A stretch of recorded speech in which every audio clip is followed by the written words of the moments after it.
He spent 13 years struggling at the bottom of the food chain only to die a miserable death and wake up in the past with absolutely zero talent. While other heroes get cheat systems or god-tier powers, this guy got nothing but a second chance to suffer. He has to drag his body through hell, sealing his own senses and crushing his own bones just to bridge the gap between a nobody and a genius. But watch closely as this useless larva defies the gods and transforms himself into a predator that even legends learn to fear. This is the brutal story of the worthless regression. Everything starts with a voice in the void. A single word echoes through the darkness of space as our hero wakes up, calling out to him directly, "Yo, you."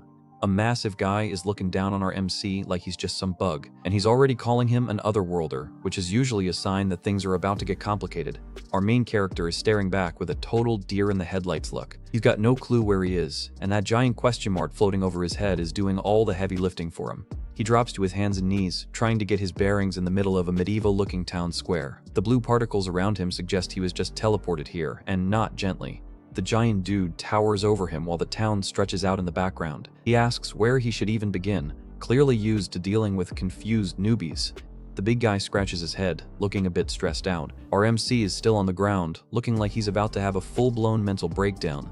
The man tells him to calm down and just listen for a second, but our MC is in full panic mode, clutching his head like it's about to explode. Suddenly, the MC starts frantically checking his own body and grabbing at his shirt. The big guy has to yell at him to stop stripping in the middle of the street. Time for a quick lore drop. Welcome to the world of Area. It's a place where swords and magic are the norm, and the girls look like they stepped right out of a high fantasy RPG. Of course, it's not all pretty girls and magic spells. This world is absolutely crawling with every kind of demon and monster you can imagine. This world is basically a giant battleground where survival is the only thing that matters, and it's greedy, constantly summoning people from every dimension just to watch them fight. And here it is, the city of beginning, Xenobus. This is the first stop for every summoned otherworlder lucky enough to survive the trip. The big guy asks if he knows any martial arts or magic, but our MC just shakes his head. He's playing the part of the helpless rookie perfectly. Since he's a no class, the guy tells him to follow along so he can explain things slowly. He finally gets around to asking for the kid's name. He replies that his name is Lee Sungmin, acting all timid and shy. The guy decides he looks hungry and offers to buy him a meal while they talk. Lee Sungmin puts on the most innocent thank you face you've ever seen. The big guy just brushes it off, thinking he's being a good Samaritan. They start walking down a narrow alleyway, and the guy asks if he's thirsty. He pulls out a bottle, acting like he's just sharing a drink with a new friend. He hands over the bottle and tells him there's no need for thanks. Sungmin takes it with a blush, looking like the ultimate naive victim. Sungmin starts chugging the drink without a second thought. He looks like he hasn't had water in days. He really goes for it, gulping it all down as the big guy watches. Big mistake, buddy. And the act is over. Sungmin spits the entire mouthful of liquid right into the guy's eyes. Talk about a literal spit take. The guy is screaming in agony, clutching his face because his eyes are burning. Sungmin just stands there coolly, revealing it was actually goblin paralytic poison. He sticks his tongue out, explaining that the poison doesn't change color or taste, but it has a subtle, fishy smell. He knew exactly what was in that bottle the moment he smelled it. The guy is blinded and panicking, realizing he just got played. Sungmin calls him out on his plan to trick a naive beginner and sell him into slavery. The guy is livid, realizing this kid isn't some fresh summon. But Sungmin just looks down at him with those dead, cold eyes. He clarifies that he was just summoned, and he's a no class, but the look on his face says there's a lot more to the story. Sungmin doesn't waste any time and delivers a brutal kick right to the man's jaw. Blood sprays everywhere as the guy's head snaps back with a sickening crunch. He leans in close to the blinded man and drops the bombshell. He might look like a kid, but he has 13 years of survival experience. He draws a small dagger from his belt with zero hesitation. This is not his first rodeo. With one swift motion, he slashes the man's throat. The guy never stood a chance against someone who already knows all the tricks. Don't trust others easily. That's the first rule of survival in Iria, and Sungmin knows it better than anyone. Blood spatters across the white space as he reflects on how garbage this world truly is. It's a killer-be-killed environment from day one. Time to loot the body. He manages to find 100,000 ER and a single dagger on the corpse. It's a decent haul for a first-day hustle. He stands up and looks at his new body, noting that it's completely different from the one he had before. No scars and absolutely no muscle. He pulls up his shirt to double-check his scrawny torso. He's definitely back in his 13-year-old body. He compares his current weak self to the muscular mercenary he used to be. He's officially returned to the exact moment he was first summoned. He realizes this whole miracle happened because of that item. He looks back at his past with a grim expression. Before he died, he was a 27-year-old C-rank mercenary named Lee Sungmin, and he lived a pretty common, lower-class life. He worked his tail off just to make enough money to survive each day. He had zero talent and no background, so he was stuck at the bottom no matter how hard he tried. He eventually found a hidden, undiscovered dungeon that felt like a 1 in a billion chance. He stands before a glowing red crystal, hoping for a miracle.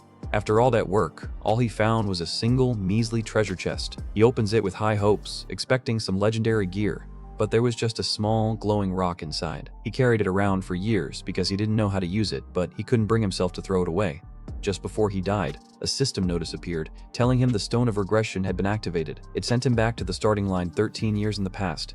He sits there and processes everything, realizing that stone was his literal saving grace. He's got all his memories of the future right here in his head.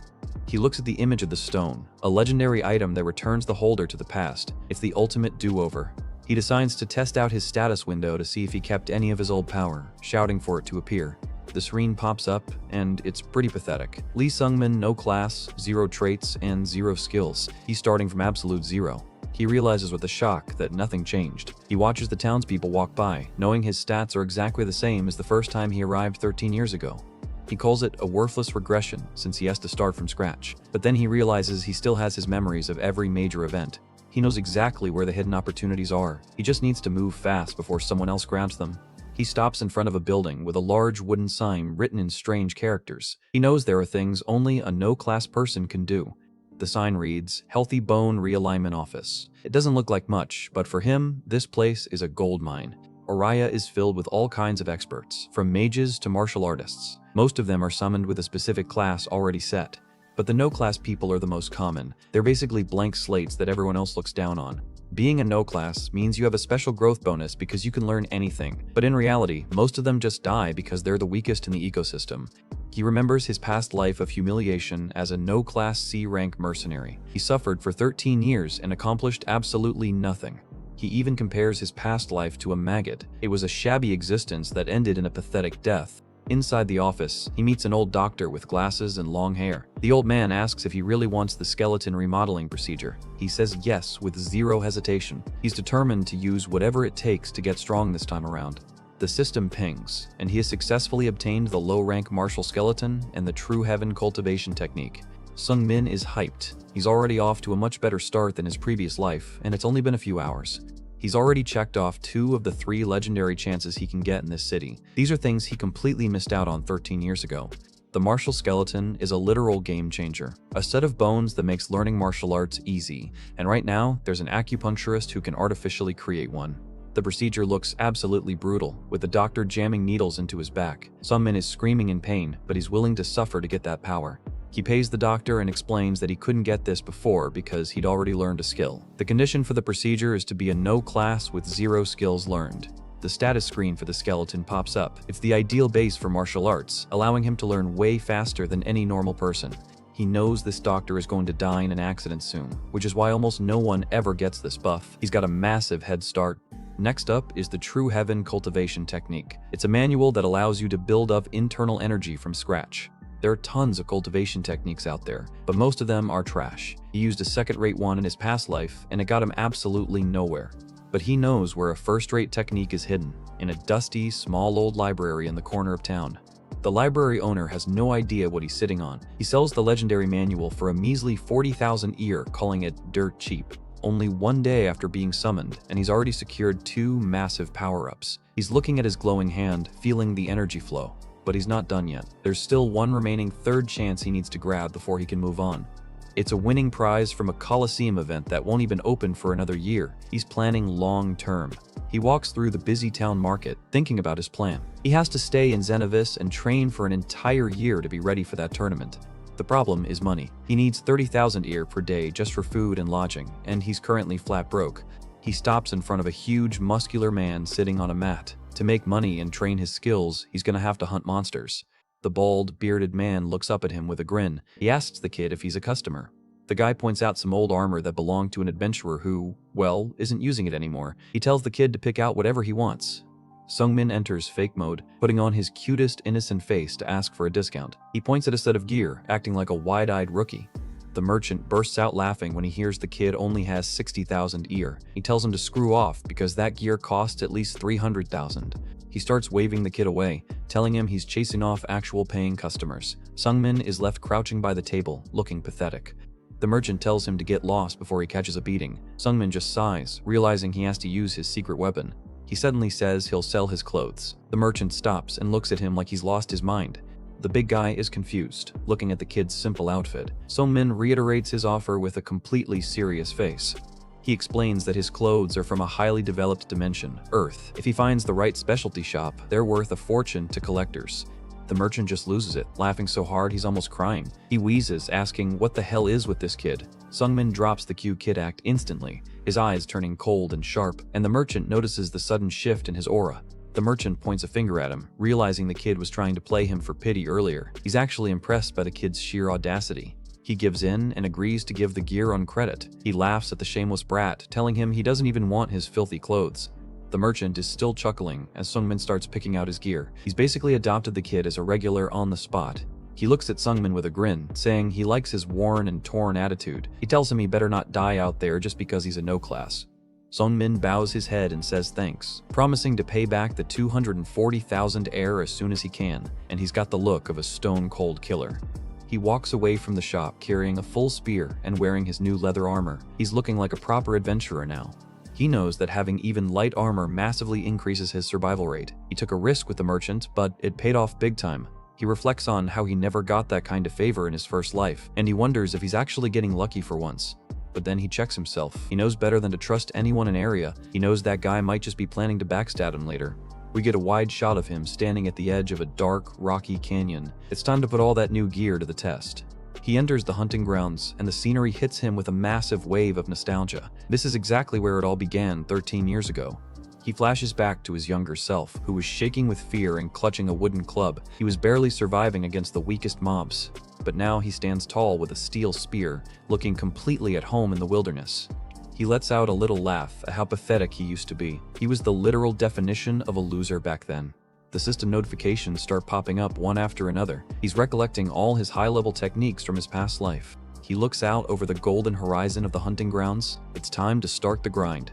He takes off, moving with incredible speed and leaving dust clouds in his wake. His footsteps echo as he disappears into the wilderness. He's moving like a blur through the trees, closing the distance on his first target. A goblin is just chilling by a rock when Sungmin appears out of nowhere. He's already in mid-lunge with his spear. One shot, one kill. The spearhead is a blur as it moves toward the goblin's head. The spear pierces right through the goblin's skull, killing it instantly. No struggle, no waste, just pure efficiency. He spins the spear around to flick off the blood, looking like a total pro. He lands a few hits on a second goblin, but one of them manages to land a small scratch. He's still getting used to his new body's limits. He looks down at his hand, which is actually bleeding and scorched from the friction. High-level moves are a double-edged sword right now. He explains that using a powerful technique like one shot, one kill with an untrained body is causing friction burns. His hand just isn't tough enough yet. He just laughs it off, looking at his injured palm. He knows he just needs to build up some calluses and he'll be unstoppable. He clenches his fist, feeling more confident than ever. This regression wasn't worthless at all, it was the best thing that ever happened to him. He thinks to himself that it's a new start from here on out, looking more determined than ever. Suddenly, the scene shifts to a dark, ominous room where a red-haired woman is sitting in a pool of blood-red energy. This looks like the big boss. Blue sparks of electricity start crackling in the air behind her. Something is warping into her private chamber. She turns around with a confused look as the blue energy intensifies. Someone has just broken into her domain. The screen explodes in a flash of blue light that fills the room. Whoever just arrived, they're definitely not a regular no-class. Night has fallen over the town, and the local inn is glowing with warm light. Sungmin is heading back after a long day of grinding, probably exhausted. The door creaks open with a loud noise. Jack, the innkeeper, is already at the counter waiting to welcome him back.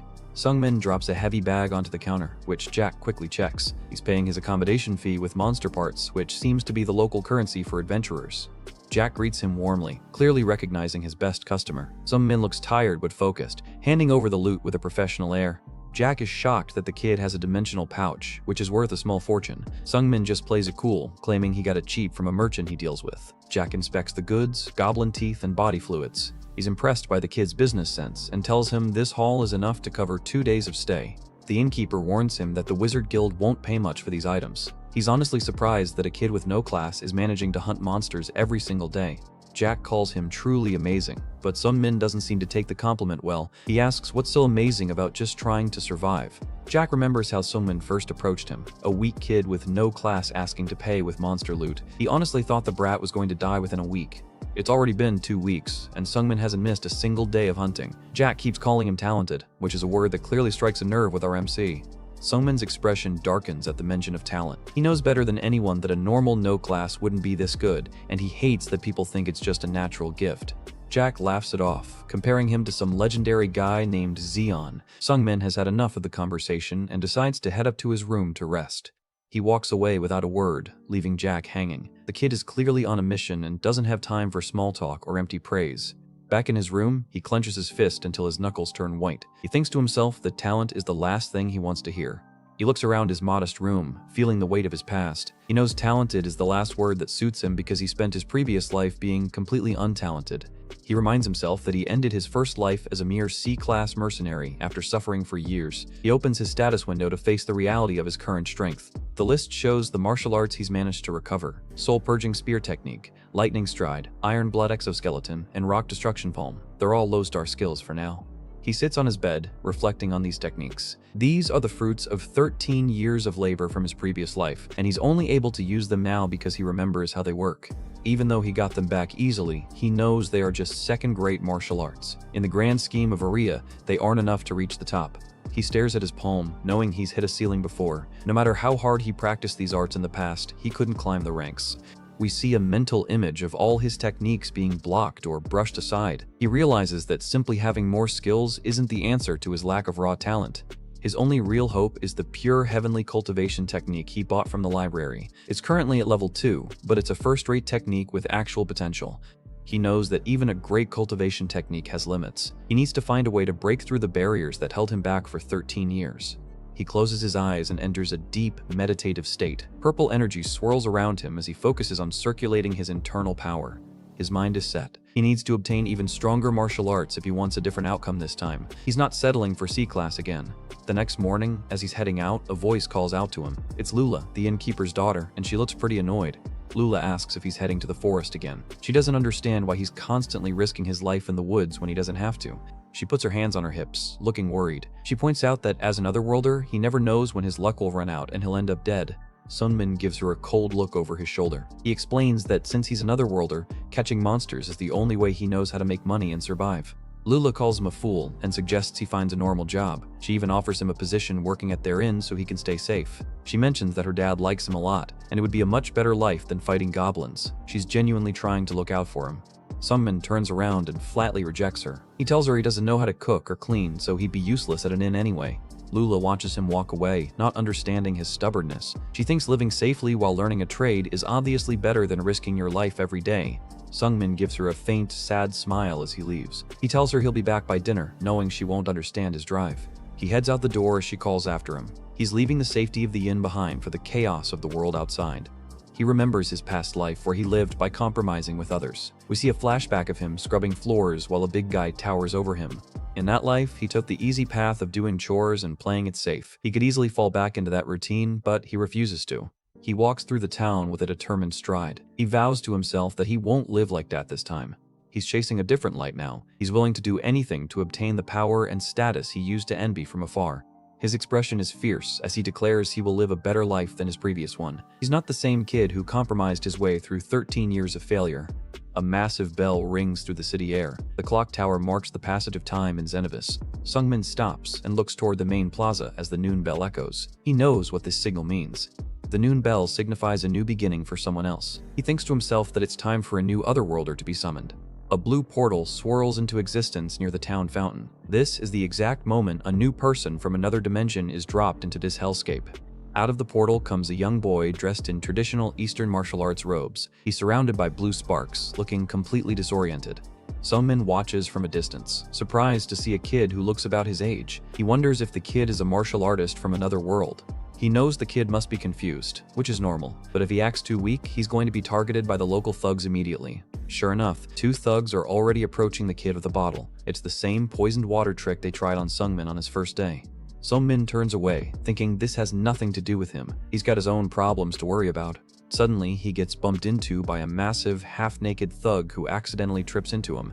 Sungmin tries to apologize, but the thug is already clutching his chest and acting like he's in pain. The setup is obvious. The massive guy looms over him, his face twisted into a mock grimace. He claims that Sungmin just broke his collarbone. Sungmin can only stare in disbelief at the sheer absurdity of the claim. The thug is grinning now, knowing he's caught a victim. The thug doesn't wait for an answer and throws a massive punch. Sungmin barely manages to block it, but the force sends him sliding back. The thug starts shouting to the crowd, playing the victim. He's making a scene to justify his attack to the bystanders. He points at Sungmin, telling the fellow citizens that this fool broke his bones, and he's demanding compensation in the most violent way possible. The crowd of shadow figures just watches, and the thug tells them to go on their way. He's claiming he's just teaching a lesson. 2 more of his buddies show up, asking their boss what's going on. It's a full-on gang setup now. The leader says the kid broke his bone, so he's going to break the kid's bones in return. They're closing in on Sungmin while the new kid watches from the background.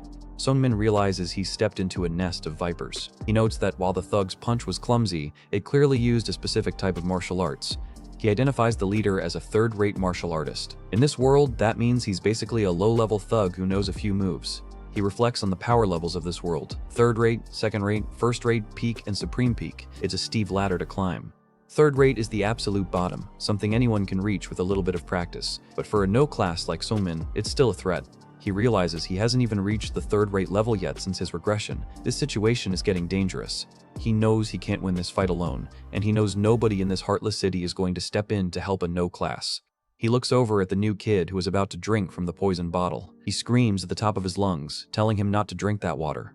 The new kid pauses with the bottle at his lips, looking toward Sungmin with intense red eyes. Sungmin warns him that there's paralytic poison in it. Sungmin figures the kid is from a place called Miram, so he should at least be able to handle himself if he doesn't get poisoned. He's taking a gamble on a stranger. The thugs are furious that their scam was ruined. They turn their attention back to Sungmin, looking ready to tear him apart. The leader calls him a decent-looking guy but mocks him for being stupid. He says the kid would be perfect to sell to nobles with strange tastes. Disgusting. The thug launches another kick, and Sungmin knows he's got to move now or it's over. Sungmin grits his teeth, his eyes full of fire. He refuses to let things end like this in a dump like Xenobus. He activates his lightning stride technique, his body becoming a blur of motion. He's using his future knowledge to dodge the incoming attack. He follows up with the iron blood strengthened exoskeleton, his internal energy hardening his body for a counterattack. He launches a series of rapid strikes against the big thug's chest. The impacts echo as he pours everything into the combo. The thugs watching are shocked that the kid is actually landing hits. They shout for their boss in disbelief. He finishes the combo with the rock destruction palm technique, slamming his hand into the thug's torso with a blue energy flare. Dust kicks up from the impact as Sungmin slides back into a defensive stance. He's panting, having used a massive amount of energy. The thug just stands there and starts laughing. He's barely even scratched despite that full combo. He mocks Sungmin, realizing the kid actually knows some martial arts, but he points out that the attack didn't work at all. Sungmin realizes the brutal truth. His current body is just too small and weak. Without enough muscle strength, his martial arts don't have enough weight to do real damage. The other thugs start moving in, realizing the guards will eventually show up if they make too much of a fuss. They want to end this quickly. Sungmin is sweating, realizing he's in a corner. He prepares for the final showdown, knowing he's outmatched. Suddenly, the new kid from the portal appears. He has striking red eyes and a calm, almost bored expression as he looks at the scene. The thug leader swings a massive fist towards Sungmin's face. Sungmin realizes he can't win with bare hands and tries to reach for his spear. A blue light flashes as the spear is drawn and clashes against the thug's fist with a loud noise. But it wasn't Sungmin who blocked it. The new kid is standing between them, holding back the giant's fist with just his arm, and he coolly tells the thug to say that again. Sungmin can only stare in total shock. He thinks there's no way a kid his age could stop such a powerful blow. The thugs are also confused, and one of them tries to yell at him to wait as the kid prepares a counterattack. The kid's hand glows with an intense blue light. He's using an advanced palm technique that shouldn't be possible for someone his age. He tells them to get lost. With a massive bang, the kid unleashes a shockwave that sends all the thugs flying through the air. He stands over them, calling them mere scum for trying to cut him off. He looks like a king looking down on insects. The thugs are piled up on the ground, completely defeated. The bystanders are whispering in terror, wondering what is with this kid. Sungmin is trembling, his eyes wide with realization. That palm attack was infused with high-level internal energy, way beyond second or even first rate.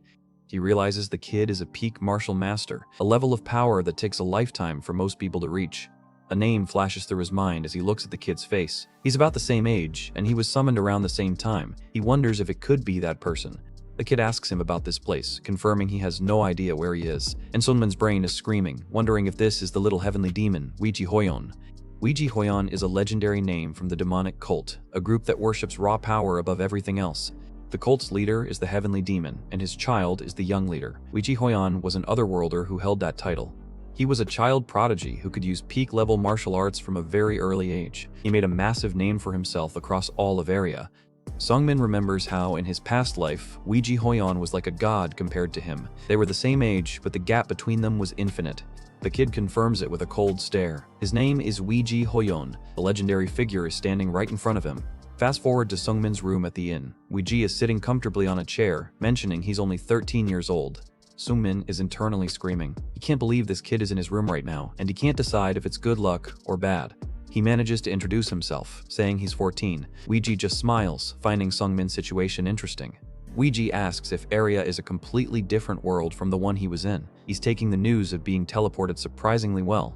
He asks if there's no demonic cult in this world, and Sungmin confirms there isn't. Weiji just stares at him for a moment. Suddenly, Weiji bursts out laughing. He seems to find the lack of a cult hilarious.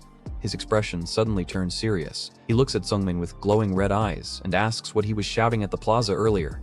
Sungmin is caught off guard, a grayscale image of him shouting about the water appearing in his mind. He stammers out the explanation, mentioning the paralytic poison. Weiji just watches him, waiting for the rest. Weiji starts laughing again, calling Sungmin an arrogant bastard for daring to speak informally to him. Sungmin is sweating buckets. Sungmin drops into a deep bow, apologizing frantically. He cries out that he didn't know he was the young leader. He's gritting his teeth in frustration. He can't believe he has to bow down and grovel to a 13-year-old kid, even if that kid is a monster. Weiji gives a small, confident smirk. He brings up the fact that he saw Lee Sungmin using martial arts during that scuffle in the plaza earlier. Lee Sungmin, still looking a bit dejected with his head down, confirms it with a simple yes. Weiji Hoyon leans in close, getting right to the point. Talk about a reality check. Weiji Hoyon drops a brutal truth bomb, telling him point blank that his martial arts are complete trash. Sungmin's face is shrouded in shadow as he absorbs the insult.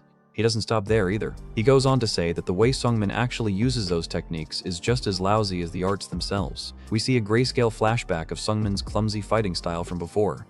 The prodigy asks where on earth he could have even learned such garbage-tier martial arts. The grayscale action panels highlight Sungmin's struggle against the massive thug, making the critique even harsher.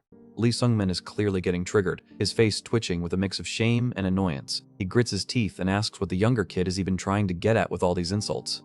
Weiji Hoyon leans back and drops an offer that sounds like a miracle. He'll teach him martial arts. He's looking at Sungmin with those piercing red eyes. Sungmin is stunned into silence. Weiji claims that if he teaches someone personally, no matter how lousy they are, they'll still improve. Sungmin is still processing, his confusion visible. He can't believe this legendary master is offering him lessons. He stammers, asking if he's really going to teach him martial arts. It's an opportunity he never could have dreamed of in his first life. Weiji holds up a finger, saying he has just one condition. Sungmin looks like he's ready to sign his soul away for this chance. Weiji leans in close, a playful look in his eyes. Sungmin asks what it is, clearly sweating from the intensity of the situation.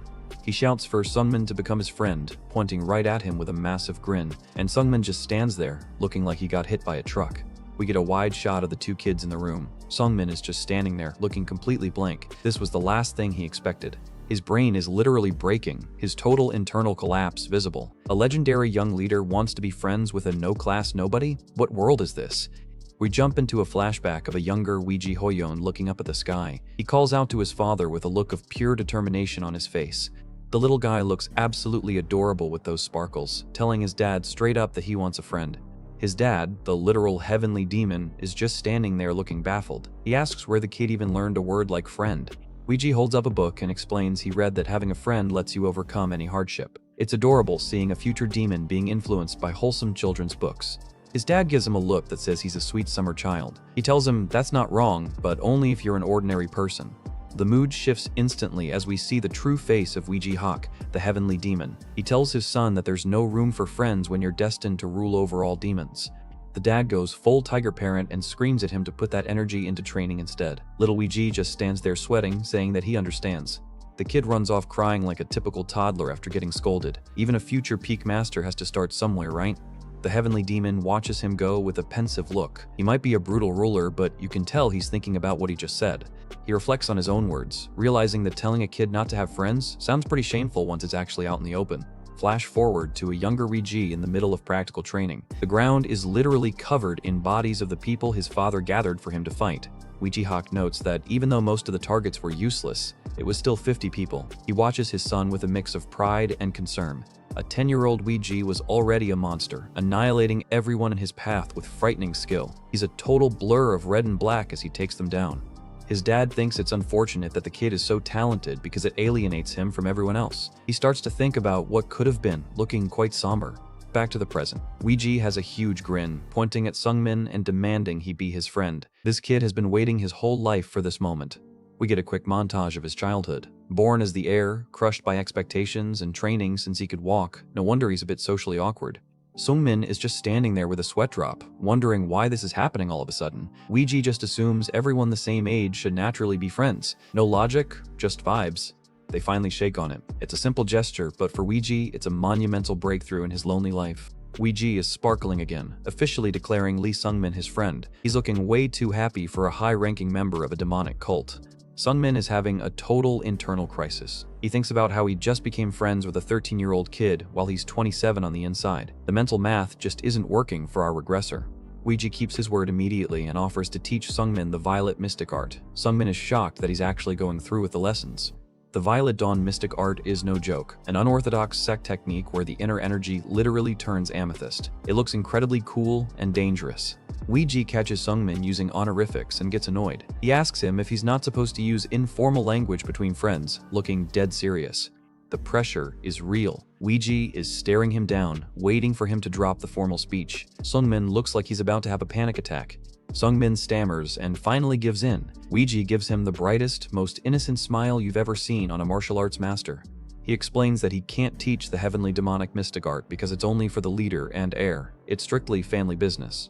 But he assures Sungmin that the Violet Dawn Mystic Art is a top-tier substitute. We see a cute little doodle of the two styles side by side. He asks what Sungmin thinks, looking proud of his choice. He's genuinely excited to help his new buddy get stronger. Fast forward. 1 month has passed since that day. Sungmin is back in the woods with a spear, looking way more composed. We see an ironic coincidence as Sungmin takes down a goblin. He spent the entire month training under Weiji Hoyon, and it's clearly paying off. The ground is littered with monster corpses. Sungmin stands tall, leaning on his spear and realizing that with just a bit more time, he can become even stronger. He checks his hands and notes that his current level is somewhere between 3rd and 2nd class. Compared to his previous 13 years of failure, this is a massive leap forward. Weiji's voice echoes in his head, mocking him for having no talent despite his progress. Sungmin just screams for his mental roommate to shut up. He decides to take the spoils from his victories, looking like a real pro. He's covered in shadows, showing how much he's changed in just 30 days. Suddenly, his senses flare as he spots something big. His eyes widen as he sees a new challenger in the woods. A massive orc is looming over him. Sungmin is airborne, spear ready, as he realizes this is his first time fighting something this tough in this life. Sungmin wipes blood from his face, looking serious. He knows he would have been in real trouble if he hadn't been being careful. The orc is a beast, looking way more dangerous than any goblin. Sungmin is surprised to see one so close to the beginning city. He scans the woods again, his eyes moving fast. He needs to make sure this isn't a trap or a whole pack of them. He stays focused on the tree line, his 13 years of survival experience kicking in. He's not taking any chances. One more sweep of the horizon, he's really making sure he's not about to get jumped from behind. He confirms that the orc is by himself. Knowing it's a one-on-one gives him the confidence he needs to go all out. He stares down the massive green monster, clutching his spear. He's wondering if there's really only one of them in the vicinity. Action time. Sungmin launches a beam of energy from his spear that pierces right through the orc. The power difference is insane compared to before. He lands a finishing blow, his silhouette visible through the massive hole he just made in the monster. Talk about overkill. The orc collapses as Sungmin lands gracefully. He's looking at his work with a calm, analytical expression. Sungmin is looking pretty smug about his kill, but a mental version of Weiji is there to humble him instantly. She teases that killing one orc is close to nothing for her. He looks down at the corpse, suddenly getting suspicious. Orcs don't live around here, so where the hell did this one come from? A voice calls out from the shadows, complimenting his skills. Sungmin looks over his shoulder, instantly on guard. A man in purple and white robes walks into the clearing. Sungmin keeps his spear ready, not trusting a soul in these woods. The guy introduces himself as Woon Hyeryung, also known as the Orchid Destruction Sword. He looks like a typical high-level Miram warrior. Sungmin doesn't care about the fancy titles. He stands over his kill and asks what he wants. Woon Hyeryung points at the orc and says he's here because of a problem related to it. Looks like Sungmin just stepped into a side quest. We cut back to the city square in Xenovis under a bright morning sky. It's time for a party recruitment scene. A scrawny guy named Sung Ryung is questioning Sungmin's age. Woon Hyeryung stands up for him, saying he saw the kid fight with his own eyes. The party is starting to take shape. Woon insists that even though he's young, Sungmin possesses the skill to be helpful. Next up is Wong Pei, the Black Rain Dagger. She's a purple-haired assassin with a cool mask, looking very professional. Then there's Rainier, a cute mage from the School of Velas. She seems way more friendly than the rest of this ragtag group. Rainier asks Sungmin if he knows what he's getting into. He plays it cool, saying he has an idea. The screen shows a horde of orcs. Apparently, a new orc village has been established nearby, and they're murdering novice adventurers left and right.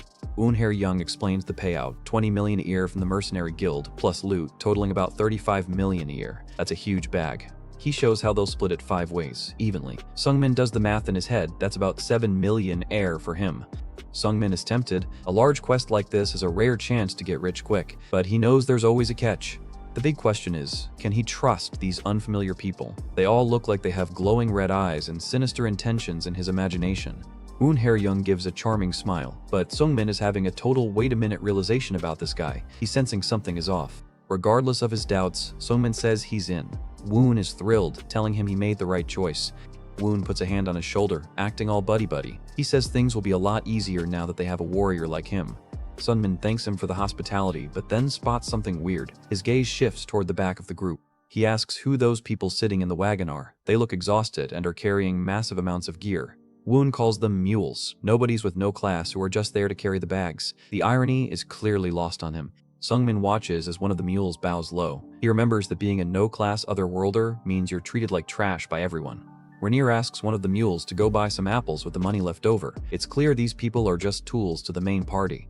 The mules trudge along with their heavy loads as the party sets off. Woon tells Sungmin not to concern himself with them.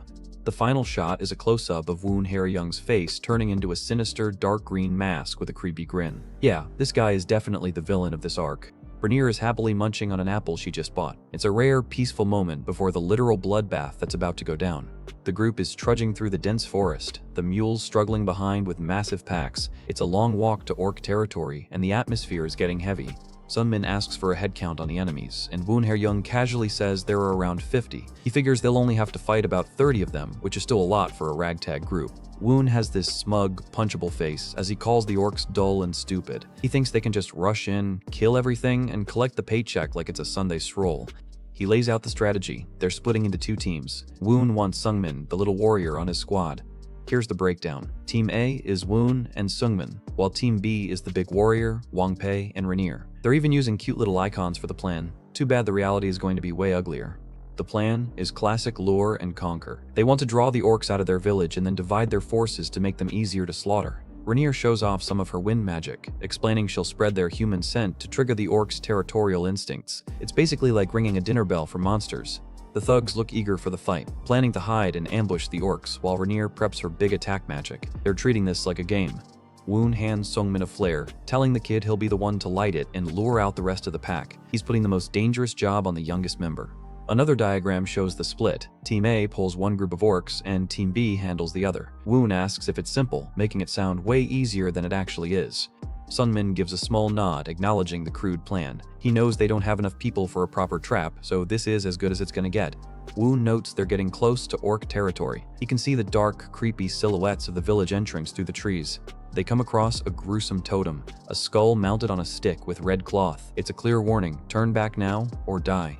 The words, "May you all fight well," hang in the air like a final blessing before the chaos begins.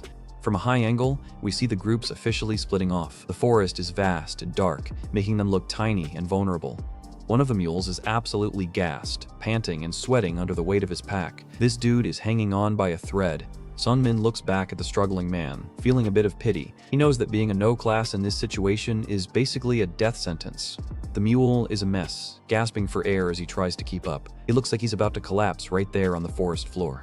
Sungmin stops and stares at the man with those cold, analytical eyes. He finally asks the question, asking for his name. The mule is startled, nearly jumping out of his skin. He can't believe a warrior is actually acknowledging his existence. The man introduces himself as Brass, looking totally defeated and exhausted. He's the personification of being tired of this world. Sungmin doesn't sugarcoat anything. He tells Brass straight up that he doesn't have the competence to protect him once the orcs start rushing in. He gives Brass a brutal choice, telling him to either run or follow. It's the ultimate save-yourself moment, and Sungmin is being as frank as possible. Sungmin looks over at Woon, knowing that the hero of the group won't lift a finger to help a mere mule. Woon isn't even paying attention to them. Brass looks terrified, admitting that he can't run away. He knows the consequences of deserting a guild quest are worse than death. The poor guy looks like he's about to cry. He's trapped between a rock and a hard place, and both options involve him dying. Sungmin remembers the dark reality of this world. If a no-class runs, the guild's punishment is legendary for its cruelty. He knows this pain better than anyone. Sungmin just tells him to take care to protect himself. It's a cold goodbye, but it's the only honest thing he can say. Woon interrupts the moment, telling the little warrior that they've finally arrived at the village. He's got that fake friendly grin back on his face. They look through the brush at the wooden fence of the orc village. They manage to avoid the patrols, but the real challenge starts now. Sungmin is getting ready to light the flare, his hands glowing with a bit of energy. Woon stops him for a second, noticing something. Woon points out the dimensional pouch on Sungmin's waist again. The guy is obsessed with how much it must have cost, and you can see the greed in his eyes. Woon's face goes dark as he asks what Sungmin just took out. He's watching the kid like a hawk, looking for anything else worth stealing. Sungmin pulls out a water container and starts pouring it on the ground. He explains he's making mud to rub on their bodies. It's a survival tactic to mask their human scent. Woon is genuinely impressed, noting that Sungmin has experience that doesn't fit his young age. Sungmin just brushes it off, saying he learned it from his master. He's still focused on the task, looking way more mature than his body suggests. We see a tiny panel of them actually rubbing the mud on. It's a dirty job, but it's the difference between life and death. The red flare screams into the sky, trailing smoke. The signal has been sent, and there's no going back now. The orcs react instantly, looking toward the signal with those glowing yellow eyes. They look absolutely pissed. Woon turns to Sungmin and says he's thought of a good plan. Whenever this guy says that, you know someone is about to get screwed over. Woon watches the flare smoke, his expression hidden. He's about to drop a bombshell of a suggestion. Woon suggests sending the pack mule out first to divert attention while they attack from behind. He's using Brass as a literal meat shield. Brass is horrified, realizing he's being sent to his death. Sungmin looks on with a purple aura, realizing just how evil Woon actually is.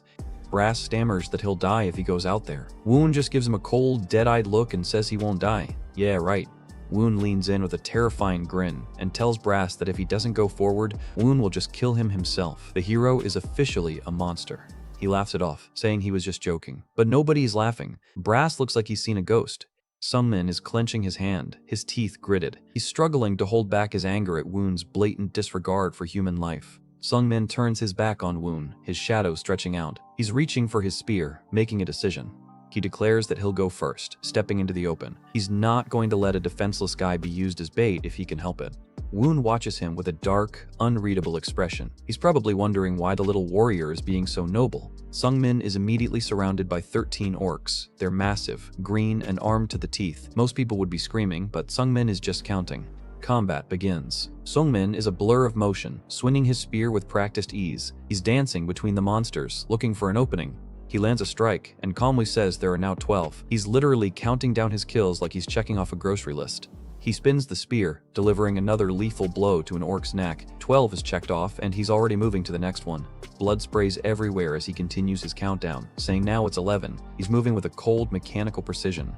Brass watches from the sidelines, sweating and asking himself if he can do it. He's inspired, but still totally out of his league. Sungmin's inner voice just tells him no. Sungmin is covered in blood, his eyes glowing with intensity. He knows he has to do this, not for glory, but for survival.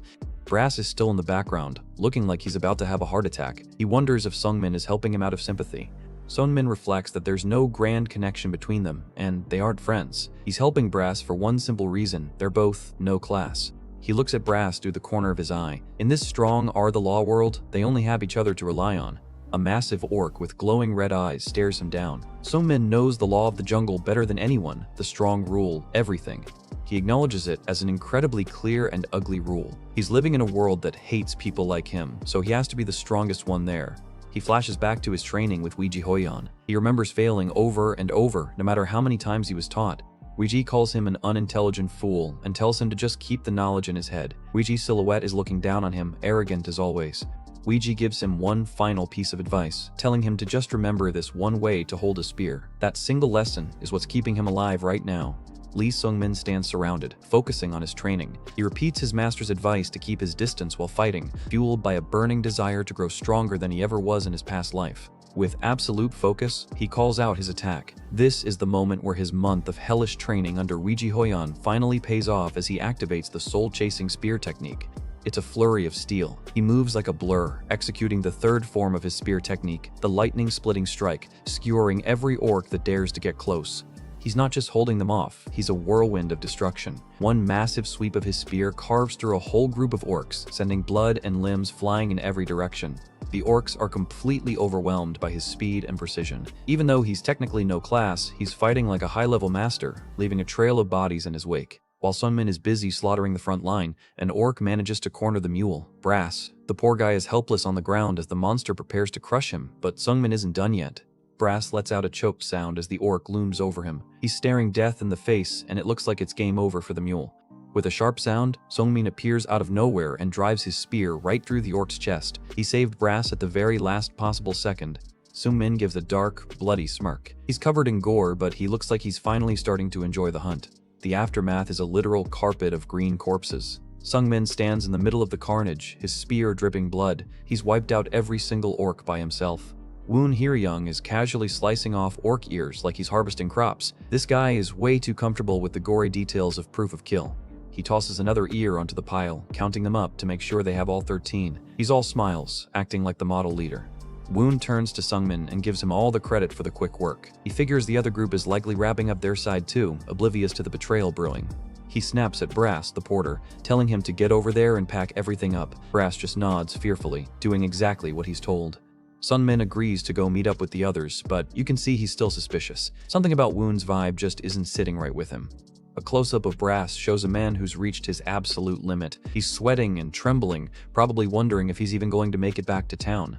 As they walk, Brass leans in and whispers a genuine thank you to Sung-min. He knows the kid took the heat so he wouldn't have to be the meat shield. Brass trudges off to keep working, his shoulders slumped. He's just a no-class trying to survive another day in a world that wants him dead. Sung-min watches him go with a heavy heart. He sees too much of his own past self in Brass, and it's clearly bothering him. They finally find the rest of the group. Sang Ryang is just chilling on a rock like they just finished a picnic instead of a massacre. The rest of the squad is totally relaxed. Rainier is still snacking while the big warrior brags about how easy their part was. They're making fun of Sung-min for being covered in dirt. Woon laughs it off, giving Sung-min props again for taking care of things so quickly. He's laying the charm on thick, which usually means the knife is coming soon. The mask finally slips. Woon mentions that the real problem starts now, looking absolutely sinister. Wang Pei is already creeping up behind the mage. Sung-min's eyes widen as he realizes the trap is being sprung. His mercenary instincts are screaming at him that things are about to go south. A black-gloved hand reaches out from the shadows. Wang Pei is moving like a ghost, and Rainier doesn't even know she's there. With a sickening thud, Wang Pei drives a blade straight through Rainier's back. The mage's innocent expression turns into one of pure shock and pain. Rainier gasps as blood spatters everywhere. She never saw it coming, and the betrayal is as brutal as it is sudden. The mage collapses in a heap while Wang Pei coolly steps away. The internal purging has officially begun.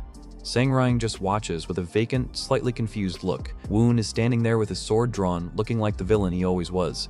Sung-min doesn't hesitate, clashing spears with Woon instantly. The sparks fly as the two engage in a high-speed duel. Woon tells him he's getting in the way, looking bored. Sung-min is gritting his teeth, realizing he's up against a much stronger opponent. The scene triggers a memory for Sung-min. He flashes back to a time when he was just a kid in the city square, hearing someone scream. He hears a loud gasp from the crowd as everyone gathers around. The atmosphere in the flashback is heavy with dread. Young Sung-min is running through the streets, pushing past people. He's carrying a heavy sack, likely working as a porter himself back then. A guard stops him, asking if he's never seen an execution before. The word hangs in the air, cold and final. Young Sung-min looks totally horrified. He stammers out the word execution, unable to comprehend the violence. The guard explains that the man on the block was a bold mercenary from Murim who thought he could get away with murder. The rumor was that the guy killed all his own allies on a mission just to take all the reward money for himself, but he got greedy and got caught. Back in the present, Sungmin looks at Woon and realizes he's facing that exact kind of monster. The resemblance to the man from the execution is uncanny. Woon gives a dark, twisted grin. He realizes Sungmin has figured out the play, but he doesn't seem to care. Woon admits he's surprised the kid reacted so quickly. He clearly underestimated the no-class brat's intuition. Sungmin thinks to himself that of course he knew. He saw this exact man get executed in his past life. He's using future knowledge to stay one step ahead. He vividly remembers the execution because it was the first one he ever witnessed 13 years ago. Talk about a core memory coming back to haunt you. Woon says it doesn't matter, and brings up Sungmin's fighting style against the orcs. He's been analyzing the kid the whole time. He shouts that Sungmin is still weaker than him, lunging forward with a purple energy flare. He's a second-rate martial artist, and he knows he has the power advantage. Woon stomps his foot down hard, preparing a massive thrust. He's going for the kill, intending to end this fight right now. Sungmin stares with intense focus. He knows Woon is a difficult opponent for someone at his current level, but he's not giving up. Everything slows down for Sungmin as he reads the flow of Woon's movements. He can see the diagonal slash coming before it even starts. A white flash of action shows Sungmin making his move, banking everything on his timing. He decides to use the superior length of his spear to keep the swordsman at bay. He's extending his reach to catch Woon off guard. The spearhead connects right with Woon's chest. Woon gasps as the impact sends a shockwave through his body. Sungmin asks who he thinks is weaker now. He credits his victory to his past life's experience and the hellish training he got from Weiji Hoyon. Woon is impressed, admitting the kid is good, but he's still standing, looking like he has a second wind. Suddenly, Woon starts coughing up a massive amount of blood. His eyes go wide with panic as his body starts failing him. Sungmin reveals the truth. He tells him it's poison, and that he mixed a long-acting toxin into the mud they rubbed on earlier. The poison wasn't lethal on contact, but through the skin over time, it's finally starting to paralyze Woon's systems. Sungmin really did think of everything. Woon is shaking violently, unable to even hold his sword steady. Sungmin mocks him, asking what the Mr. Martial Master thinks of him now. Woon makes a desperate move, lunging away from Sungmin. He's looking for any way to survive this disaster. A purple blur flashes through the air. Woon is moving fast despite the poison, driven by pure survival instinct. Sungmin reacts as he sees where Woon is heading. He realized he made a huge mistake in letting Woon get away. Woon has taken Brass hostage. He's got his sword right against the porter's throat, using him as a human shield. Woon is spitting blood, threatening to kill the porter if Sungmin makes a single move. He's gone full desperate coward. Woon laughs through the blood, mocking Sungmin for having useless compassion for others. He thinks he's finally won. Sungmin just stares at him with a dead, unblinking expression. He's not looking at Brass with concern, he's looking at Woon with pure contempt. Sungmin realizes Woon won't move from this spot. He's calculating his next move with icy calm. He wonders if Woon is stupid. He knows exactly how this is going to end, and it's not the way Woon thinks. Woon is still yelling at Sungmin not to move, holding the sword tight to Brass's neck. He really thinks taking a hostage will work against a guy who was a mercenary for 13 years. Sungmin explains that the only reason he helped Brass was because they were both no class. It wasn't about friendship or kindness, it was about shared reality. A split screen of Brass and Sungmin looking grim. The silence in the forest is heavy as the final moments approach. Sungmin's eye narrows. He's already made his peace with what's about to happen. Woon is grinning through the gore, looking like a total psycho. He thinks he successfully leveraged Sungmin's emotions. Sungmin's inner monologue is harsh, telling himself not to get lost in his emotions. He knows he doesn't have enough energy for a long fight because of the orcs. He knows that under normal circumstances, he could have killed Woon before the guy even blinked, but his body is exhausted, and forcing it could lead to a fatal mistake. He also doesn't know how long the poison will last. He needs to conserve every drop of energy in case the others come back. He thinks that he has no choice. He spots an opening and prepares to end this once and for all. Brass looks up with tears in his eyes, realizing what's happening. He's been a coward his whole life, but he's finally found his courage. Brass grabs Woon's arms with a sudden burst of strength. Woon is caught totally off guard by the porter's resistance. Woon screams in rage, trying to shake the man off, but Brass is clinging to him like a burr, refusing to let go. Sungmin shouts Brass's name, shocked by the porter's sudden act of self-sacrifice. Brass is screaming at him to get off as he grapples with Woon. He's taking the sword to the chest just to create an opening. The porter is putting everything he has into holding Woon still. He cries out that he should have moved when he told him to.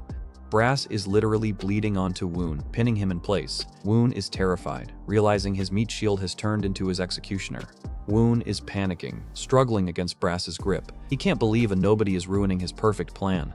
Woon's face is a mask of terror. Sungmin's voice echoes, telling him to wait and listen, but the words aren't coming from his mouth. A final, bloody slash ends the fight. The clearing goes silent once again.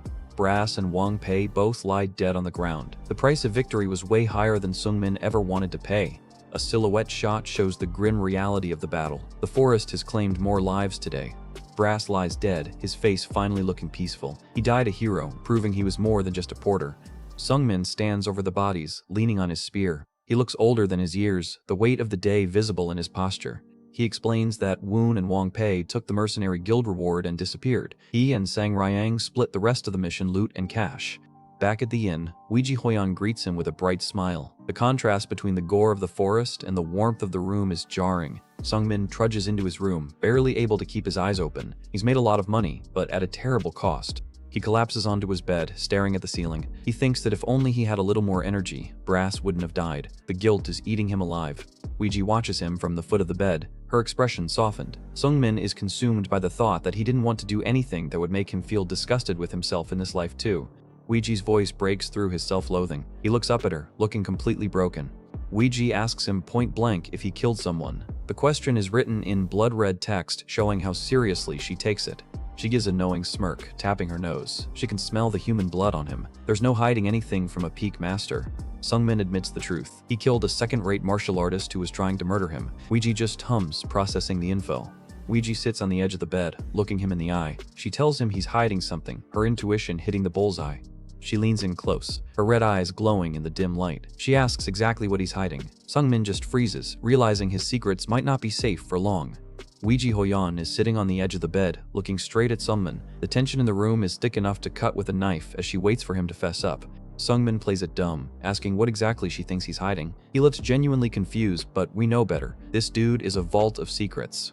Weiji waves her hand dismissively, pointing out that beating a second-rate martial artist isn't impossible since he's been learning her Violet Dawn mystic arts. She's logicking her way through his excuses, and it's not looking good for RMC. She leans in, her red eyes glowing with an intense focus. She tells him he's special, basically saying she knows he's not just some random no-class kid. She reflects on her time wandering the city, trying to wrap her head around how this world actually works. It's a lonely shot of a prodigy trying to find a place where she fits in. Through her travels, she's seen the harsh reality of the no-class people. She watches from the shadows as a group of them huddles together, looking completely broken. Most of them are wretched, living like animals and eating literal scraps just to see another day. It's a brutal visual reminder of what happens to the weak in Iria. Weiji looks disgusted by the state of things. She doesn't have much sympathy for those who have given up on their own survival. She uses a metaphor about resolve. Humans can kill bugs without a thought, but it takes actual effort to kill something like a small animal. It's all about the mental barrier of taking a life. She stands over Sungmin, noting that most people need to build up serious resolve to kill anything more significant than a fly. She's analyzing his psyche right to his face. She points back to his first day. The moment he was summoned, he went straight into the forest to hunt. Most rookies would be crying in a corner, but he was already out for blood. Sungmin just gives a faint smile, admitting that surviving would be impossible if he didn't act fast. He's trying to normalize his behavior, but Weiji isn't buying it. She calls him out on his logic, asking if he thinks other no-classes don't realize that survival is hard. She knows there's a difference between knowing and doing. We see a sketch of a terrified no-class facing a giant bunny. Knowing you have to kill it to survive doesn't make it any easier when you're a coward at heart. Sungmin just shrugs it off, claiming he simply adapted quickly. He's doing his best to look like a quick learner rather than a time-traveling mercenary. Weiji smiles, noting that he's good at dodging questions, but then she drops the real hammer. She has a second suspicion. She says it loud and clear, telling him he has no talent. Ouch. Talk about a brutal reality check from a literal prodigy. She explains that if she teaches a normal person 10 things, Sungmin is only able to learn about 3 or 4. He's struggling to keep up with the technical side of the arts. But here's the kicker. He's only used a spear for 2 months in this life, yet his skills are already quite good. The math just isn't adding up for her. She notes that he lacks all the amateur mistakes beginners usually make. No fumbling with internal arts, no messy footwork. He moves like a veteran. The paradox is clear. How can someone with 0 talent learn martial arts at that speed in only 2 months? She's caught him in a massive logical loop. She looms over him, her silhouette dark and imposing. She demands to know what he is. The secret is on the verge of coming out. We see Sungmin's feet as he sits on the bed, looking dejected. He tries one last time to claim he doesn't know what she's talking about. He calls her friend, trying to use their bond to deflect the interrogation. He looks totally cornered in the dim light of the room. Weiji Hoyan doesn't appreciate the tactic. She tells him flatly that she doesn't like people who lie to her, and her eyes say she's dead serious. The two of them sit in the dark room, a massive gulf of secrets between them. It's a total standoff between the regressor and the genius. Sungmin finally relents, noting that everyone has a secret they want to keep hidden. He's realized that the cute kid act is officially over. He asks her if she thinks a friend is someone who tries to dig up all the ugly secrets. He's pushing back on her definition of their relationship.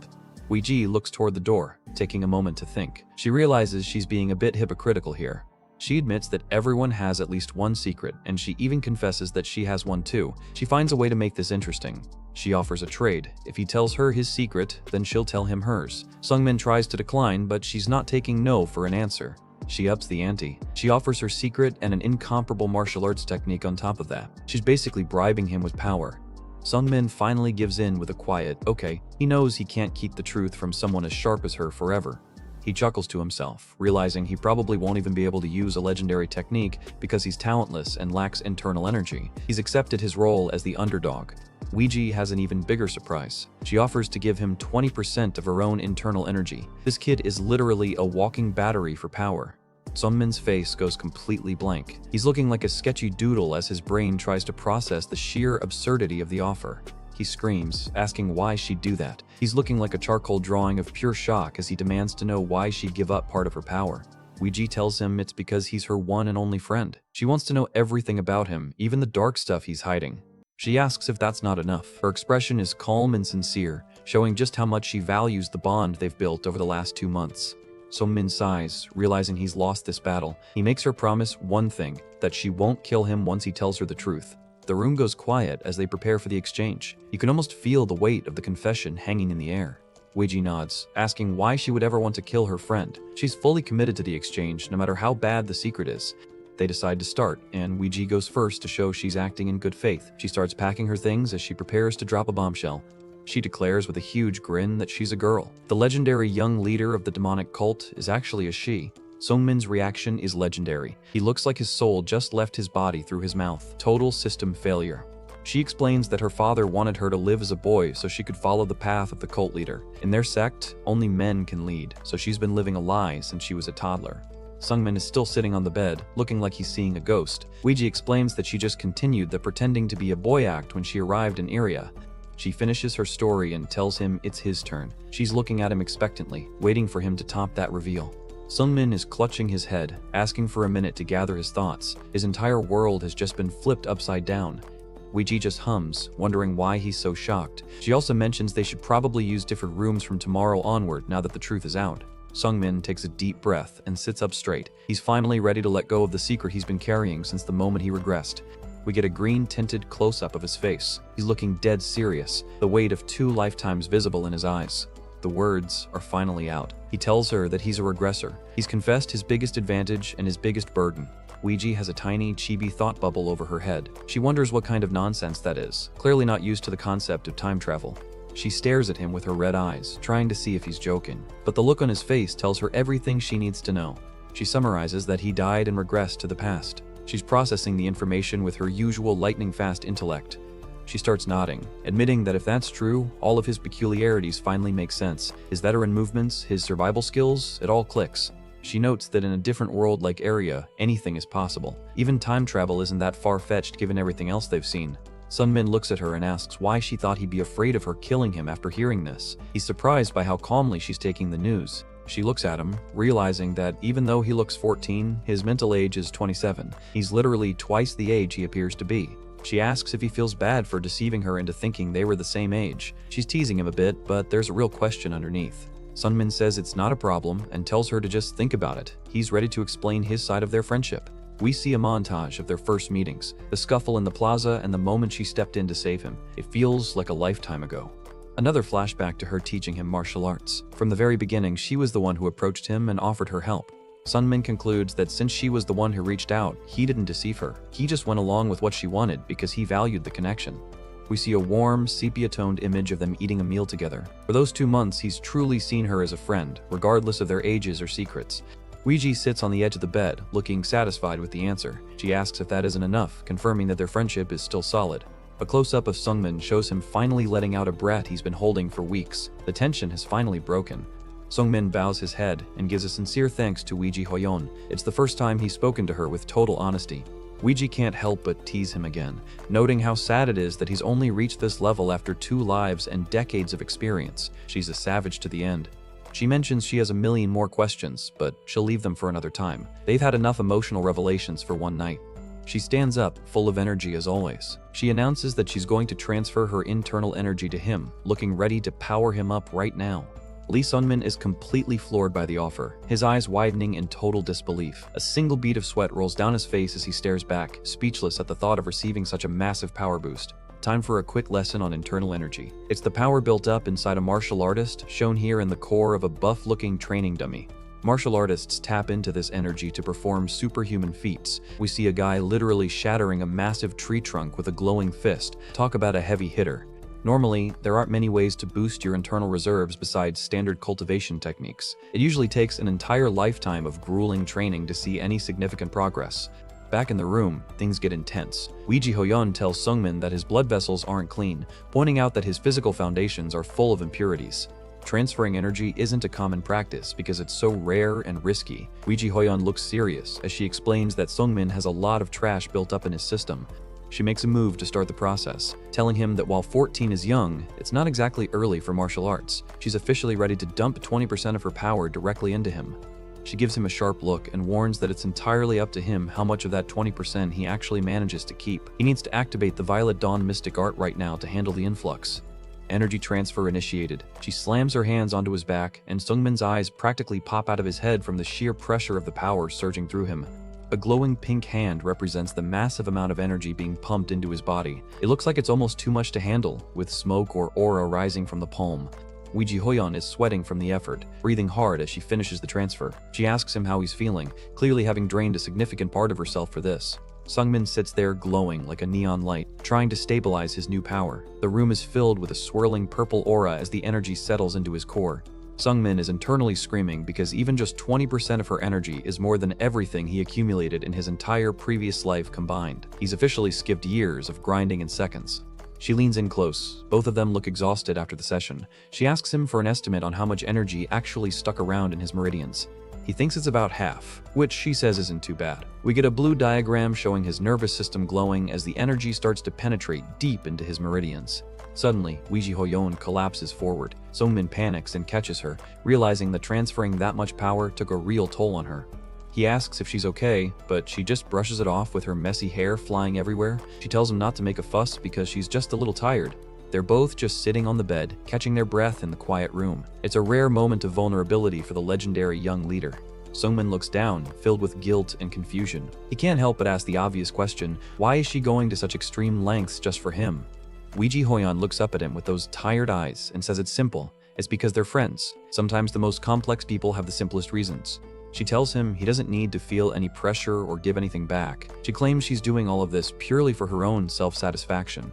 She gives a small, peaceful smile as she lays back down. She keeps repeating that it's just for her, but we all know it's her way of being kind without making it a big deal. She's not done being his personal trainer yet. She reminds him she promised to teach him one more art and offers to find a suitable spear technique. Sungmin is overwhelmed, but she just teases him about his lack of talent. She says she'll have to dumb it down so he can actually learn it, which is classic Weiji humor. She decides to teach him the Supreme Nine Heavens Spear, a style used by a spear king 100 years ago. She's casually handing out legendary techniques like they're candy. Her expression turns soft for a moment as she looks at her first friend. She tells him she won't let him die in vain like he did in his original timeline. Sungmin is speechless, just staring at her as the weight of her words hits home. He's never had someone care about his survival this much before. He tries to thank her by bowing his head, but she delivers a swift chop to his chest. She shouts at him not to bow between friends, keeping their bond equal. Sungmin is rubbing his chest in pain, looking totally baffled. He thinks that a little bow wouldn't hurt anyone, but she's clearly strict about the rules of friendship. He sits back up, complaining that he doesn't like being hit. It's a funny domestic moment between a regressor and a demon cult heir. The two of them share a laugh, looking like normal teenagers for once. She tells him she'd rather have a more enjoyable friendship than a formal one. Weiji Hoyeon leans her head on her hand, looking curious. She wants to hear more about her own future in his past life. She's all ears, asking with a big grin how she was. She's probably expecting stories of her being the most badass person in history. We see a silhouette of her past self, standing tall against a starry sky. Sungmin admits he only knew her through rumors since he was too busy just trying to survive at the bottom. The rumors said she reigned with tremendous strength at the absolute apex of the world. She laughs at this, saying it sounds exactly like something she'd do. Sungmin recalls that in his past life she left the city only a month after being summoned. She then went missing for about 3 years, becoming a ghost in the records. Weiji Hoyeon thinks for a second and guesses that she probably spent those 3 years traveling. The idea of freedom seems to be what she craves most. We see a dark image of the demonic cult's emblem. To her, being born as the heir was a cage, and Area is the first place where she can actually choose her own path. Sungmin is lost in thought, looking a bit awkward. He can't believe he's having a heart-to-heart with someone who was basically a myth in his previous life. Weiji drops a bombshell. She's leaving in a month. They're sitting on the bed together, the ticking clock of their friendship finally making itself heard. She declares that she will enjoy the world and her freedom. It's her ultimate goal, and she's not going to let anyone stop her.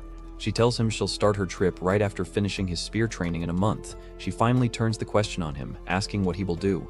She gives him a soft, expectant look. She's genuinely curious about what a man who's living his second life actually wants out of it. Sungmin sits in the dark, thinking about her question. He's shirtless and brooding, the purple light of the room highlighting the uncertainty in his eyes. The question echoes in his head. What kind of life does he want to live? He's realized he's been so focused on survival that he hasn't thought about a real goal. We see a grayscale tower of fallen warriors and monsters from his past life. He lived through a decade of misery and death, which isn't exactly a great foundation for dreams. He finally says he just wants a better life compared to his previous one. It's an honest answer, but a pretty vague one. Weiji Hoyeon isn't satisfied with that. She calls it ambiguous and leans forward, prodding him for more. She asks if he doesn't have a goal. She's propped up on her elbow, looking like she's ready to analyze his entire life's purpose. Sungmin looks down at his hands, admitting he doesn't really know. He's a 27-year-old soul in a 14-year-old body, just trying to make it through the day. They're both lying on the bed now, staring at the ceiling. Weiji tells him to think about it and let her know when he finally finds his answer.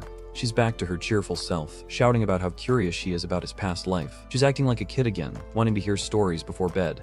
Sungmin smiles and calls her a rascal. He's finally relaxed, enjoying the company of someone who doesn't see him as just a disposable no class. He reflects on his first life in Xenovis and realizes there wasn't a single person he could call a friend. It was a cold, lonely existence.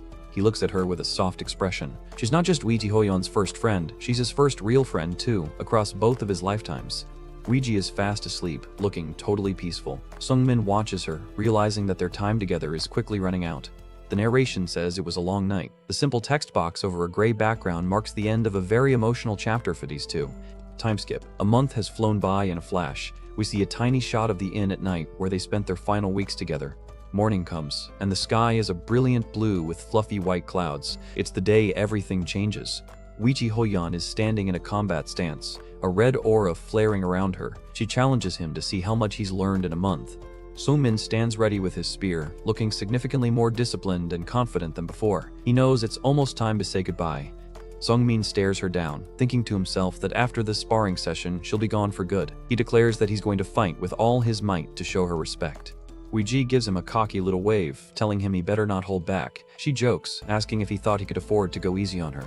The fight is on. Sungmin lunges forward with an ear-piercing scream. He's a total blur of red and purple as he launches his first attack. Weiji Hoyeon holds up 2 fingers with a cocky grin. She's feeling generous and offers Lee Sungmin a massive 20-move head start for their final spar. Sungmin looks incredibly focused as he readies his spear. The text reminds us that he only has 20 moves to make his mark before the real fight begins. Weiji Hoyeon is hyped up, throwing her hands in the air. She's officially named the modified technique she created for him the Supreme 9 Heaven Spear, Sungmin style. Sungmin looks a bit annoyed by the name, but Weiji doesn't care. She insists that since she improved it specifically for him, it's only right that his name is on it. We get a hilarious, chibi-style mental image of Sungmin shouting that he doesn't want it over a shot of the city at night. He's clearly embarrassed by her naming sense. The mood turns serious as Sungmin stares ahead with intense eyes. His new style is a lethal combination of the Supreme 9 Heaven Spear and his previous soul-chasing technique. Sungmin prepares his stance, wondering if he should open with his strongest move. A purple aura starts to gather around his spear as he prepares to lunge. He launches forward with incredible speed, the spear becoming a purple blur. The technique is identified as the soul-chasing killing strike. Weiji Hoyeon is shown inverted as she dodges the massive strike with 0 effort. The purple energy trails behind Sungmin's spear as he misses his target. Weiji Hoyeon lands and signals the first move with a calm one. Sungmin is already resetting his stance, looking for another opening. Sungmin thrusts his spear, but Weiji deflects it with a sharp noise. She's using her bare hands to parry a steel weapon. From a high angle, we see Sungmin lunging again while Weiji stands her ground. The purple energy of his technique lights up the clearing. She keeps counting too as she dodges another rapid-fire thrust. Sungmin is pouring everything he has into these first 20 moves. Sungmin leaps into the air for the second stance of his custom style. He's determined to prove he hasn't been wasting his time. A flurry of strikes explodes in the clearing. The lightning-splitting chasing strike impacts show he's hitting with way more force than before. Wiji Hoyon holds up 3 fingers as she blocks another hit. She's looking totally bored while Sungmin is sweating bullets. She gives him a bit of praise, noting that his spear techniques finally contain the proper basics. He's learned how to parry, hold, and pierce effectively. Time for a technique breakdown. The parry move spins the spear outward to bounce off an opponent's weapon. It's the ultimate defensive maneuver. Next is the hold, which involves rotating the spear inward and pressing down to trap an attack. It's all about controlling the opponent's rhythm.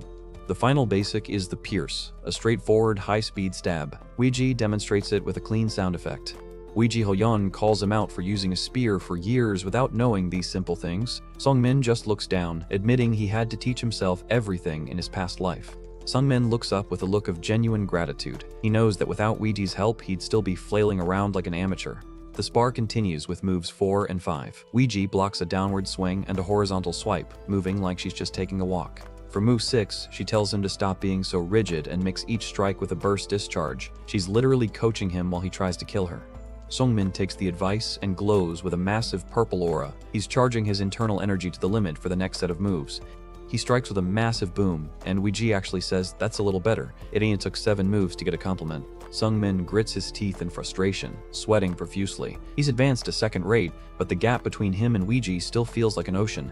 We see a close-up of Wiji's hand glowing with a faint red light. Sungmin realizes with horror that she's parrying all his 2-handed spear strikes with just one hand.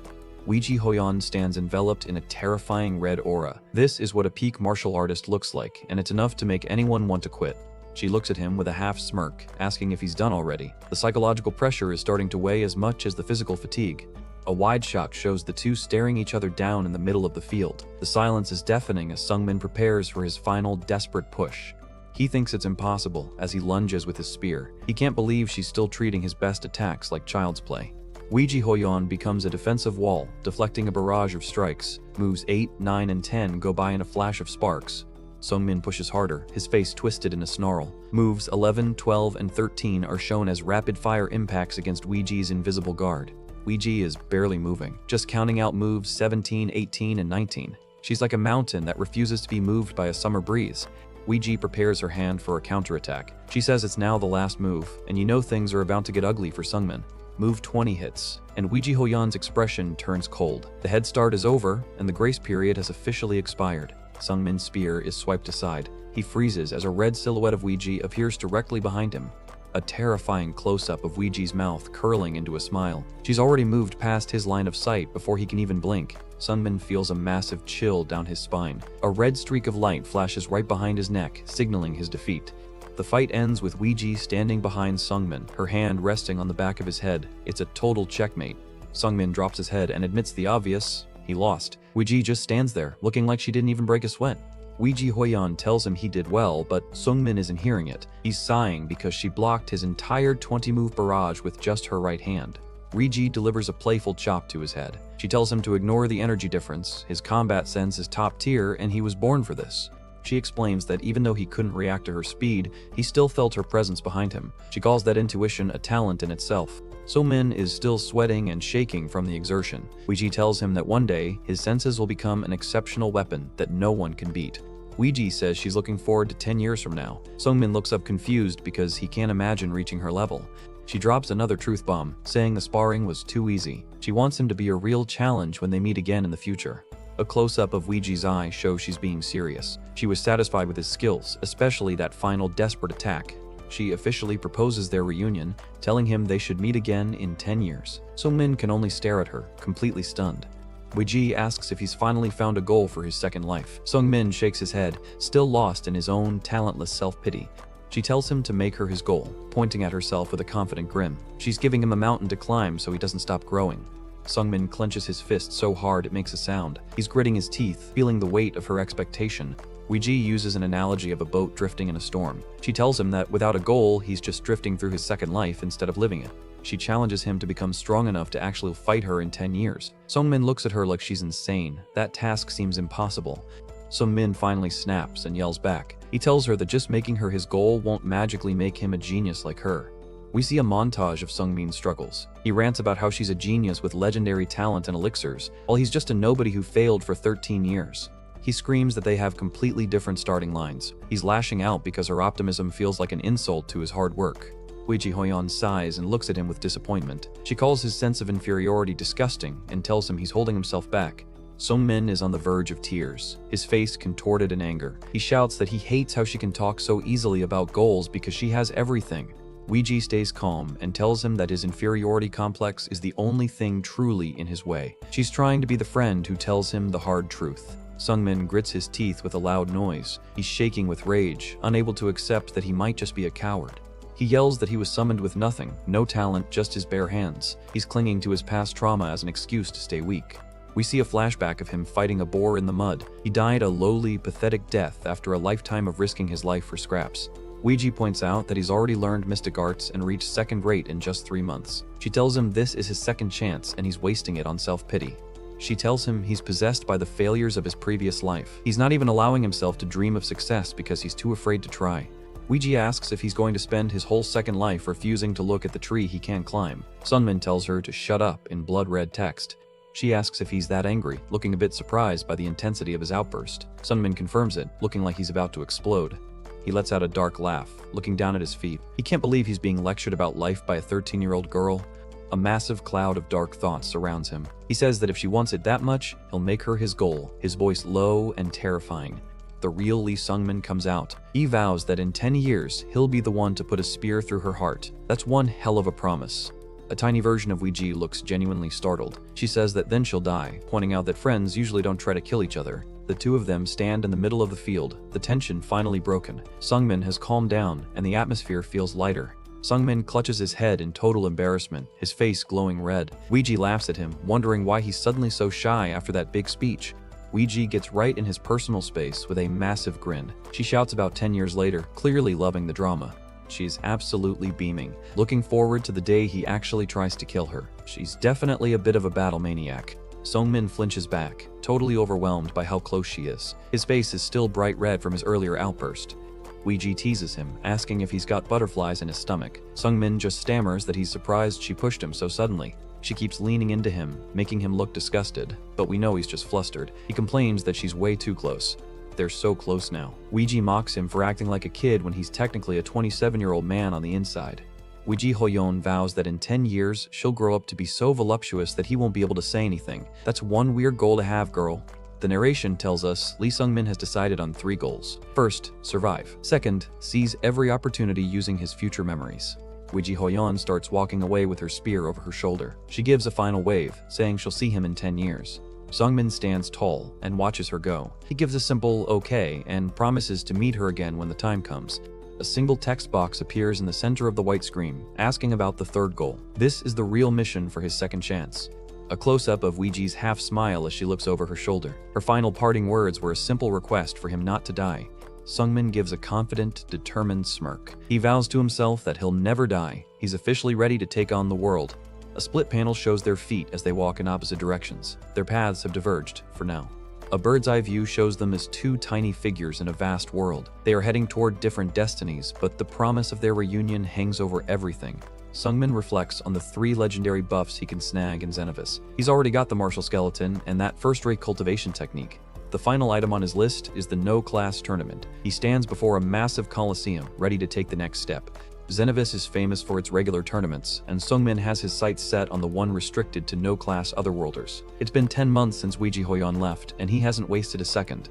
Inside the arena, a cocky, third-rate warrior mocks Sungmin for being just a kid. He tells the boy to give up, thinking he's an easy win. Talk about underestimating your opponent. Sungmin has advanced to first-rate during his training, and he absolutely wrecks the competition in the no-class tournament. Victory is his, and the prize is legendary, the Sacred Energy Elixir. This is the rare item that enhances internal energy beyond normal limits. Sungmin takes the elixir right then and there. It's the perfect boost to fill in the energy gaps he still had, even after Ji Hoyeon's massive transfer. With that, Sungmin has officially cleared the Xenovis map. He's obtained every major advantage the city had to offer.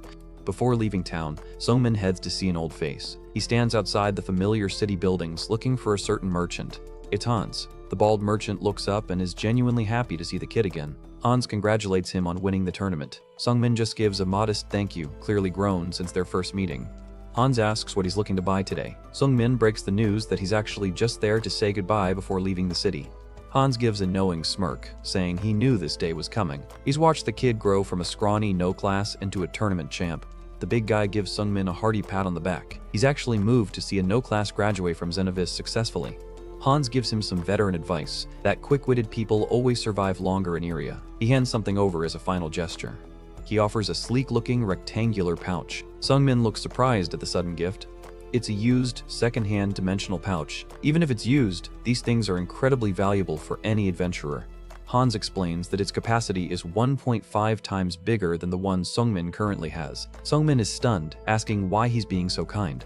Hans just laughs it off, telling him to take it. He jokes that it's so worn out he probably couldn't even sell it for much anyway. Hans tells him that if he really wants to pay him back, he should just get famous and repay him 100 times over later. Typical merchant talk, but with a lot of heart. He gives one last grin, telling Sungmin to let everyone in area know he was once indebted to a humble street vendor named Hans. Sungmin is overcome with emotion, his eyes welling up. He's finally experiencing the kindness he never found in his first life. He heads back to the inn, the door creaking open one last time. It's the end of an era for our hero. His footsteps echo on the floor as he enters. He has one more person he needs to see before he hits the road. He finds Lula at the counter. She's the one who was constantly nagging him to quit hunting and get a real job.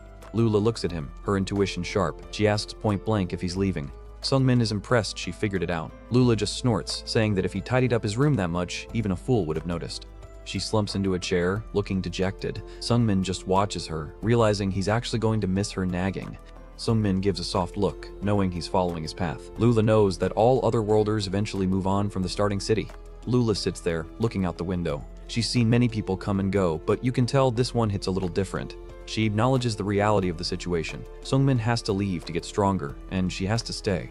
A shadow covers her eyes as she asks really one more time. The weight of the goodbye is starting to sink in.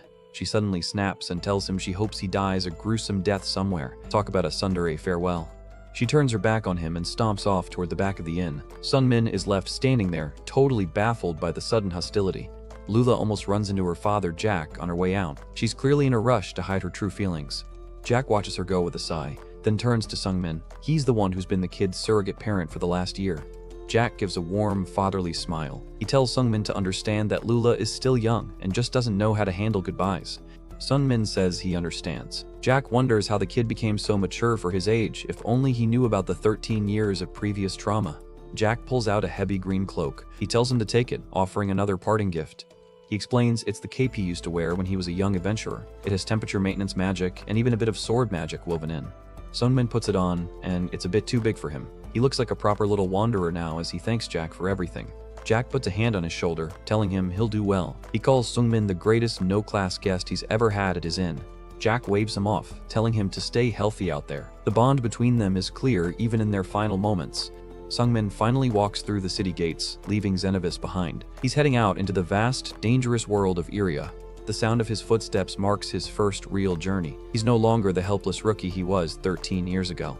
Suddenly, someone is running after him at top speed. Sungmin stops and turns around. A voice screams Lee Sungmin's name across the road. It's Lula, and she looks absolutely exhausted from the sprint. Sungmin watches her with a surprised look. He didn't expect her to chase him down after her "hope you die" speech earlier. Lula catches up, doubled over and panting for air. She's run all the way from the inn just to have the last word. She finally looks up, wiping sweat from her forehead. Sungmin asks her name, waiting for the inevitable insult. She gasps that she takes it back. She's taking back her earlier curse, much to Sungmin's amusement. She repeats it, making sure he hears. She felt guilty for saying he should die, and she couldn't let him leave like that. With her final breath, she simply tells him not to die. It's the most honest thing she said to him in a year. Sungmin is speechless. He wonders if she ran all the way here just to say that, looking at the blushing girl. Lula continues, telling him that if he's going to leave, he better live a long life. She adds that if it gets too hard, he can always just come back to the city. Sungmin gives a soft smile and a sincere thank you. He's genuinely touched by her concern. Lula looks down, blushing hard. She admits that it's weird, but from a certain moment, she actually started to look at him differently. She's fidgeting with her skirt, struggling to get the words out. She doesn't even know why she feels this way. She finally looks him in the eye with a sweet, shy expression. She confesses that she guesses she started to like him. Sungmin just stands there, the white light behind him making the moment feel like a dream. After a long pause, he simply says he knows. Savage.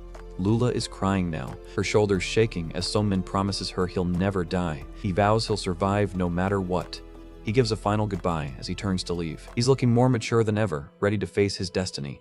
Lula is left behind in the city, burying her face in her hands and sobbing. It's a bittersweet end to their first year together.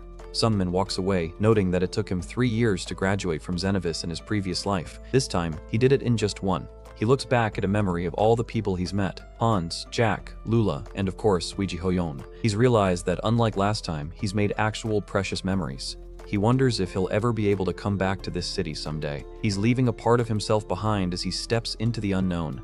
An overhead view of Xenovis reminds Lee Sung-min of Weiji Hoyon's parting words. He vows to himself that he'll never die. Deep in a dark place, a mysterious voice speaks out. It notes how rare it is to see someone as young as Sung-min practicing these arts. Meet the creepy hooded guy at Mercy's Mountain. He welcomes Sung-min and asks what kind of prohibition he's looking for.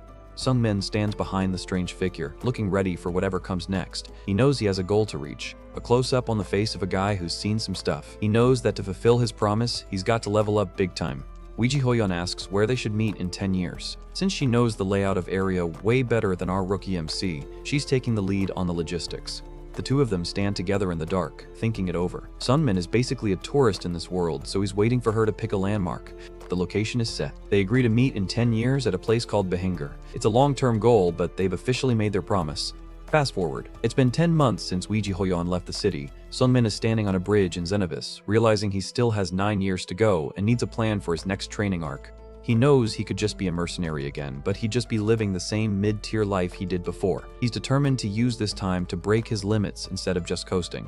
A close-up of Sungmin looking absolutely locked in. He's done with the easy path. He's looking for something extreme to force his growth. His target is Mercy's Mountain, marked by that ominous purple crest. Mercy is apparently the god in charge of trials and tribulations, which sounds like exactly what he needs.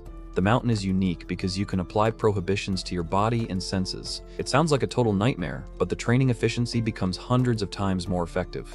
Sungmin confirms his heading, certain that the mountain is nearby. He's voluntarily walking into a hellscape just to get an edge on his future self. He arrives at the mountain, where the trees and the ground are a strange, vibrant purple. It's a surreal landscape that feels like it belongs to another world entirely. He's met by a priest in a dark, thorn-covered robe who's already training with his own restrictions. This dude looks like he's lived through some serious pain. Sungmin officially receives 2 prohibitions to start his trial. The first one is the prohibition of weight, shown by the heavy purple glow on his back. Immediately, everything feels like lead. His own body, his gear, and even the bread in his hand weigh a ton, making his muscles tremble with the effort of just standing. Then comes the second curse. He's seen holding a piece of bread, looking like he's about to face his final judgment. A purple bolt of magic hits his tongue, and his eyes practically bulge out of his head. The internal shock of the second prohibition is way more intense than the first. He hunches over, gagging and clutching his stomach in the middle of the purple forest. Basic survival just became a monumental task. Magic and saliva explode from his mouth as his body tries to reject the sensory change. It looks like he's physically fighting off a virus. He collapses to his hands and knees, coughing and gasping for air. The second prohibition is revealed to be the sense of taste, and it's a total game changer. A close-up of the purple seal on his tongue. To him, the entire concept of flavor has been corrupted into something foul. He looks down at a disgusting puddle, realizing that even the most basic food now feels and tastes like literal trash. He explains that it's not just about losing his taste, it's that every single thing he eats now tastes absolutely putrid. He's floating in a void of sensory despair. His warped senses make a plain piece of bread look and feel like it's crawling with flies, maggots, and cockroaches. This is the ultimate mental test for staying nourished. Sungmin lies flat on the ground, looking completely defeated. He realizes he might actually starve to death because his brain is tricking him into thinking food is poison. He's sweating and miserable, staring blankly as he asks himself if he should quit. The easy life of a normal mercenary has never looked more tempting. He gazes up at the sky, wondering if this torture is really necessary for his second life. He knows he has the strength to go to Behanger right now and become a B-rank mercenary.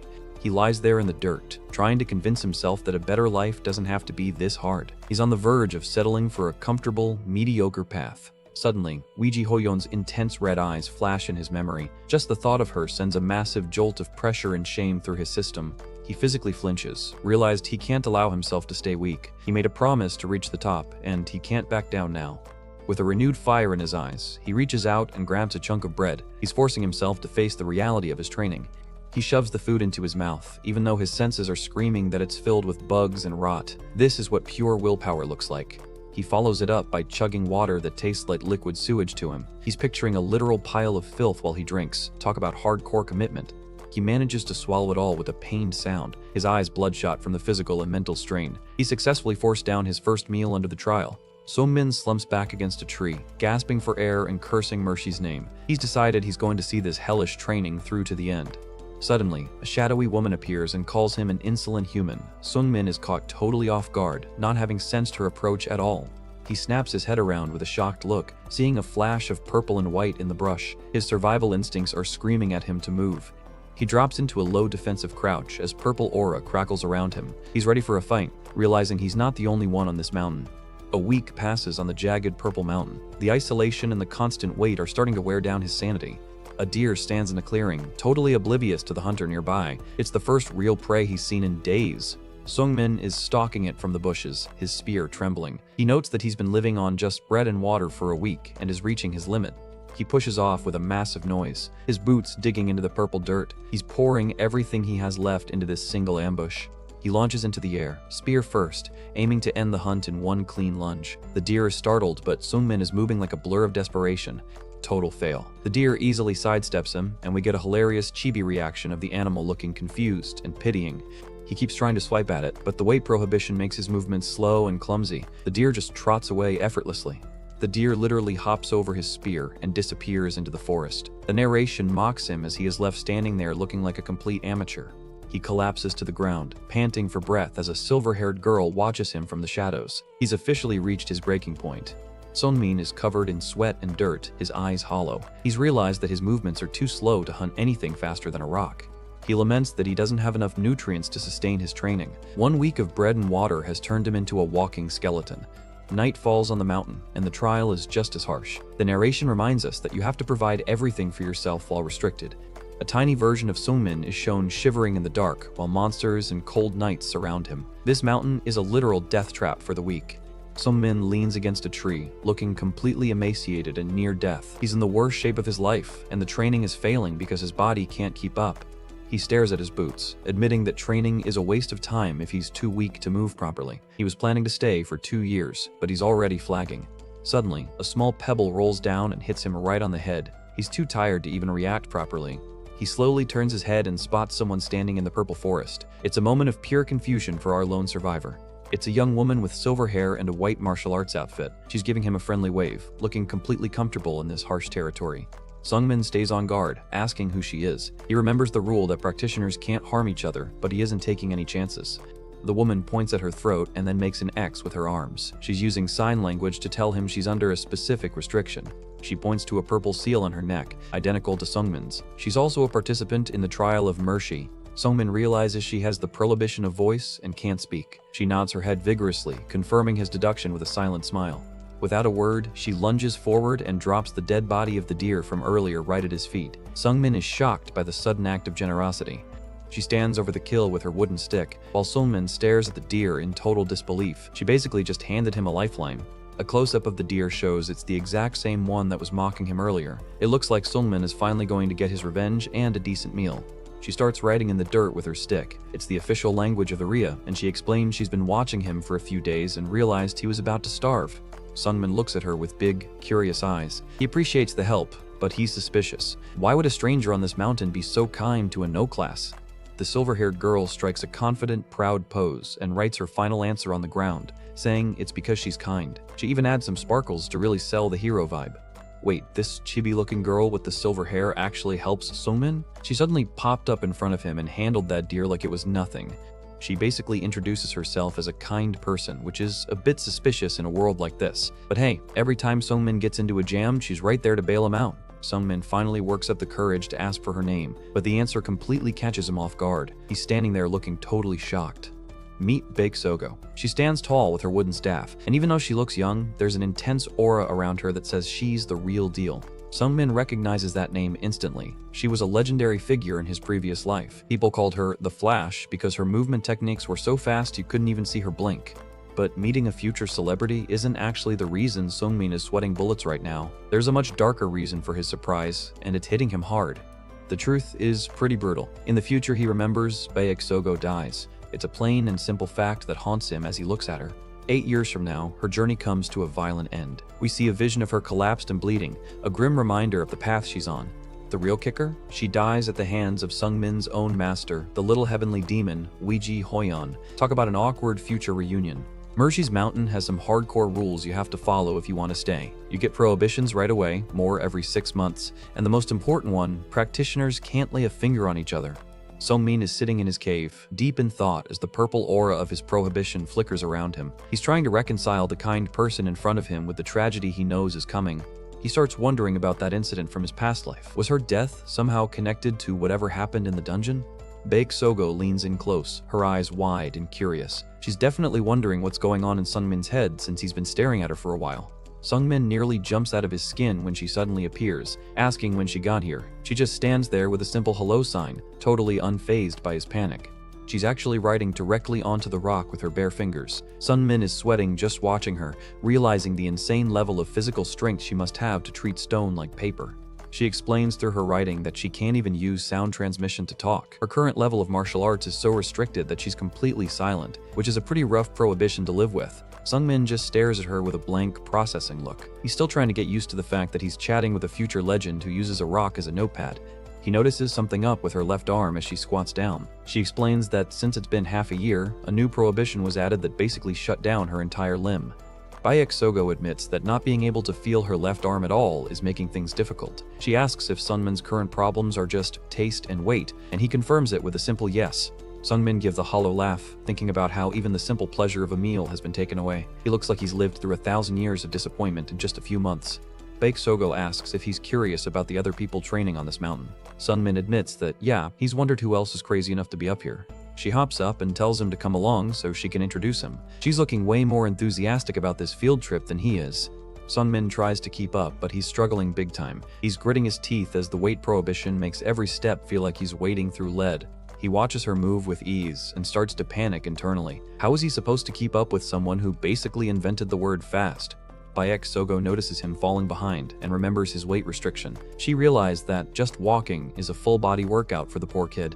She drops some solid advice. If his body is this heavy, he needs to focus on movement techniques. Just relying on his spear skills won't be enough to survive the mountain.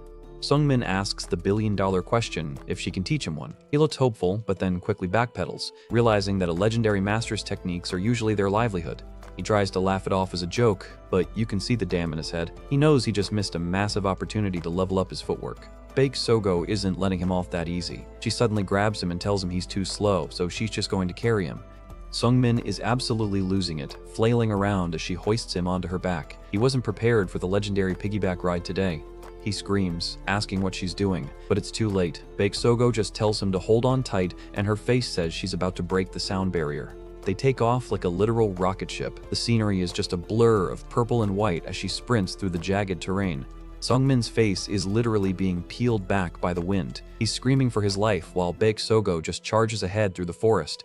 Someone in the distance spots them and realizes it's just the mute girl doing her usual high-speed runs. They seem pretty used to her antics. They finally come to a stop, and the first thing Sungmin notices is a foul smell. He's clutching his nose and gagging, wondering what kind of dump she just brought him to.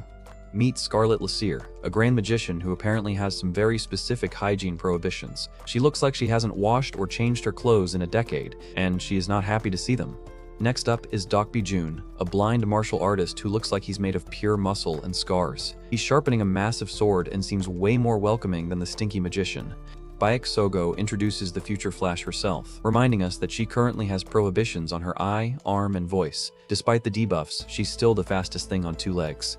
Sungmin is standing there with his eyes bugging out. He can't believe the lineup of people he's standing in front of right now.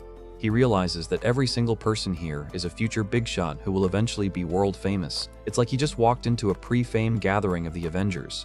He notes that although they're unknown right now, they'll soon be making a huge name for themselves throughout Iria. He's feeling pretty outclassed as a no-class nobody. Scarlet leans in with a creepy look, asking the kiddo what his prohibitions are. Sungmin nervously explains its weight and taste, and you can see he's already regretting this meeting. Scarlet is genuinely shocked that he's only been here a month and already has 2 restrictions. She gives him a grim warning that he won't last long. Baek Sogo explains that Scarlet came to this mountain specifically in pursuit of raw power. It's a harsh world, so her extreme methods actually make a lot of sense. Dokbi-jun chimes in, his scarred face looking even more terrifying up close. He says he wants to overcome his limitations no matter what the price is. This dude is the definition of no pain, no gain. He points out that all kinds of random people gather on this mountain, but almost none of them have the guts to stay. Only 4 remain who have been trying to push their limits for over half a year. Dokbi-jun asks Sungmin, right? With an intense look that gives the poor kid actual goosebumps. Sungmin just stammers a yes, feeling the weight of the old man's gaze. The blind warrior says he'll keep an eye on Sungmin to see how long he can hold out. It's both a threat and an invitation to get stronger. Scarlet teases Baek Sogo, calling her the mute and saying she must be happy to have another crazy guy around who started with 2 prohibitions just like she did. Sungmin is confused. He asks her to pardon him, while Baek Sogo just looks at him with a neutral expression. He's starting to realize he might be more similar to these legends than he thought. We get a cute diagram of the 3 practitioners, Baek Sogo, Scarlet, and Dokbi-jun, but there's a 4th one with a question mark who's the final member of this elite club. Baek Sogo mentions someone named Flam, but then Dokbi-jun immediately tells them to stop right there. The mood shifts from friendly to dead serious in a heartbeat. Scarlet gets a look of pure dread on her face. She tells Sungmin point blank that he's too dangerous. Dokbi-jun repeats the warning with a grim expression. Whoever this Flam guy is, he's clearly on a whole different level of terrifying if these 2 are this scared. Sungmin is left standing there with big question marks over his head. He's officially entered the don't go into the basement part of his training arc. 4 months have passed since that meeting. We see the snow-capped purple mountains as the seasons change, but the grind never stops for Sungmin. By the time he got used to his current state, the prohibitions just became more severe. He's shown falling through a void, his body and food constantly becoming heavier and more disgusting. He shouts that he's getting stronger as he swings his spear. He's looking way more focused and dangerous than when he first arrived.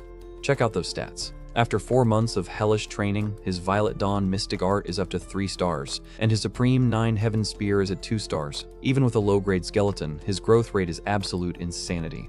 He's out in the pouring rain, delivering a massive strike with his spear. The mountain is harsh, but he's carving his own path through it. He slices through a massive purple plant like it's made of butter. He's proving that he isn't just surviving the mountain, he's starting to master it. He stops for a second, panting as he declares that the trial is definitely rewarding. He's feeling the literal weight of his progress in every muscle. His daily routine is a nightmare. Spear practice all day and mystic art cultivation all night. He feels like he's spending every single moment fruitfully, even if it's pure torture. He admits that with every step, his bones feel like they're going to break and his muscles feel like they're tearing apart. But look at that smirk, he's actually starting to love the struggle. He has to do it, he thinks, looking up at a vision of Weiji Hoyeon. She's still the ultimate goal that keeps him moving forward when everything else tells him to quit. Sungmin notices that his body has actually grown quite a bit. He realizes he can't even wear his old clothes anymore because he's finally putting on some actual warrior muscle.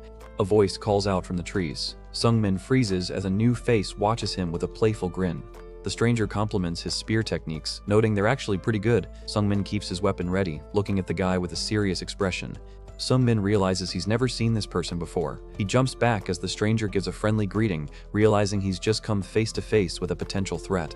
Meet Flam. He's sitting on a rock, looking way too relaxed for someone on a death mountain. He says it's his first time seeing someone his own age here. Flam leans in close with those creepy, glowing eyes and asks for his name. Sungmin just stares back, realizing he's finally met the dangerous 4th member of the group. Scarlet looks like she's seen a ghost as she asks Sungmin if he's ever seen a real genius. She's casually playing with fire magic while warning him that talent in this world isn't what he thinks it is. Dokbi-jun's scarred face looks even grimmer as he explains that for a real genius, the desperate efforts of others mean absolutely nothing. They can surpass in a smirk what others spend a lifetime failing to achieve. Baek Sogo gives the final, most chilling warning, telling him not to meet Flam. She looks genuinely worried for Sungmin, knowing that encountering that guy is a one-way ticket to a mental breakdown. And here he is, Flam. He looks like a typical high schooler, but the caption telling him he'll end up in despair tells you everything you need to know about this blue-haired menace. Sungmin is staring at him, sweating bullets. He can feel the gap in their levels just by standing in the guy's presence, and he's already second-guessing his life choices. Flam notices the tension and asks why he's so nervous just for a name. Sungmin manages to stammer out his name, looking like a deer in the headlights. Flam gives a sly smirk, realizing Sungmin has already heard the rumors about him. He calls him out for being rude and not saying hello to someone his own age sooner. Sungmin tries to brush him off, saying he's too busy training to hang out. Flam repeats the word train with a tone so condescending it makes you want to punch him. Sungmin turns away, thinking he doesn't have time to waste on a guy like this. He's internally raging because he knows Flam is a real genius, and seeing it in person is just depressing. Sungmin keeps walking, but Flam isn't letting him go that easily. The purple aura around Flam suggests he's about to do something to prove exactly why everyone is scared of him. Flam asks a simple question. What is he going to train with? Sungmin looks over his shoulder, completely confused as to why the guy is still bothering him. Sungmin gestures to his side, saying he'll use his spear, but then his eyes go wide. He realizes his hand is clutching nothing but thin air. Flam is suddenly standing right behind him, casually holding Sungmin's spear. He examines it like it's a toy, admitting it's his first time even holding a weapon like this. He gives a bright, innocent smile while holding the stolen spear. It's the kind of face a kid makes when they're about to break your favorite toy just to see how it works. Sungmin is losing his mind. He screams internally, asking since when he had it, feeling the ultimate humiliation of a martial artist being disarmed by a kid who isn't even trying. He stares at his empty hand, falling into a pit of confusion and anger. He can't even fathom the speed Flam must have used to snatch that spear without him noticing.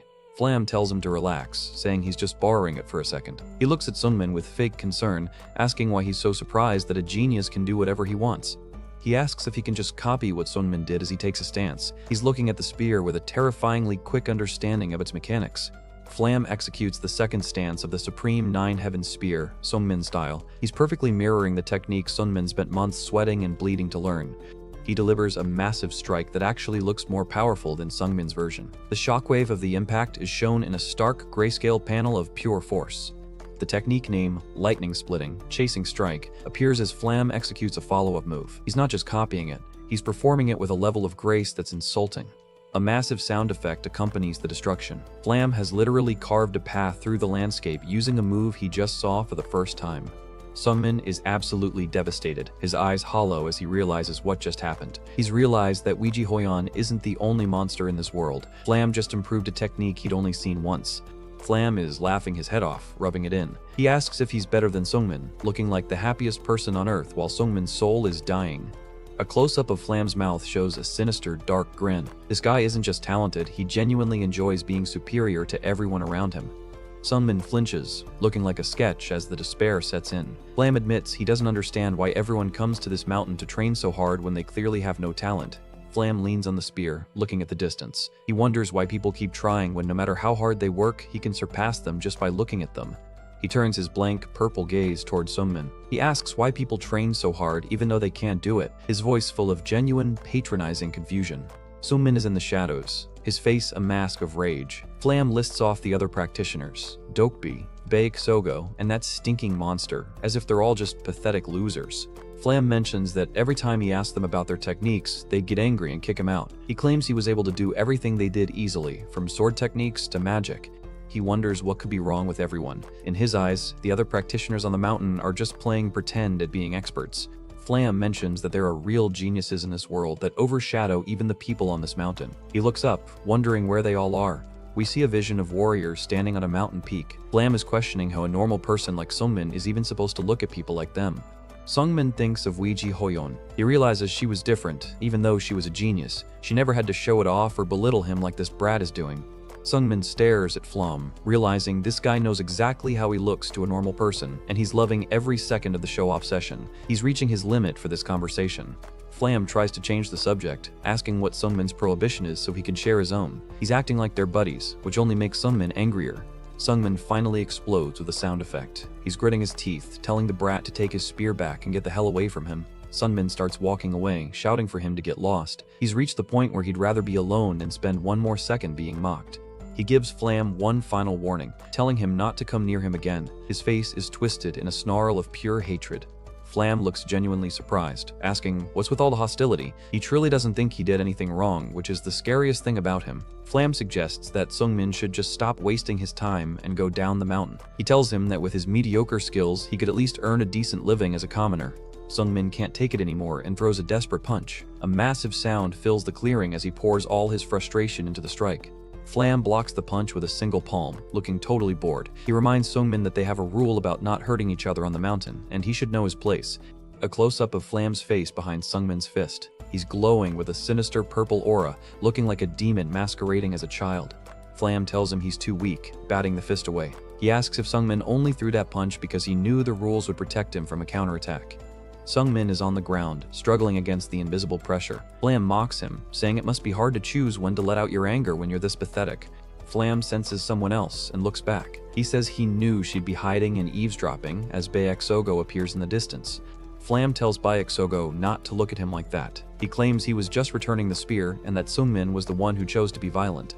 He points at Sungmin, telling Sogo that the kid's spear technique is amazing, but he's just trash at using it. He's back to being a savage critic. Sungmin is shaking with rage, but Flam just keeps going. He tells him he doubts Sungmin will ever reach 6 stars with that tiny amount of talent he was born with.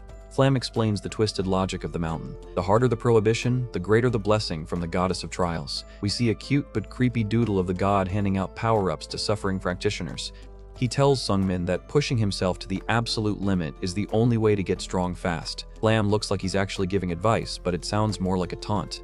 Sungmin is bent over, making gagging sounds. The combination of the weight and Flam's toxicity is literally making him physically sick. Flam has the audacity to cover Sungmin's mouth as he gags. He keeps lecturing him about prohibitions while Sungmin is having a literal breakdown on the cliffside. Flam leans over Sogo's shoulder, acting all friendly while Sungmin is suffering in the background. It's a very disturbing scene that shows just how detached Flam is from normal human emotions. Sungmin suddenly breaks free and launches into a low, aggressive sprint. He's done talking and is putting all his frustration into his movement. Baeksogo suddenly clutches her neck as her prohibition seal starts glowing with intense purple sparks. She looks like she's in a massive amount of pain, her face showing pure terror. She lets out a silent scream, her eyes wide with agony. The rules of the mountain are punishing her for something, and she can't even speak to explain what's happening. While Sogo is in pain, Sungmin is already way out in the clearing, running through the purple forest like a man possessed. Flam and Sogo watch from the top of the cliff as he vanishes into the brush.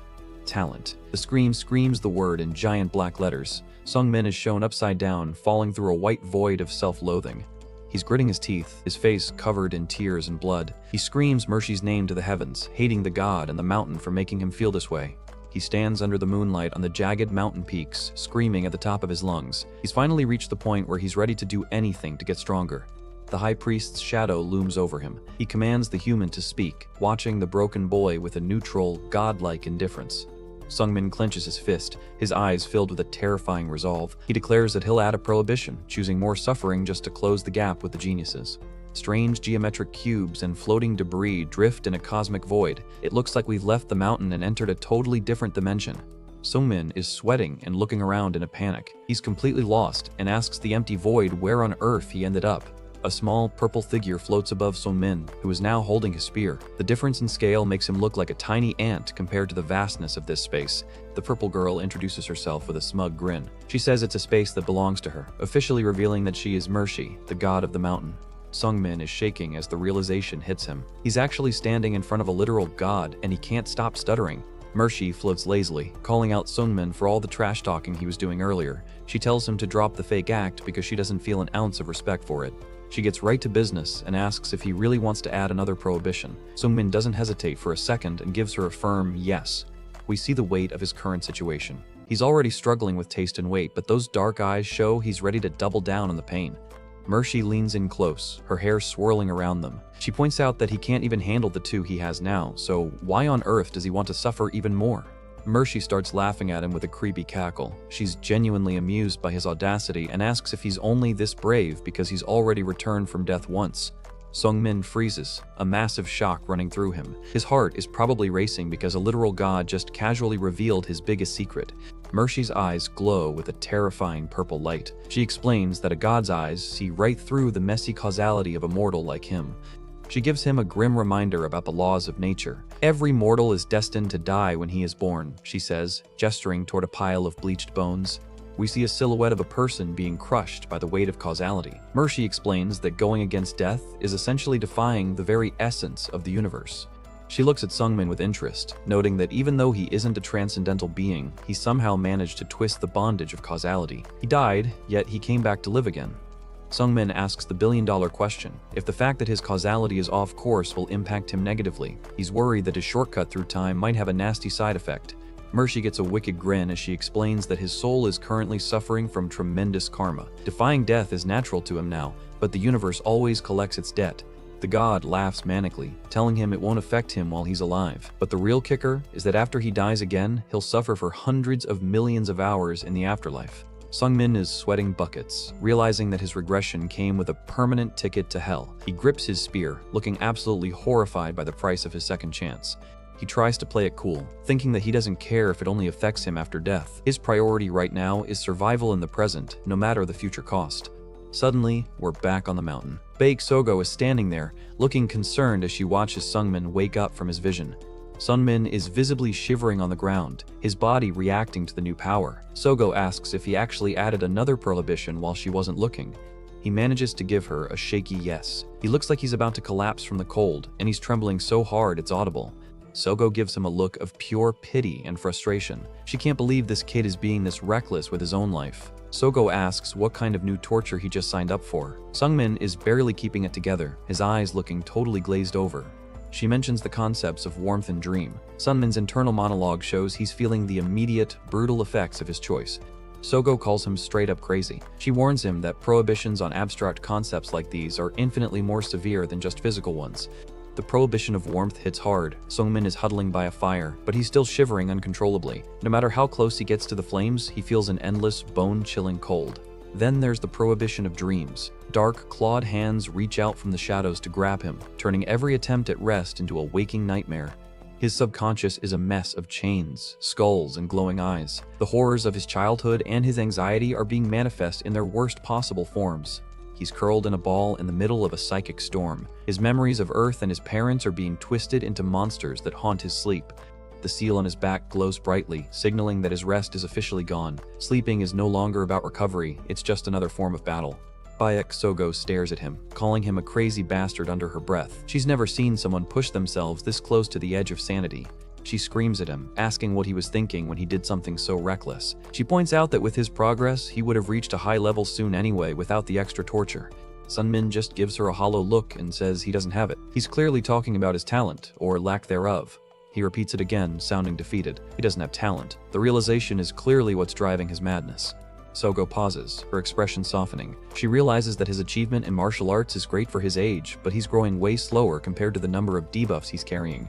She notes the disharmony between his talent and his skills. She's finally understanding why he's so desperate. He's trying to brute force a lack of natural gift with pure suffering. Sungmin thinks back to Weiji Hoyeon. He has a goal, but his mind keeps telling him it's impossible to reach it with his meager talent.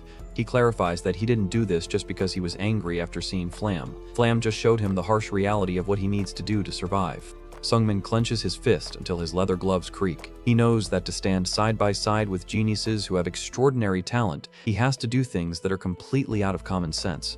Sogo watches him as he sits on the ground, looking like a man possessed. The tension between them is heavy as she processes his insane resolve. Sogo stands tall, looking down at him with a serious expression. She's actually acknowledging his spirit, even if she thinks he's a lunatic. Sungmin stares back with dark circles under his eyes. He's clearly not getting any sleep, but his gaze is sharper than ever. Sogo cracks a tiny smile and admits he has quite a high goal. She says she thinks she knows exactly how he feels, which is a big deal coming from her. We get a close-up of her smirking. She reveals her own secret. Her goal is to become the strongest in the world. Sungmin is shocked, his eyes wide. He didn't expect the quiet girl to have such a massive ambition. She gives him a mischievous look, repeating her goal. She's basically telling him they're in the same boat of aiming for the impossible. Sungmin reminds her that she previously offered to teach him movement techniques, but he laughed it off as a joke. He's looking for a way to bridge the talent gap. Sogo looks surprised, asking what he's talking about. Her neutral expression is gone, replaced by genuine shock. She suddenly slams a book onto the ground in front of him. She tells him this is the secret manual, deciding to help him for real this time. The manual is old and weathered. The text reveals its name as Shadowless Soul Flight. It's both a movement technique and a mystic art. Sungmin opens the book and is immediately blown away. He realizes this technique is comparable to the Violet Dawn mystic art and the Supreme Nine Heaven Spear. He asks why she's giving it to him. Sogo turns away, her face hidden. She tells him to call her his senior sister from now on, and that she's helping him because she knows he isn't someone who'd give up. Sungmin sits on the ground holding the new manual, looking completely drained while Baek Sogo rests beside him. They're still stuck on the topic of whether her help is just out of sympathy or something else, but for a guy with no talent, a legendary manual is a legendary manual. A quiet moment passes as the two practitioners sit side by side in the forest. Sungmin looks at Sogo, finally starting to see her as more than just a future tragedy he needs to avoid. Sogo gives him a gentle, knowing smile. Even without being able to speak, her expression says she's happy to have someone else who refuses to give up on this mountain. The scene shifts to a wide view of the eerie, purple-capped mountains. Sogo's signature line of being kind hangs in the air, leaving Sungmin to deadpan at the sky and wonder what he's gotten himself into. Pings everywhere. The system confirms he's officially acquired Shadowless Soul Flight. His status window is finally looking decent, showing off those 3 stars in his mystic art and his newly combined spear style. A nightmare begins. In a world of purple static, we see the first stance of the Supreme Nine Heaven Spear, Sungmin style. It's the soul-chasing killing strike. The spearhead is a blur of purple energy as it pierces through the shadows of a fallen opponent. The victim is shown in a dark close-up, teeth gritted in a final moment of agony. This isn't a sparring match, it's a cold-blooded execution. Weiji Hoyan looms in the background, a terrifying silhouette wrapped in red energy. She looks less like a friend and more like a grim reaper waiting to claim her due. The clash continues with brutal efficiency. Blood sprays across the static-filled background as a blade carves through the air, showing no mercy to the one being hunted. Now we're at the 5th stance, Fatal Flash. The strike is so fast it leaves a trail of purple fire, aiming straight for the kill. Absolute carnage. A character is literally being torn apart in this purple void. It's a gruesome display of power that leaves nothing but wreckage behind. Lee Sungmin is trapped in this nightmare, his hands shaking as a voice calls out to him. Weiji Hoyan is standing right there, asking if this is really all he's achieved after 10 long years of training. She turns her back on him, her words cutting deeper than any blade. She tells him it was a mistake to ever teach him, calling his entire journey a complete waste of hope and effort. She reaches out and touches his chest, her hand glowing with a blinding white light. She tells him he doesn't need his power anymore because she's taking back everything she ever gave him. Sungmin is hunched over, coughing up blood as he feels his core being shattered. Weiji Hoyan coldly tells him his dantian is destroyed, ending his life as a martial artist forever. A sickening noise echoes as her hand crushes his energy center. The betrayal is total, leaving him broken and bleeding in the darkness of his own mind. Desperate and dying, Sungmin reaches out toward Weiji's silhouette as she walks away. He's begging her to wait, his world literally dissolving into purple static around him. He screams into the void for her to wait, that he can still go on. His eyes are wide with madness and despair as he calls out her name one last time. Sungmin bolts upright, gasping for air as he claws at his chest. His eyes are bloodshot and wild. He's just woken up from the worst nightmare of his life. He's back on the mountain, shivering on the cold ground. He lets out a pained groan as the physical sensations of the dream linger in his body. A voice asks from the shadows who Weiji Hoyan is. Sungmin looks up in a panic, seeing Scarlet standing there watching him with interest. He looks down at his hands, which are still trembling. He's shocked as he realizes it was all just a dream, but the fear is still very much real. Scarlet stands over him with her hands on her hips, looking suspicious. She wonders if Weiji Hoyan is his girlfriend because he was shouting her name like she was so hot. She leans in way too close, and Sungmin is immediately hit by a wall of stench. Scarlet hasn't washed in months due to her prohibition, and even the air around her is visible with how bad it is. She practically pries his eyelid open to check on him. Sungmin is gagging, his internal monologue screaming that his actual eyes hurt just from the overwhelming smell of her unwashed body. Scarlet's face is right in his, her red eyes glowing as she notes he took on the toughest prohibitions, warmth, and dreams. She bluntly tells him that at this rate he's going to die very soon. Dokbi-jun stands in the background while Sungmin is literally gagging for air. The poor kid is being tag-teamed by a stinky magician and a blind swordsman while he's still half delirious. Scarlet keeps talking, completely oblivious to the fact that her mere presence is a form of biological warfare. Sungmin looks like he's about to pass out all over again. Sungmin manages to stammer out an apology, mentioning how weak his body is. He finally asks the million-dollar question, why on earth are the two of them here? Scarlet gives him a wide, slightly creepy grin. She says they're here to help, which sounds a lot more threatening than it probably should. Bayek Sogo is also in the clearing, watching the scene while holding her nose. Scarlet explains that the mute kept pestering them to come and give the kid a hand. Sungmin looks over at his senior sister with a mix of gratitude and confusion. He didn't expect her to call in reinforcements for his training. Scarlet announces that she bought this, presenting 4 glowing scrolls with a dramatic flair. She's finally showing off some actual magic gear. She explains that since they're otherworlders, they can use magic scrolls to learn techniques without the usual years of study. It's a convenient shortcut that they definitely need. Dokbi-jun looks on with a slightly pitying expression. He's seen a lot of trainees come and go, but none as stubborn or as desperate as Sungmin. The scene shifts to a wide shot of the mountain under a beautiful, if somewhat ominous, purple sunset. The real training session is about to begin. Dokbi-jun stands ready, holding his sword with a relaxed but deadly posture. He asks Sungmin if he can actually handle a spar in his current state.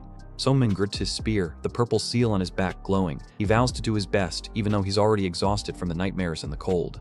They face off in the clearing, two tiny figures against the massive purple landscape. It's the veteran master versus the regressor with no talent but endless grit. Time for a magic tutorial. Scarlet starts explaining the first technique, Mental Clear. It's designed specifically to purify a mind that's been contaminated by nightmares. Sungmin activates the magic, and we get a close-up of his eyes. The darkness in his gaze seems to lift as the mental fog from the dream finally dissipates. Next up are the buff spells, Strength and Haste. These are simple magics that make him stronger and faster, which is essential when everything you carry weighs 5 times more than it should. They clash in the middle of a high-speed trade. The buffs are the only thing keeping him from being crushed by the old man's superior technique and the weight of his own body. The sun continues to set, casting long shadows across the purple-capped mountains. The pace of the training is clearly getting more intense as the day ends. Sungmin is doubled over, gasping for breath while Dokbi-jun stands perfectly still. The gap between them is still massive, and the kid is hitting his physical wall. Scarlet introduces the third magic, Fatigue Recovery. It's a literal lifesaver for a training addict like Sungmin, but every miracle comes with a catch. Sungmin is huffing as the recovery magic takes effect. He's glowing with energy, but his expression shows he knows the toll this is taking on him. He notes that overusing this specific magic can lead to the depletion of his life force, which is a one-way ticket to a permanent grave. But to keep up with this hellish schedule, he has no other choice. Dokbi-jun doesn't hold back his criticism. He points out that Sungmin didn't even last 100 seconds against a blind old man. The kid just sighs and promises to do better next time. Jun notices Sungmin is shivering again despite the effort of the spar. He asks if the prohibition of warmth is flaring up, looking genuinely concerned. Sungmin is shaking violently, his teeth chattering as the bone-chilling cold takes over. He's completely defenseless against the abstract curse of the mountain. Dokbi-jun moves in and places a hand on Sungmin's torso. He's using his own internal energy to stimulate the kid's circulation and metabolism. The relief is immediate. Sungmin stops shaking and thanks the old man, his breath finally returning to normal as the warmth spreads through his body. Dokbi-jun explains that he's just pressing on specific blood vessels to boost his internal heat. It's a temporary fix, but it allows Sungmin to actually survive the night. Jun turns his back, ready to head home. He tells the kid to take good care of himself, looking like the grizzled mentor he's become. He mentions that it's actually hard for him to find a decent sparring partner on this mountain, so he needs Sungmin to stay alive. Talk about a weird way of showing you care. Sungmin watches him go, looking completely drained. He realizes that if he didn't have this kind of help, he would have died a long time ago in his second life too. He stands alone as the sky turns a fiery orange. The weight of his gratitude is starting to feel just as heavy as the prohibitions on his back. He thinks that after regressing, so many people have helped him. He's standing tall, but his mind is racing with a sudden, unsettling realization. His eyes widen as a chill goes down his spine. He feels a sudden flinch. Something about this whole situation is starting to feel incredibly wrong to him. The purple seal on his back flares up with energy. He stops in his tracks and asks himself if this is even possible. He clutches his head, his face a mask of suspicion and fear. He calls the entire situation unnatural, feeling like he's being manipulated by an invisible hand. He recalls the people from Xenovis. He knows Iria wasn't such a warm-hearted place in his previous life, so why is everyone suddenly going out of their way to help a talentless no-class? Scarlet walks up to Dokbi-jun, complaining about the smell again. Even in the middle of a serious discussion, she's still a walking disaster of hygiene. She's grumbling at the old man, threatening to burn him to a crisp once they leave the mountain. She's annoyed that he's being so harsh with her just because she skipped a few baths. Jun asks if she's just back from fighting the kid. She admits that even though he's slow, he's getting better little by little. You can tell they both see something in him. Scarlet is surprised that a grumpy martial artist like Jun is taking care of someone with all his heart. Jun just brushes it off, saying he was simply asked to help. Jun calls her out, noting that she also went out of her way to make those magic scrolls herself. He asks her why she's putting in so much effort for a stranger. Scarlet looks away, her expression softening for once. She says she doesn't know why, her fiery red eyes looking a bit lost in the twilight. She stares off into the purple forest, thinking about the kid who refuses to give up. The silence between the two masters is heavy with unspoken thoughts. She admits that when she sees him, she just couldn't leave him alone. Her silhouette is shown against the dark woods, a rare moment of genuine compassion. Back at his camp, Sungmin feels their eyes on him. He realizes he's becoming more sensitive to his surroundings, even the things he can't see directly. He shakes his head and puts on a brave face. He tells himself not to overthink it, that he's just lucky in this life. The sparkles in the background show he's choosing to believe in the kindness of his new friends.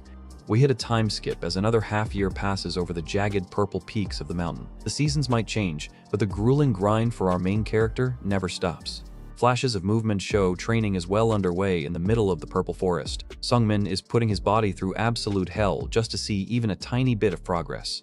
Just look at his hand. It's shaking violently as he tries to maintain his grip on the spear. The weight prohibition has reached a level where just holding a weapon feels like lifting a mountain. He's panting and shivering, barely able to keep his spear steady in the clearing. Every muscle in his body is screaming, but his eyes are still locked on his imaginary target. A close-up on Sungmin looking absolutely ragged and soaked in sweat. He's reaching his limit, but those intense eyes show that his spirit is still very much in the game. He finally slumps to the ground, using his spear for support as he catches his breath. It's a quiet, lonely moment that highlights just how brutal this self-imposed training really is. His heavy footsteps echo as he forces himself to walk through the woods. Every step is a massive effort against the invisible weight crushing his shoulders.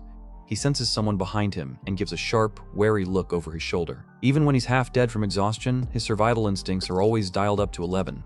Speak of a devil, it's Flam. The blue-haired prodigy is just standing there with a smug look, calling Sungmin larvae again because apparently he hasn't found a better insult in 6 months. Flam mocks him, saying he didn't think Sungmin would even last half a year. He seems genuinely surprised that the kid has managed to survive an entire year on this mountain. Sungmin just keeps walking, treating Flam like a ghost and totally ignoring the trash talk. Flam looks slightly irritated that he isn't getting the usual reaction from his favorite punching bag.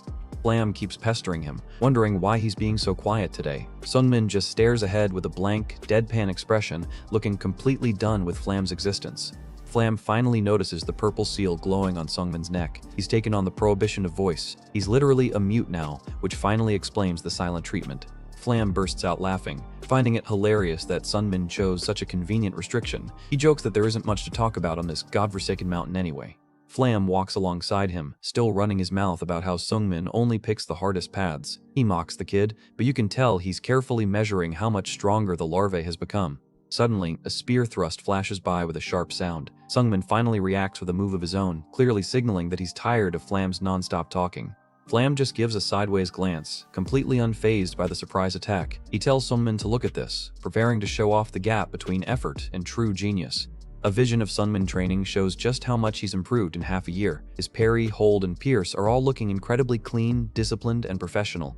Even Flam has to admit that the movement techniques from Bayek Sogo have harmonized perfectly with Sungmin's spear style. He's impressed in his own annoying way, watching the results of a year of torture. Flam mocks him, asking if that's all he's got even though he's carrying 5 prohibitions. He acts like he's just offering friendly advice, but his aura is getting more aggressive. Sungmin launches a flurry of strikes, the sound showing the sheer speed of his weapon. He's not here for a lecture, he's letting his spear do all the talking. Flam's face is a mask of total confidence as he analyzes the incoming strikes. He looks like he could counter this entire routine in his sleep without breaking a sweat.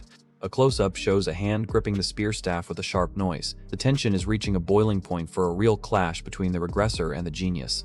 Flam gets right in his face, telling Sungmin not to use his voice prohibition as an excuse to ignore him. He claims he can understand everything just by reading the shape of Sungmin's lips. Sungmin gives a small, bloody smirk through his exhaustion. He's got his own internal thoughts about this genius, and he refuses to be intimidated by the bluster. Flam's expression turns dark and serious as he looms over Sungmin. He warns the boy that while he can look down on others, he won't tolerate a nobody looking down on him. He taunts Sungmin, telling him to try killing him then, and reminding him that the only thing protecting him is the mountain's no-violence rule.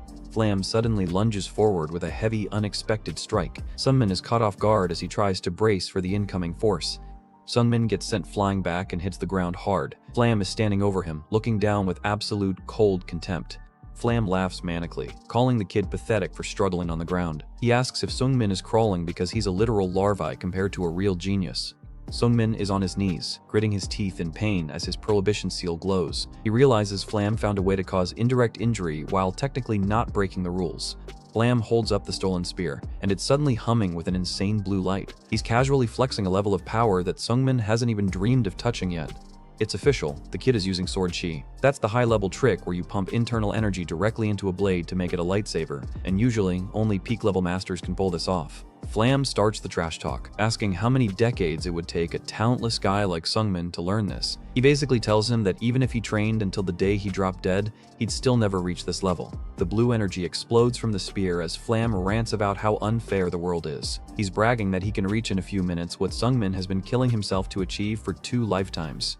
Flam asks if it's even worth continuing when his efforts are this meaningless, but Sungmin just stares back with those cold, dead eyes. He gives a simple, yeah, proving that his resolve is way tougher than his current stats. Sungmin thinks to himself that there's no end to despair if he keeps dwelling on his lack of talent. He actually thanks Flam for coming around whenever he was bored with training. He decides to struggle slowly like a larvae, no matter how long it takes. That's his new internal mantra for survival in this completely unfair world. Sungmin's eyes are glowing with a dark, terrifying resolve as he looks at his rival. He vows that someday, he'll be the one that put a spear through Flam's confident body. A massive shockwave of purple and black energy erupts between them. Sungmin is pushing his internal energy to the absolute limit in response to Flam's overwhelming presence. The energy clash is intense, with white light and impact sounds filling the frame. Sungmin is unleashing every drop of power he's cultivated over the last year. Flam just watches a massive tree trunk get cleanly sliced apart by the residual force. He's humming to himself, looking intrigued by the kid's sudden, explosive burst of power. Sungmin stands in the aftermath, panting but steady as the dust settles around him. He survived another round of Flam's physical and mental toxicity. Flam gives a final, creepy smirk as he walks away. He tells Sungmin he'll look forward to the day the kid finally gives up and starts crying from the despair. Sungmin thinks to himself not to even dream about it as he glares at the back of his rival. He's not going anywhere until he's the strongest person on this mountain. A month later, it's time for another trial. Mercy appears in her purple cosmic space and tells Sungmin it's time to choose yet another prohibition. Sungmin chooses hearing for his next restriction. He's now training while being completely deaf to the world around him. It's a torturous choice. His head is now filled with terrible noises that look like red static. The text says he can't get used to them no matter how hard he tries. 6 prohibitions. Sungmin is currently living through a level of physical and mental torture that would break most people in an hour, but he still swings his spear every day. The grind is purely mechanical at this point. Parry, hold, pierce. He's repeated these basic motions hundreds of thousands of times until they've become as natural as breathing. He's finally starting to see the payoff. He's managed to harmonize the Supreme Nine Heaven Spear, the Violet Dawn Mystic Art, and the Shadowless Soul Flight into one lethal style.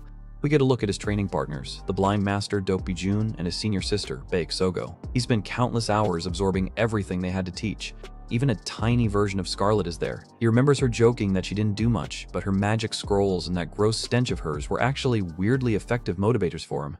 It's a cruel irony. The stronger he gets, the more the mountain fights back. The weight gets heavier, the food tastes worse, and the nightmares become so intense it feels like he's never actually resting. His body is enveloped in greater chills, and the unending sounds in his ears are driving him to the edge of sanity. He looks like a ghost of his former self, just barely hanging on. But strangely, it was actually comfortable sometimes because the hearing prohibition blocked out the nuisance of Flam whenever he tried to find him. Talk about a silver lining. He continues his slow, larva-like struggle to improve. We see the image of the maggot again, representing his slow but completely unstoppable growth. A close-up of Sungmin's determined face. He's looking ahead with a steady gaze, proving that his spirit hasn't been broken by a single thing the mountain has thrown at him. Sungmin finds himself back in Mercy's cosmic space. He's confused, asking why he was summoned when there's still time left before his next prohibition choice. Mercy looks at him with a different, more serious expression than before. She addresses him as Practitioner Lee Sungmin, her purple hair flowing around her in the void. The final screen is simple and incredibly powerful. She congratulates him on overcoming her trial. After a year of absolute hell, Sungmin has officially finished the trial of Mercy's Mountain. Sungmin is completely dumbfounded. He asks what trial she's talking about, trying to wrap his head around the fact that his arch-rival might not even be a real person. Mercy looks at him through Flam's eyes. In this twisted sense, she explains that Flam's entire existence was designed specifically as a barrier for him to overcome. The realization hits Sungmin like a ton of bricks. In short, everything about Flam, his arrogance, his talent, his taunts, was all part of the mountain's master plan. A close-up of Sungmin's face shows the gears turning as he finally understands the scope of the trial. He'd been fighting a shadow designed by a god this whole time. Mercy confirms it with a calm, almost hollow expression. Flam's existence in itself is a trial, a personification of the despair that elite talent inflicts on the untalented. She points out the other legendary figures on the mountain, Baek Sogo, Scarlet, and Dopey Jun. All of them stayed for more than half a year, and all of them became reputable powerhouses in Area.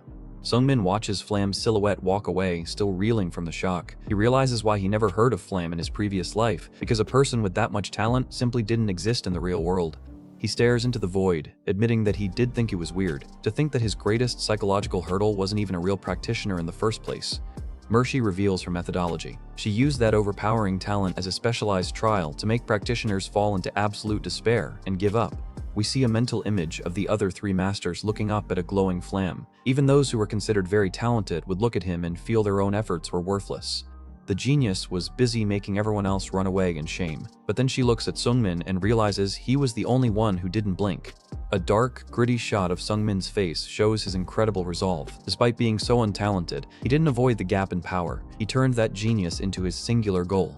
Mershi admits that her plan failed with him. It was a reckless way of trying to break his spirit, but she wasn't able to make him feel the despair she wanted. Mershi confesses that she actually liked his recklessness. She's watching him with a mix of respect and curiosity, realizing he's a very unique specimen. The goddess turns into a glowing purple silhouette and gives him a final warning. He must never reveal the truth about Flam to the other practitioners, or he'll face the literal wrath of a god. She asks if he plans to keep training on this harsh mountain. Seungmin gives a resolute, of course, showing he's not done with his self-imposed torture yet. Mershi tells him that the reward for overcoming her trial won't be given now. He'll only receive his prize the moment he finally decides to leave the mountain. She offers him a shortcut, asking if he will give her his soul. She'll give him strength he can't get in 100 years. Seungmin isn't having it and tells her he doesn't need that kind of dirty trade.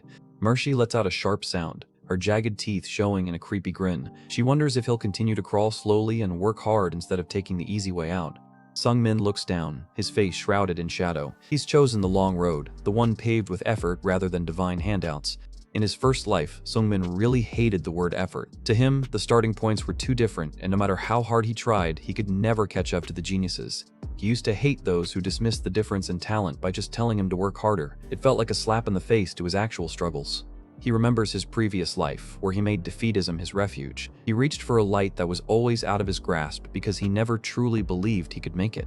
But things are different now. He's had fateful encounters with Sogo and Weiji Hoyan, and he's finally lost his excuses for staying weak. A text box hangs over a small, lonely figure asking how his life is this time around. He's reflecting on the massive shift in his mental state. He looks at the glowing seal on his back, realizing it took this regression for him to truly start putting in the effort. He's finally done running from himself. A smirk spreads across his face as he vows to try and squirm until the very end. He's accepted his role as the larvae who will eventually grow wings. Mershi looks at him and admits that she's come to like the word effort quite a lot because of him. She's seeing a beauty in the struggle that she didn't expect. She suddenly acts all bubbly, spinning around and asking if she should talk to herself for a bit. Seungmin just watches her with a confused look as her personality flips again. Mershi tells him that there is no such thing as a coincidence in Aria. Everything, including his regression, is part of a grand causality where there's a reason for everything. We see a vision of other worlders being summoned from different dimensions. They're given benefits in the form of skills, but Mershi asks for what reason could it be. She looks serious again, her face glowing purple in the void. She's hinting at a massive, hidden agenda behind the entire summoning process of Aria. Seungmin is trying to follow along, but he's clearly out of his depth. He realizes she's talking to herself, but the message is definitely intended for his ears. Mershi walks away, her purple hair trailing behind her. She's trying to convey a warning indirectly, but she's bound by rules that prevent her from being blunt. The screen goes white as she pauses. The tension is palpable as the god prepares to end the conversation. A bright, static-filled silhouette appears. Mershi says that if he's back, it means something is about to happen that requires him to have returned from the future. Seungmin stands tall in the cosmic space, looking like a true warrior. He needs to get ready to be worthy of the actual reason behind his regression. Suddenly, the background shifts to a field of stars. The space they were in is expanding or changing as the conversation reaches its climax. Mershi gasps as a sharp sound rings out. Something is trying to force its way into her divine territory, and she looks genuinely worried. A close-up of a furious, glowing eye shows a presence far more powerful than Seungmin. This is some high-level interference. Mershi reaches up to the sky, trying to hold the space together. She screams for whatever it is to stop, reminding it that this is her territory. She unleashes a massive wave of power, her face twisting into a mask of divine rage. She commands the intruder to stand down unless they want to be completely destroyed. Cracks start appearing in the fabric of space itself. The sharp sounds continue as the reality of Mershi's dimension begins to shatter under the pressure. The void is literally breaking into pieces. It looks like a pane of glass that's been hit with a hammer, and the stars behind are visible through the gaps. Seungmin looks over his shoulder at Mershi, who is struggling to maintain control. He has no idea what's happening, but he knows he shouldn't be here for it. Mershi tells him to go back now. She doesn't have time to explain and warns him that he doesn't have any time to waste if he wants to survive what's coming. She points a finger at him, her expression urgent. She commands him to go and finish his training, officially ejecting him from her divine office. Seungmin is falling back into reality, telling her to wait. He's being pulled out of the void as Mershi fades into the background. Mershi watches him go, her face a mask of uncertainty. She wonders if he will be able to stop it, referring to a fate that even a god seems to fear. The screen shows a black sun or black hole. The fate, the text begins, signaling a dark turn in the story's destiny. The message finishes behind Sunmin's back, telling of the end. It's an ominous prophecy for a guy who just wanted a better life. A few days later, Sungmin is back on the mountain, but he looks absolutely miserable. His face is sweating and his expression is one of pure disgust. A close-up of his nose as the purple seal on his face glows. He chose smell for his sixth prohibition, and it was a horrible mistake. Scarlet is standing right next to him, and the green stench lines around her are out of control. Sungmin is gagging while she yells at him, asking if he wants to die for complaining. Sungmin is gritting his teeth, wondering if he really should have picked the sense of smell. He's currently living in a 24/7 bioweapon zone thanks to the Grand Magician. Bayek Sogo appears from behind a massive wooden door. Even in his suffering, Sungmin acknowledges his senior sister with a respectful glance. He reflects on the mountain's logic. The harsher the prohibition, the faster the growth. He admits that aside from wanting to vomit every time he swallows his own saliva, he's doing alright. Baek Sogo has also taken on new prohibitions, taste and hearing. She's shown in a split screen, her mask hiding the pain of having her senses go haywire. She looks exhausted, realizing that the new restrictions are a much more terrible experience than her previous ones. She finally understands the level of hardship Sungmin has been enduring. Sungmin laughs hollowly to himself, thinking about the prohibition of senses. It's worse than he thought, but it's the price he's paying to stand among the legends. Sungmin is caught totally off guard here. He's just minding his own business when someone drops a "we need to talk" bomb on him. It's a heavy moment under the purple sky. Sogo finally says what she's been thinking. She's hitting the road and leaving the mountain behind soon. Check out the contrast in these expressions. Sogo looks perfectly calm and resolute about her departure, but Sungmin looks completely heartbroken by the news. We're reminded that Baek Sogo is a literal genius. She doesn't have to suffer as much because she's already operating at a level most can only dream of. She spent 2 full years on this mountain. It's safe to say she's reached her goals and is ready for what's next. Sungmin asks the obvious, if she's leaving. Sogo confirms it with a simple nod, signaling the end of an era. Now she's turning the question back on our boy. Sungmin isn't going anywhere yet, he's staying to grind even more. Sogo looks a bit down about the news. You can tell their bond actually means something to her. A wide shot as the big question drops, asking if they will see each other again. Sungmin gives her the answer she wants to hear. Sogo gives a rare, genuine smile. It's a nice change from the constant training face we're used to. Sungmin reflects on the fact that it's been a whole year since they met. He's gone from a little kid to standing eye to eye with her. Sogo is legit worried about him. She's afraid that without her, he'll just overwork himself until he drops. She realizes she hasn't even finished teaching him the shadowless soul flight. She's torn between staying and leaving. Sungmin surprises her with a sudden, serious look. He's making it clear he's ready for her to go. He tells her straight up he can pull his own weight now. He's thankful for her help, but he doesn't want to hold her back anymore. Sungmin gives a heartfelt thank you to his senior sister. He knows he wouldn't even be alive without her. We get a close-up of Sogo's face as she lets that sink in. She's finally at peace with her decision. Whoa, unexpected hug alert. Sogo pulls him in close for a final goodbye. Sungmin is absolutely frozen, eyes wide as saucers. He definitely wasn't expecting this much physical affection from the silent warrior.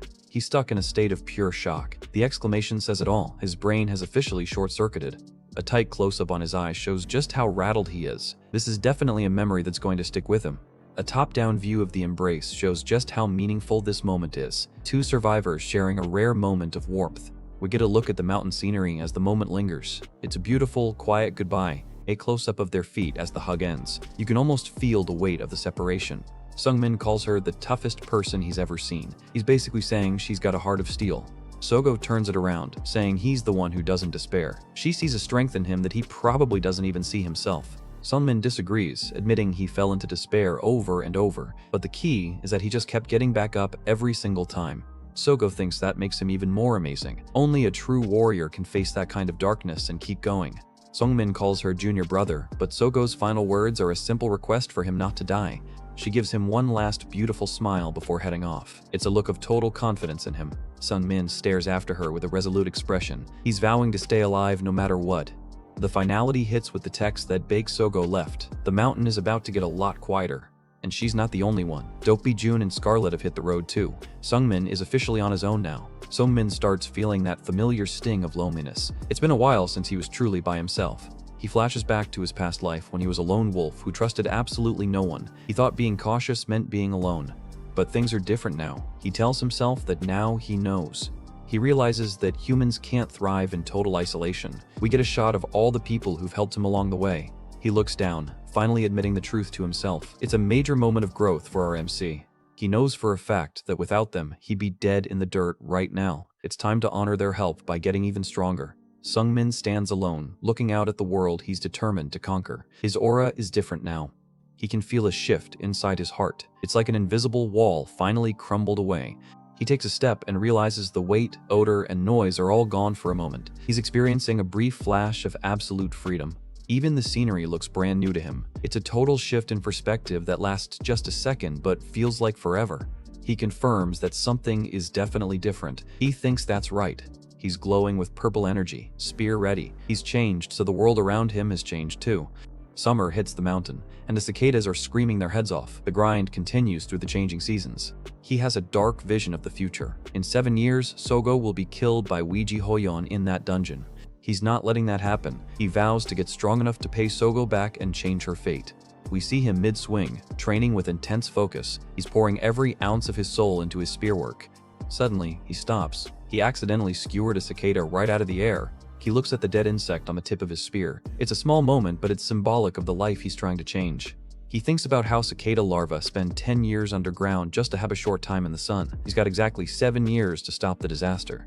He gazes into the distance, wondering just how much power he can pack into 7 years. The pressure is on. He shakes off the doubt. He must do it. He's fully committed to this path. His training intensity goes through the roof. He's pushing himself harder every single day, no matter the pain. He even starts cutting into his sleep time to swing his spear more. This dude is a total training maniac. Doppy Jun's advice comes back to him. The secret to moving, even when you can't see, is to sharpen your other senses. He decides to take on the prohibition of vision. He's officially going into this fight blind.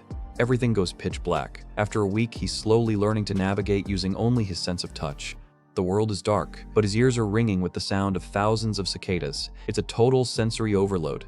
In the midst of all that noise, he just keeps swinging. He's becoming a ghost, moving outside of regular time. His body is basically on autopilot now, executing martial arts flawlessly. He's starting to think deeper about his own existence. He compares himself to a larva. Does he even have what it takes to become a cicada? After a short time on the ground, they all want to fly. The screen is covered in red text telling him he needs more. Sungmin is gritting his teeth, pushing past every physical limit. A massive, bloody MORE fills the panel. This is what pure obsession looks like. We see his silhouette in a dark void. He's questioning everything, his regression, his purpose, his why. The seasons keep turning, the air gets colder, but his daily life is a constant cycle of spear swings. He's becoming a permanent fixture of the mountain. He's getting used to living in a world of total darkness. He just keeps swinging that spear, season after season. Suddenly, he's back in Mershi's cosmic territory. The transition is abrupt, showing he's reached another milestone. Holy transformation. Sungmin looks like a complete savage now, long hair, ripped muscles, and tattered clothes. He looks Mershi in the eye and simply says he wishes to stop the trial. A massive wave of purple energy surges through Sungmin's body as he finally breaks his silence. He lets out a soft gasp as he feels the heavy weight of the prohibitions finally lift from his soul. He looks down at his hand, flexing his fingers in the void. For the first time in years, everything feels right again. No more chills, no more foul smells, just pure, unfiltered reality.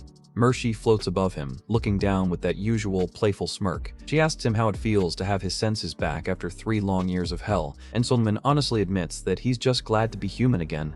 It's like a breath of fresh air after drowning. He can finally see clearly and hear the quiet of the void without that constant, disturbing noise. He notes that his body feels light as a feather, giving him a massive sense of freedom he hasn't felt since he first arrived. Sungmin watches the goddess closely as she hums to herself, clearly planning something. When he asks what's up, she just gives him a mysterious look that usually means things are about to get complicated. Mershi admits that she's genuinely stumped about what kind of reward to give him. This is the first time we've seen a literal god struggle to find a prize that fits a student this dedicated.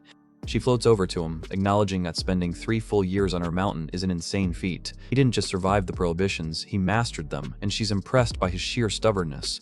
We get a hilarious chibi shot of a practitioner being crushed under a massive rock of their own making. Mershi explains that plenty of overeager idiots take on too many prohibitions and end up dying or quitting, making Sungmin a rare success story. She gives him a bright, happy grin, telling him it's a treat to see someone like him occasionally. Because he's such a good student, she's decided to let him pick his own poison, or in this case, his reward. She asks him what he wants now, looking right at him. Sungmin doesn't even hesitate, his face locking into a look of pure determination. He shoots his shot and asks if she can just give him actual talent for martial arts. Mercy shuts that down instantly, telling him that's way too much to ask, even for a god. Sungmin goes quiet, leaning his head on his hand as the weight of his own limitations hits him again. He knows he can't have much time left if he wants to change the future. He clenches his fist, the frustration boiling over. He knows he needs to become much stronger to protect the people he cares about, but he has no idea what the next step is. He looks Mercy dead in the eye and asks her to give him what he needs. He's putting his entire future in her hands right now. Mercy just hums, the stars in her eyes glowing as she processes his request, and she knows exactly what's missing from his training regimen. She drops the truth bomb. What he needs isn't more talent, it's time. It's the one thing he's been running out of since the moment he regressed. Sungmin is absolutely floored when she tells him she can actually give that to him. He looks like he's just seen a ghost, completely caught off guard by the possibility of controlling time. She reaches into the void and pulls out a glowing purple crest, tossing it to him. She tells him to head to a place called Dreammore and show the token to someone named Denier. We see a close-up of the crest, which features a golden hourglass symbol. Mercy explains that Denier is the god of time, and he's the one who will give Sungmin his next trial. She warns him that compared to Denier, her own trials are considered humane. She's basically telling him he's about to enter a whole new level of hell, but she knows he'll love every second of it. She points a finger at him, reminding him that just like the mountain, what he gains from Denier is entirely up to him. But make no mistake, this journey is going to be extremely perilous. Sungmin gets a wicked, excited look on his face. He thinks that's exactly what he wants, looking ready to jump into the next life or death situation immediately. Mercy gives 2 cheeky peace signs, telling him that the trial of time is only half the reward. She's still got one more prize for his 3 years of hard work. Sungmin asks if she's pretty generous, clearly surprised by her charity. Mercy just laughs, reminding him that gods aren't always stingy with their favorites. She snaps her fingers and announces the second reward, a recommendation for him to become a member of something called Erebrisa. A portal starts to swirl as she prepares the summoning. Suddenly, a man in a sharp suit and a monocle appears in the void. Sungmin flinches back in shock, not expecting a literal businessman to show up in a god's dimension. The man gives a polite bow and introduces himself as Neville, the broker of Erebrisa. He's looking dapper as hell with his red hair and professional attire. Neville turns to Mercy and asks if this scruffy-looking kid is the one she recommended. Sungmin is just standing there looking confused, probably wondering why he's being judged by a butler. Neville gives him a cold, skeptical look over his monocle. He tells Mercy that, with all due respect, he doesn't think the kid is qualified enough to join their guild. Ouch, talk about a bad first impression. Mercy doesn't miss a beat and tells Neville to take a closer look. The broker leans in, his expression shifting as he realizes he might have missed something. Neville's attitude flips instantly. He says he's sorry, realizing the hidden power behind Sungmin's scruffy appearance and is suddenly all apologies. He bows deeply, admitting he made a hasty decision because Sungmin's current level of martial arts didn't look high at first glance, and Sungmin is just standing there with a blank, confused expression. Sungmin gets a bit salty, asking if his skills are still lacking in Neville's eyes. He knows that at his current age, he'd be treated like a superstar anywhere else in Iria. He asks what's so special about this Erebrisa anyway. Neville stands tall and explains that they are an intermediary guild that provides anything their customers desire. We see the guild's emblem, a fierce red dragon head. Neville explains they handle request orders, auctions, information, and basically everything an adventurer could ever need. Sungmin's eyes light up when he hears they sell elixirs and martial arts manuals. Neville confirms it with a smug of course, knowing he's just hooked his newest customer. We get a look at their high-end catalog, featuring 200 million ear elixirs and legendary techniques from the Manhwa and Wudong sects. This isn't just a shop, it's a goldmine for power seekers. Neville notes that Sungmin seems to have a keen eye for their rare items. He's already treating the kid like a VIP, knowing he has a goddess as a reference. Sungmin turns back to Mercy and asks if she's a member too. She confirms it with a casual, of course, admitting she uses their services all the time. Sungmin is internally screaming. He wonders who the hell they are, realizing he's just stumbled into a guild that literal gods use for shopping. Neville offers a hand, asking if he would like to become a member of Erebrisa. He's looking very persuasive with that polished, professional vibe. Sungmin realizes he has absolutely nothing to lose and agrees to join. He gives a firm nod, ready to sign whatever contract is put in front of him. Neville brings out a massive scroll and guides him through the signing process. He tells him to sign here and put his thumbprint there, making the official membership look like a high-stakes business deal. It's official. Neville welcomes him to the guild, saying he looks forward to their future business. He's clutching the signed contract like a precious treasure. Neville snaps his fingers, and a blast of magical light hits Sungmin. He tells the kid this one is on the house as he prepares a special surprise. Another snap of the fingers. Neville is moving fast, using his weird broker magic to do some extreme grooming on our wild mountain man. Talk about a glow-up. Sungmin is now clean-cut, his hair trimmed and his clothes fixed. Neville admits he only did it because he hated that Sungmin's messy hair looked like a bad copy of his own. Neville takes his leave, vanishing into the shadows. He tells Sungmin to call him whenever he needs anything, leaving the newly polished warrior standing there in shock. Mershi asks if he likes the gift, and Sungmin honestly admits he's very satisfied. He's looking like a proper adventurer for the first time in years. She teases him for still being informal, but she's happy for his success. She asks where he's heading now that he's finally leaving the mountain. Sungmin tells her his first stop is Bahengir. Mershi just hums, letting him know that whatever he chooses to do, it's his path to walk.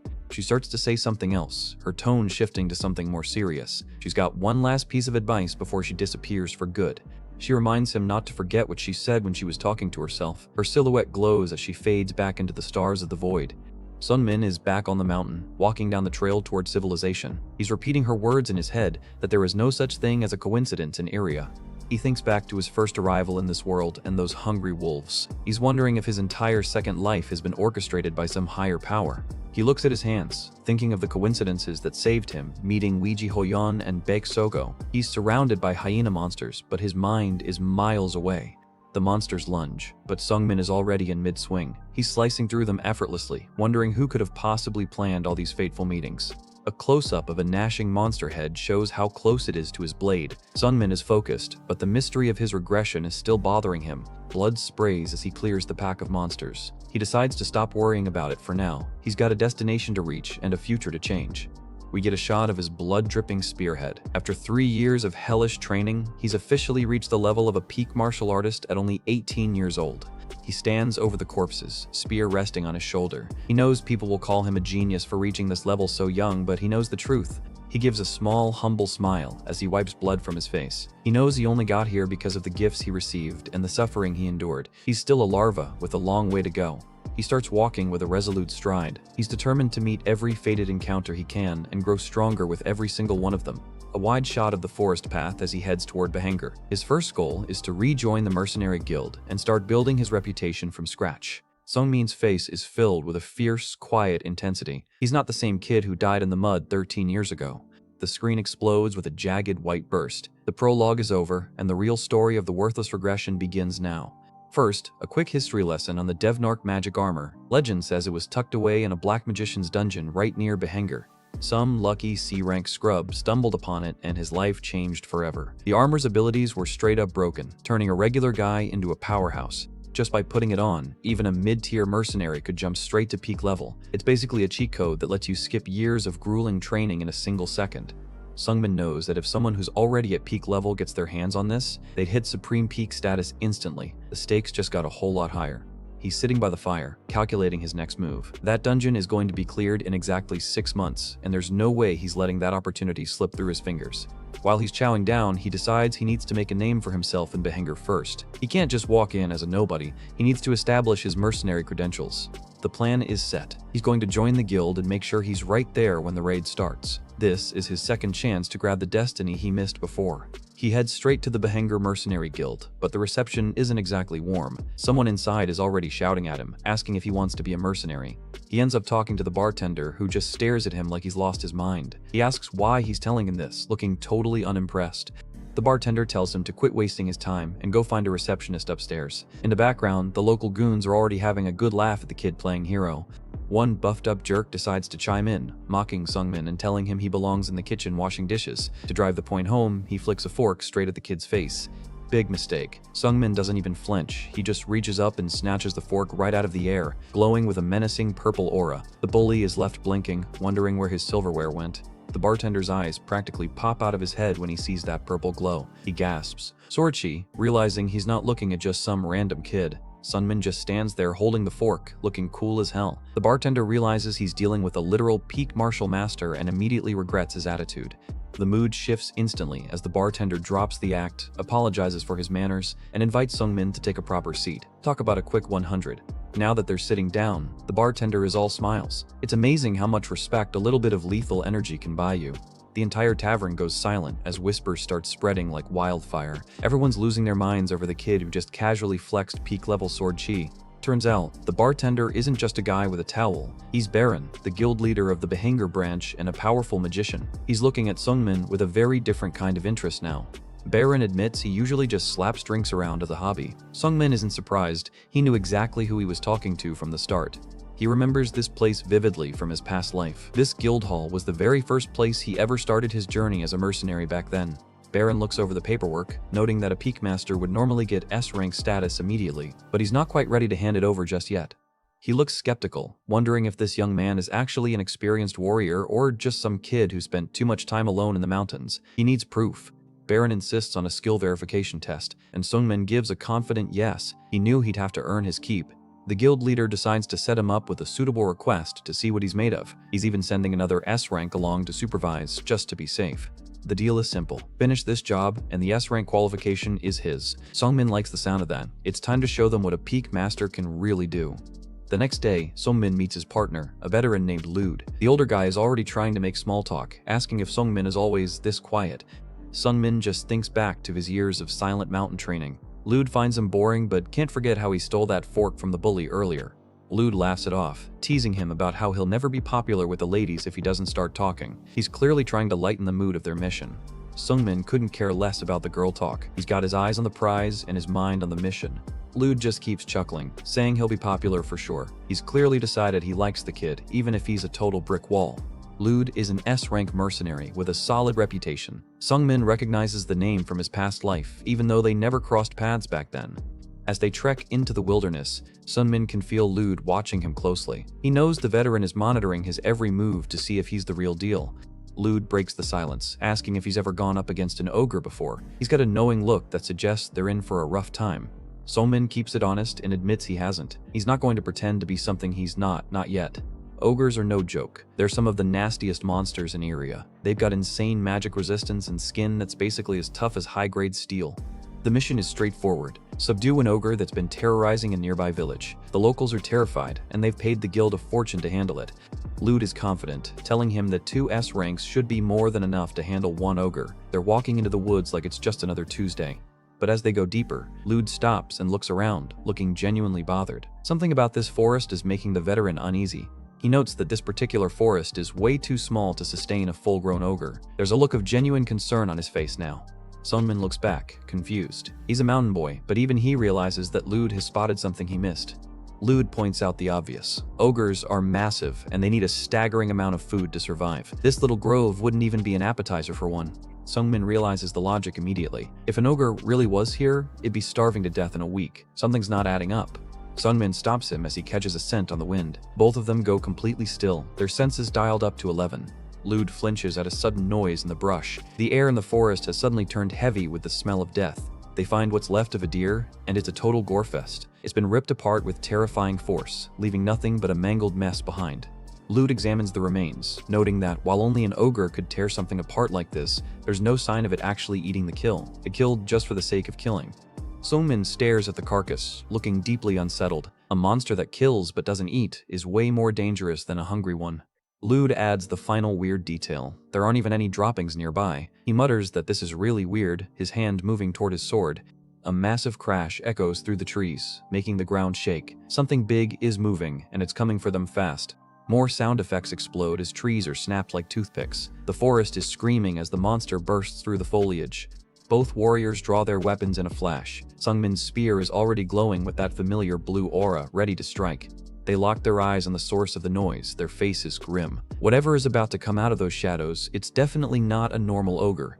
We get an overhead shot of the two standing their ground as the forest opens up. They look tiny compared to the chaos erupting around them. Sungmin digs his boot into the soft earth, bracing for the impact. He's focused and ready to see if his 3 years of hellish training were worth it. The creature finally emerges, and it's a grotesque nightmare of stitched flesh and too many limbs. It looks like it was assembled in a graveyard. Both Lude and Sungmin are frozen for a split second, looking completely horrified. This isn't just a monster, it's an abomination. Lude starts panicking, shouting that this is totally different from what they were briefed on. He's already suggesting they turn tail and run for their lives. Sungmin looks just as grim, realizing the veteran is right. He thinks they can't handle this, his eyes wide with the sudden realization of the danger. We get a terrifying close-up of a clawed, stitched-together hand. This thing is the stuff of actual nightmares. The beast is finally revealed in all its gory glory. It's a chimera ogre, a twisted fusion of multiple monsters that's built for nothing but pure destruction. Look at that face. Mismatched eyes, stitched lips, and horns. It's like someone took every scary thing in the world and sewed them together. This S-rank quest just turned into a fight for survival. Time for a quick biology lesson on why chimeras are the absolute worst. They're magical abominations created for one reason only, to cheat nature and build the ultimate species by stitching different monsters together. Living things usually have natural limits, but a chimera just ignores all those rules. By artificially combining parts from different species, creators can make a monster that's way more than the sum of its gross, stitched-up parts. The math is terrifying. Even a chimera made from a puny F-rank goblin is considered a B-rank threat instantly. Because their abilities are so unpredictable, you can't even properly measure how much danger you're actually in until it's too late. Now, imagine that logic applied to something that was already a powerhouse. If the base of the chimera is an ogre, you're looking at a world-ending catastrophe walking on two legs. Lude is sweating bullets, realize they've stepped into a death trap. He shouts that this thing is way too much for even S-rank mercenaries to handle, and his face says he's ready to retire on the spot. Sungmin looks over his shoulder, his expression going cold. He's processing the fact that his skill verification just turned into a boss fight against a freak of nature. The Ogre Chimera doesn't do introductions and launches a massive strike. Lude is already diving out of the way while the ground behind them gets absolutely pulverized. The beast looms over Sungmin, its mismatched eyes locking onto him with murderous intent. Sungmin stands his ground, looking like a tiny ant compared to the mountain of stitched flesh in front of him. A massive fist comes crashing down with the weight of a falling building. Sungmin is forced to focus every ounce of his energy just to stay alive as the debris starts flying. Sungmin watches the massive green fist close in, his reflexes dialed up to the max. He's calculating the trajectory, knowing a single direct hit will turn him into a red smudge on the forest floor. Lude is in full panic mode, screaming for Sungmin to run for his life. The veteran knows they're outmatched and thinks the kid is about to get flattened, but Sungmin's eyes flare with a fierce light. He's not running, he's entering the zone, his mind sharpening as he prepares to unleash the skills he spent 3 years perfecting. He digs his toe into the dirt, bracing for a high-speed maneuver. This is the foundation of his movement, the quiet before the explosion of speed. He activates the shadowless soul flight first stance, traceless stride. Sungmin becomes a literal blur, moving so fast that the Ogre Chimera's fist hits nothing but air and dirt. Sungmin is shocked by his own speed, realizes that he's moving faster than he ever thought possible. He wonders if he's always been this fast as he moves. Lude is watching from the bushes with a massive question mark over his head. He can't believe his eyes. This kid just moved like a ghost right in front of a high-level monster. The explanation hits him. He's not on Mershi's mountain anymore. The prohibition of weight that used to drag him down for years is gone, making his body feel light as a feather and twice as fast. The Ogre Chimera looks confused, staring at the spot where the human should have been. Sungmin is already behind it, ready to keep the momentum going. He transitions smoothly into the shadowless soul flight second stance, his body flowing like water around the beast's massive frame. Shadow dance. He's moving in patterns that are impossible to track, becoming a purple-tinted nightmare for the Ogre Chimera. He uses the monster's own arm as a springboard, launching himself into the air with a graceful sound. This dude is basically playing a different game right now. While airborne, he readies his spear for the counterattack. He calls out the Supreme 9 Heaven Spear, first stance, his aura flaring with intense purple light. Soul-chasing, killing strike. The spearhead pierces into the Chimera's shoulder with a sickening noise, unleashing a shockwave of energy through its body. Sungmin lands and grits his teeth, feeling the resistance. He notes that it's tough, realized that even a peak-level strike barely penetrated the abomination's thick, stitched hide. The monster just stands there, looking more annoyed than hurt. Even after taking a direct hit infused with sword chi, it's still ready to rumble, which is a very bad sign. Lude is hiding behind a tree, sweating buckets as he watches the fight. He's realized that the reward for catching this thing is only for a regular ogre. This job is officially a scam. The veteran grumbles that the paycheck definitely isn't worth dying for. He looks like he's about 2 seconds away from calling it a day and heading back to the tavern. But he stops himself, his boot hovering as he decides whether to stay or run. He knows he can't just leave a fellow mercenary behind, even if he's a scary kid. Suddenly, Sungmin's voice echoes in Lude's head. The kid calmly tells him that he doesn't have to do that, despite the chaos. Lude flinches in shock, realizing Sungmin is using sound transmission. The kid is literally talking to him telepathically while dodging a 5-meter-tall meat grinder. Lude argues back, asking if the kid is out of his mind. He reminds Sungmin that he's facing a chimera ogre, not some training dummy from the mountains.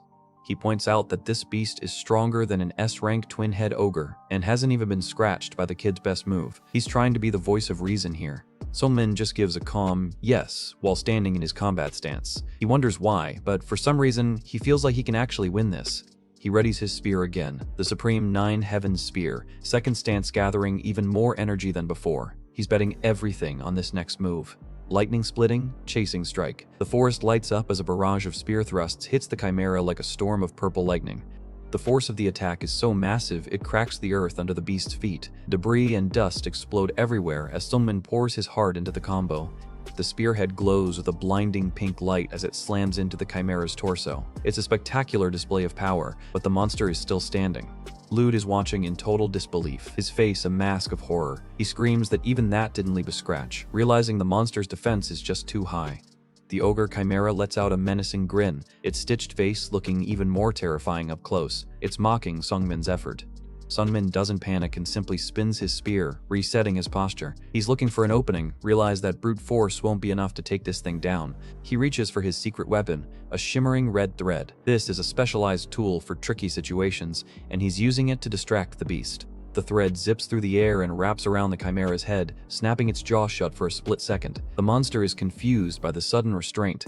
Seungmin uses the opening to leap high above the beast's head. He prepares a precision strike with a jump. He wonders if its eyes are just as tough as its skin. He's aiming for the most vulnerable spot on the chimera's entire stitched-together body.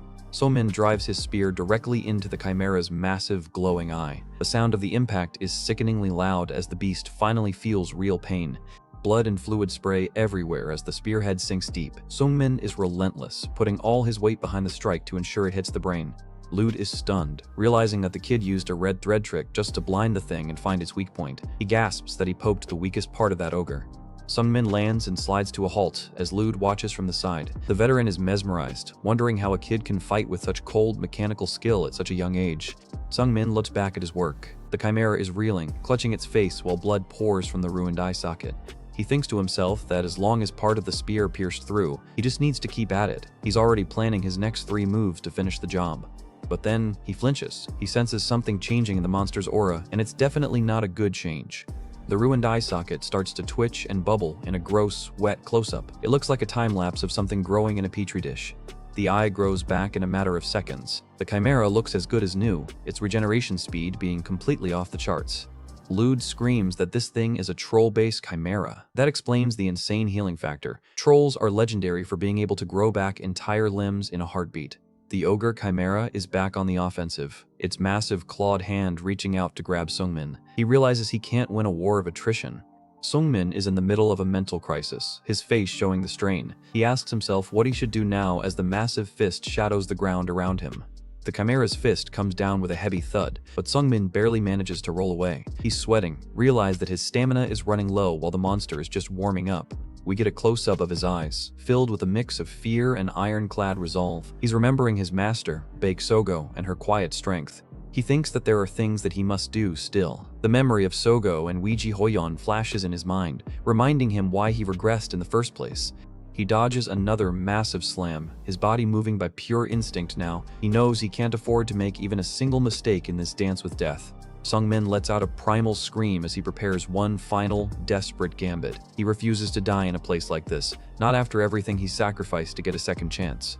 The words hang in the air as Seungmin charges back into the fray. He's going to win, or he's going to go out in a blaze of glory. There is no middle ground anymore.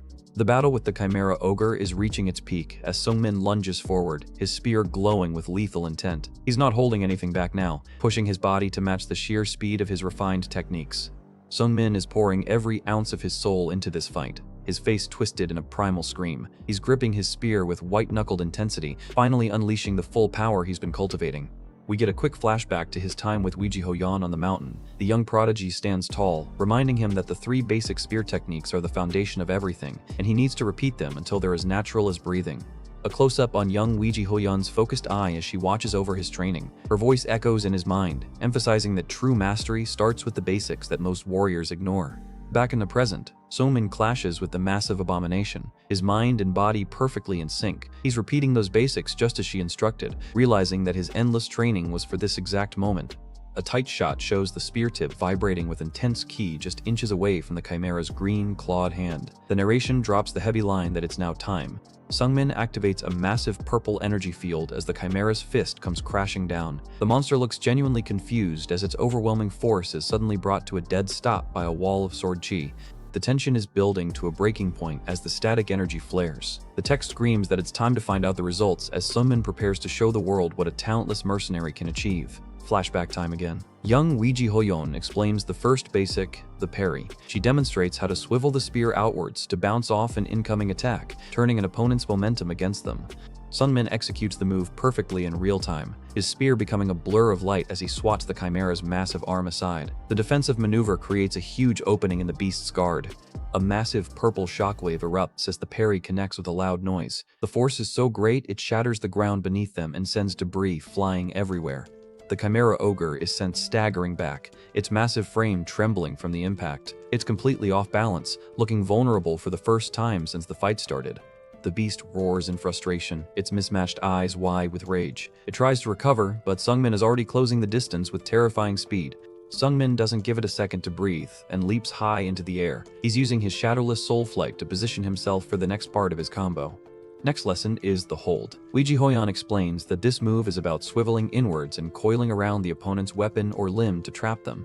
A close-up shows the spearhead hooking into the Chimera's flesh. It's a precision maneuver designed to pin the monster down and stop its movements completely.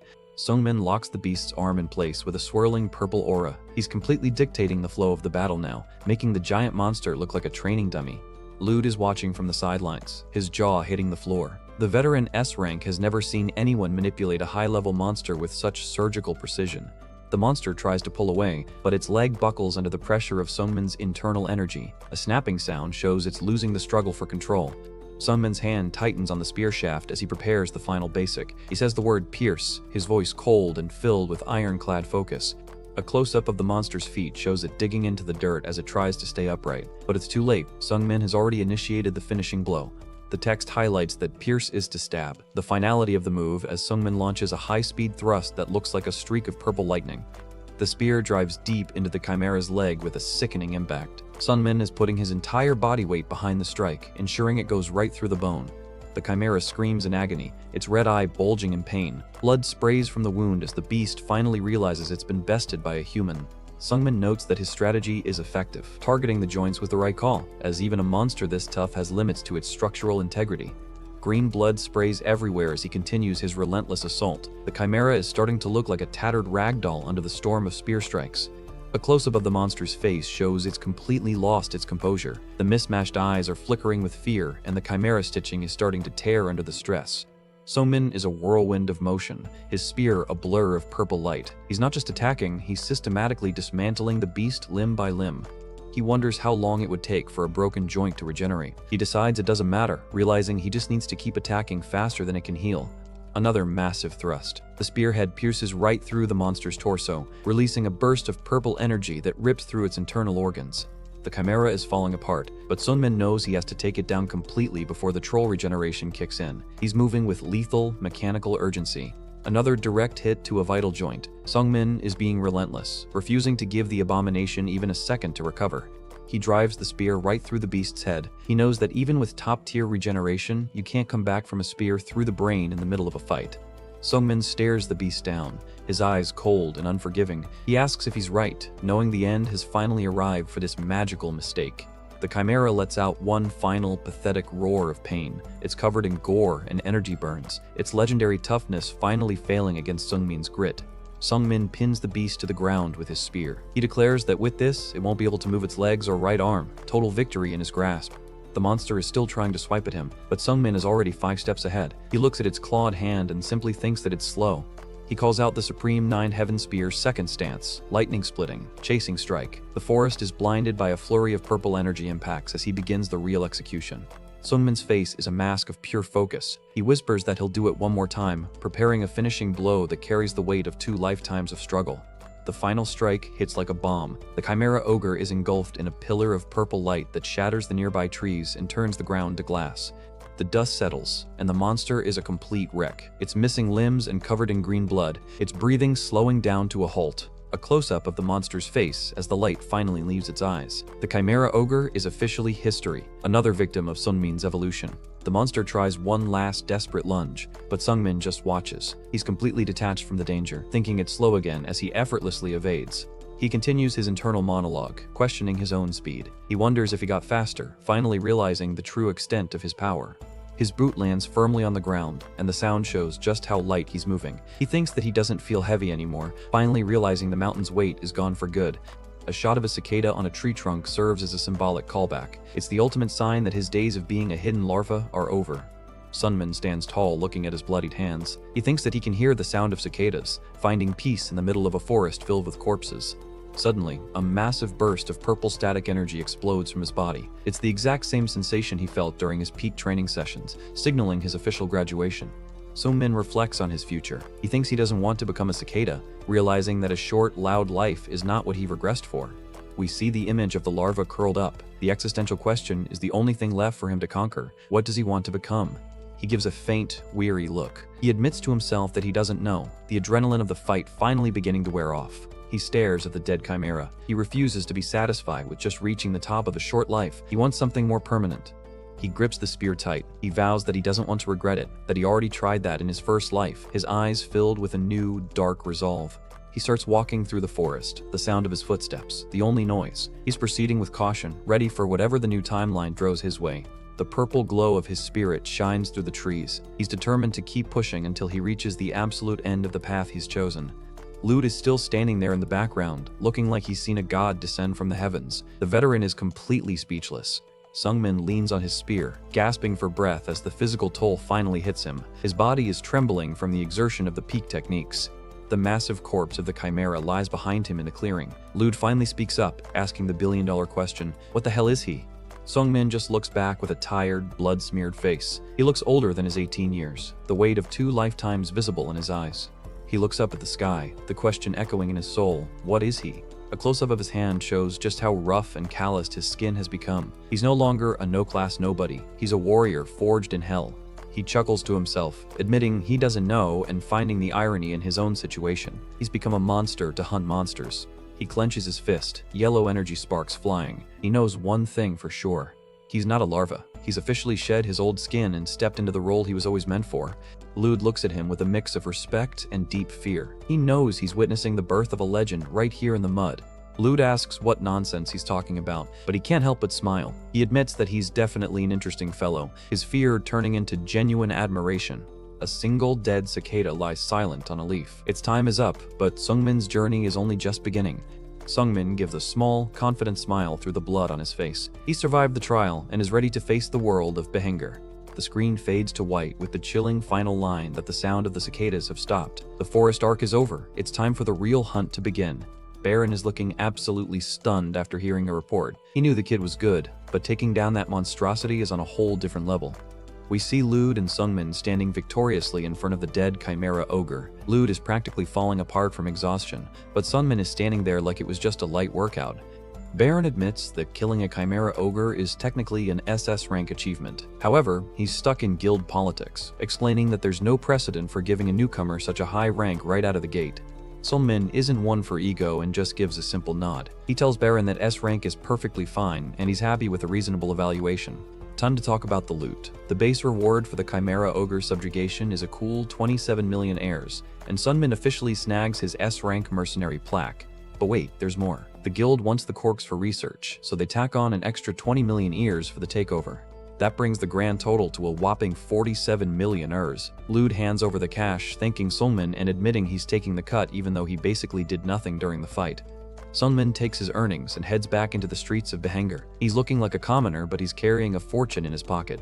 He holds up a high-value coin, staring at it with a blank expression. For a guy who struggled at the bottom for over a decade, 47 million heirs feels like a completely unrealistic amount of money.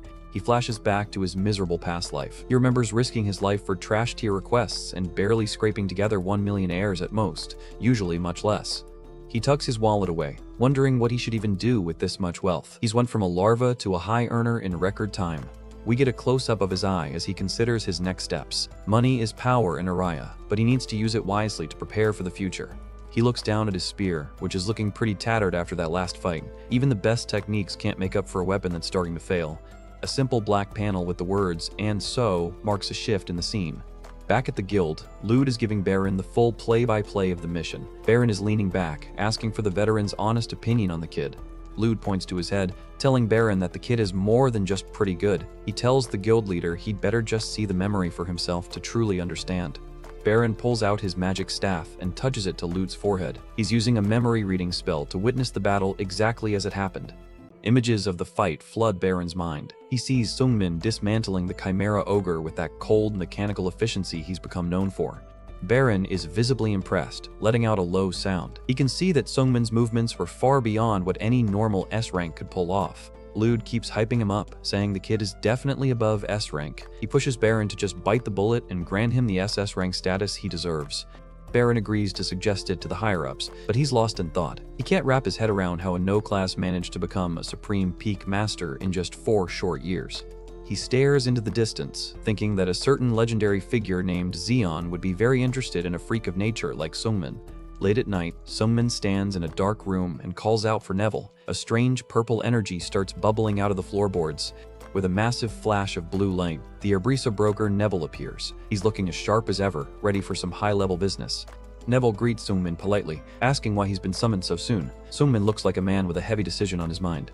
Seungmin stares ahead, his face a mask of resolve. He's done using trash-tier gear. It's time for an upgrade. He looks at his current spear, realizing he never used to care about his weapons as long as they worked. But Uria is getting more dangerous by the day. He remembers how his spear struggled to pierce the ogre's skin. If he'd had a legendary weapon, that fight would have been over in seconds instead of a life-or-death struggle. He decides he wants to pass on any future urgent situations caused by bad gear. He's officially in the market for a top-tier weapon.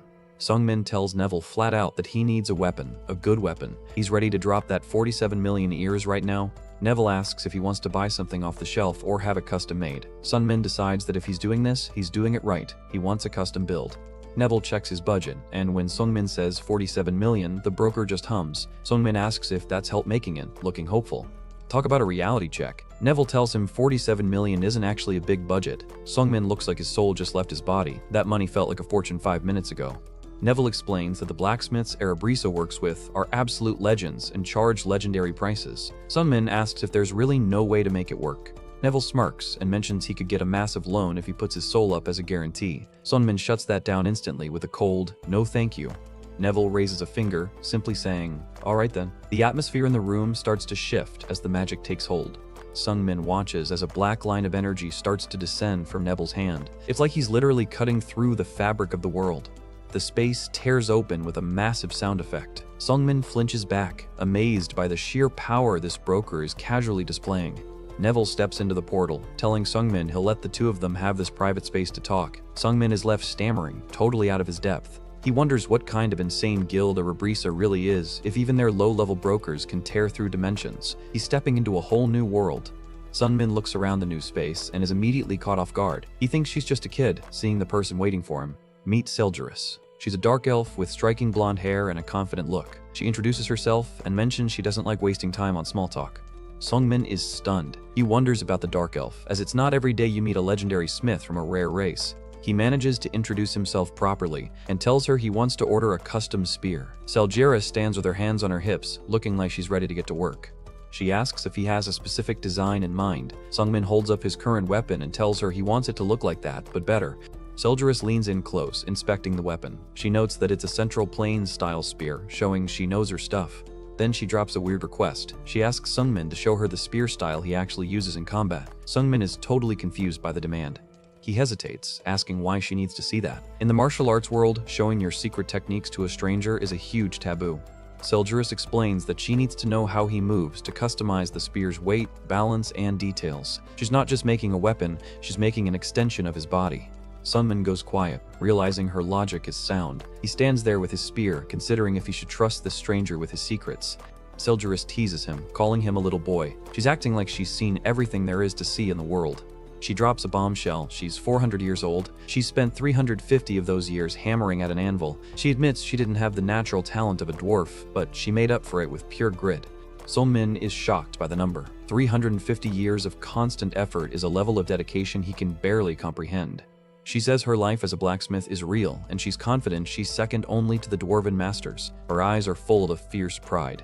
Seungmin stands in the shadows, looking at her. He feels a sudden, unexpected connection to this old dark elf. He flashes back to Weiji Hoyan, telling him they have different starting lines. He's lived his life feeling like a loser because he didn't have the talent of the geniuses. A small smile spreads across his face as he looks at Seldris. He thinks that they're similar, finding a kindred spirit in someone who had to work for every bit of their power.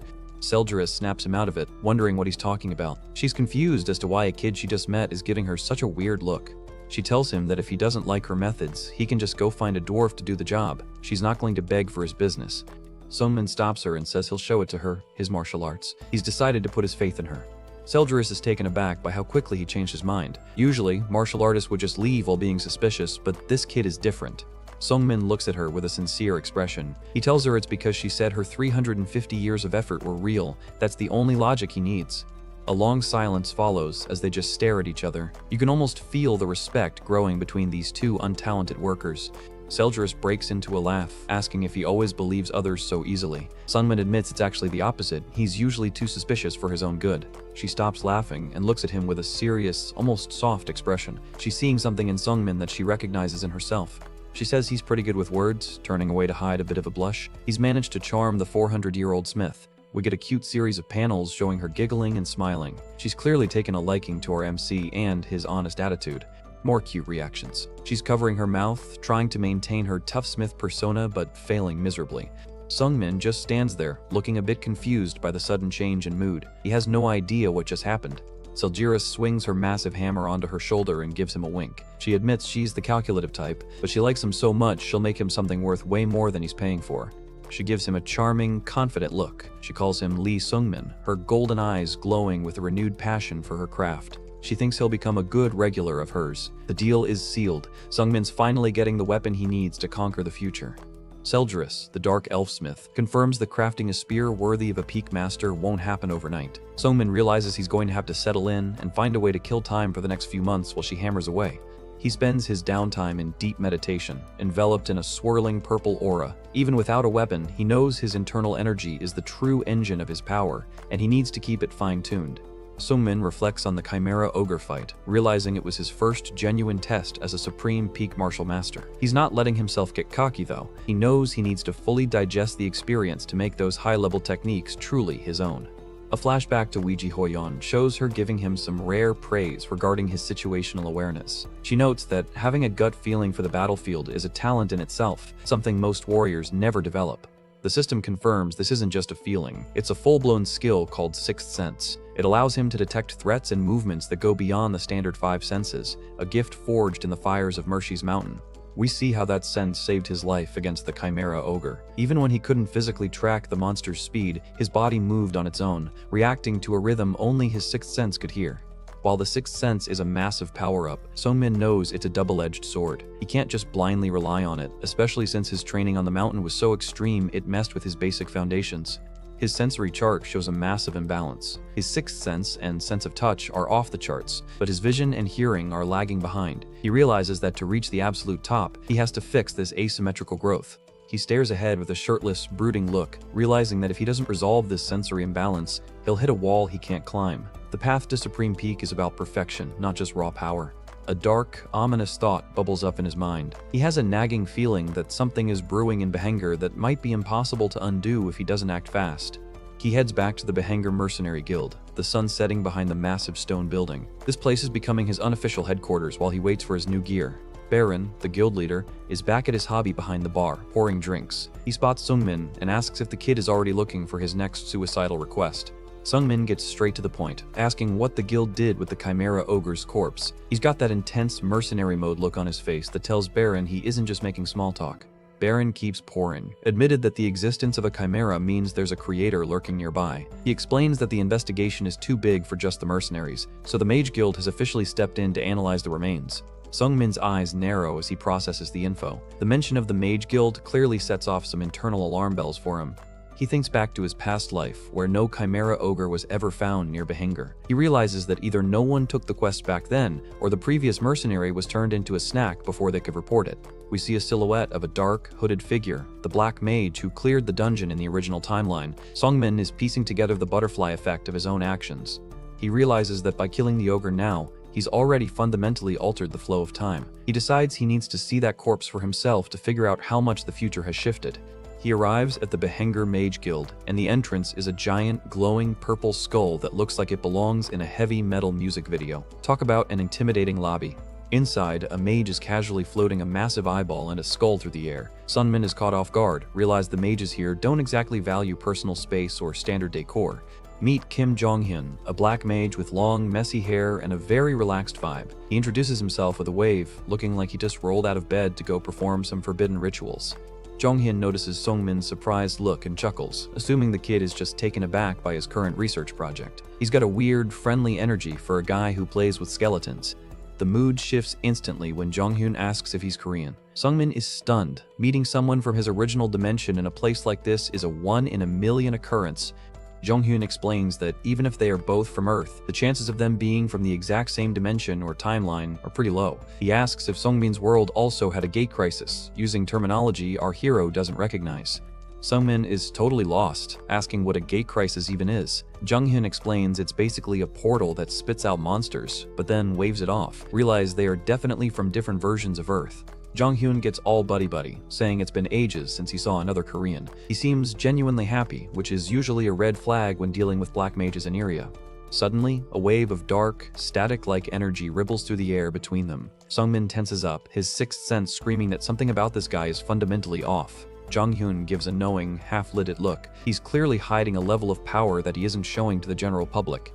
Sungmin tries to steer the conversation back to business, asking to see the Chimera's body. He's trying to stay focused, but Jong-hyun's presence is making it hard to think. Jong-hyun laughs it off with a bubbly laugh, trying to reset the mood. He's acting like a dorky older brother, which only makes Sungmin more suspicious. Sungmin visualizes the diverging paths of the future. He knows he needs more information on the Devnark armor, and he suspects this black mage might be the key to getting it early. Jong-hyun begins to have a moment of realization, offering to share what he's discovered about the Chimera. He's leaning in, ready to drop some knowledge.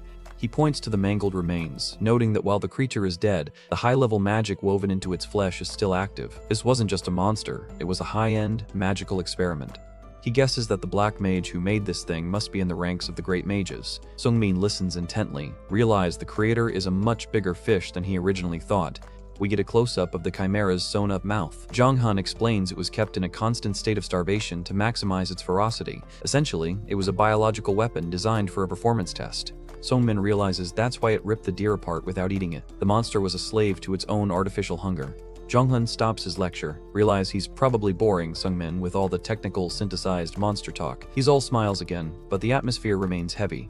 Sungmin just stares back, sweat dripping down his face. He's realized that meeting this mage might have been a bigger fated encounter than he bargained for. Jong-hyun asks what Sungmin was going to say earlier. He's watching the kid like a scientist watching a fascinating new specimen. Suddenly, the room is filled with swirling purple and white energy. Jong-hyun tells him it's because his causality is twisted, dropping a bombshell that makes Sungmin freeze in total shock. Jong-hyun gives a smug look, noting that a black mage can literally read the state of a person's soul. He's impressed that Sungmin already seemed to know about his own twisted nature. The mage starts walking towards Sungmin, his sandals echoing in the quiet room. He's closing the distance, and the pressure is becoming unbearable. A terrifying vision of a distorted Jong-hyun appears behind Sungmin. He tells the kid that if he were in his shoes, he'd have probably gone mad from the despair by now. A dark, close-up of Jong-hyun's eye shows he knows the price of regression. He repeats Mershi's warning that after death, he will suffer forever. Sungmin admits that's about right. Jong-hyun is genuinely curious, asking what could possibly be the reason for someone to accumulate that much karma just to come back. Sungmin gets defensive, asking why he should trust a stranger with his life story. He's not about to spill the beans to a black mage just because they shared a dimension once. Jong-hyun offers a trade. He says he'll tell him something he might not know. He's dangling a carrot of forbidden knowledge in front of our hero. To prove his sincerity, Jong-hyun activates Amana's oath. A swirling blue magic seal appears around them, a contract that literally kills the user if they break their word. He will never speak of what he hears. The oath settles around Jong-hyun, binding him to secrecy. Sungmin is stunned that the mage would go to such extreme lengths just for a chat. Sungmin takes a deep breath and finally lets it out. He admits to Jong-hyun that he's a regressor who came back to the past after dying in a previous life. He thinks to himself that since the mage went so far as to use Amana's oath, this might be a good opportunity to learn more about the mechanics of his own soul. Jong-hyun nods along, explaining that violating the fundamental rules of life and death is exactly why Sungmin has accumulated so much karma. He's confirming the price our hero is destined to pay. But then Jong-hyun's smile turns sinister. He mentions that he can see one more thing regarding Sungmin's state, and you just know it isn't going to be good news. He starts to say "you're," his face shrouded in shadow. The suspense is killing Sungmin, who can only wait for the final verdict. He calls him peculiar, while a massive wave of purple energy begins to leak from Sungmin's body. The kid looks like he's about to explode from the internal pressure. Jonghyun points out that it isn't just his causality that's messed up. He continues as the static-like energy fills the frame. The words repeat in the void as Sungmin's world starts to dissolve into purple and black static. He's hitting a mental wall that feels like a physical attack. Sungmin clutches his head, gasping in pain. His sixth sense is flaring so hard it's causing a literal migraine. Jonghyun suddenly pulls back, putting his hands up. He says he can't do it, his energy returning to normal. Sungmin is still recovering, asking what he means. His head is spinning and he's trying to catch his breath. Jonghyun looks at him with a serious, almost fearful expression. He says he can't tell him, and that if he tells him, he'll die. Jonghyun is suddenly bleeding from his eyes and mouth. The secret he just saw in Sungmin's soul was so powerful it bypassed the protection of his own magic.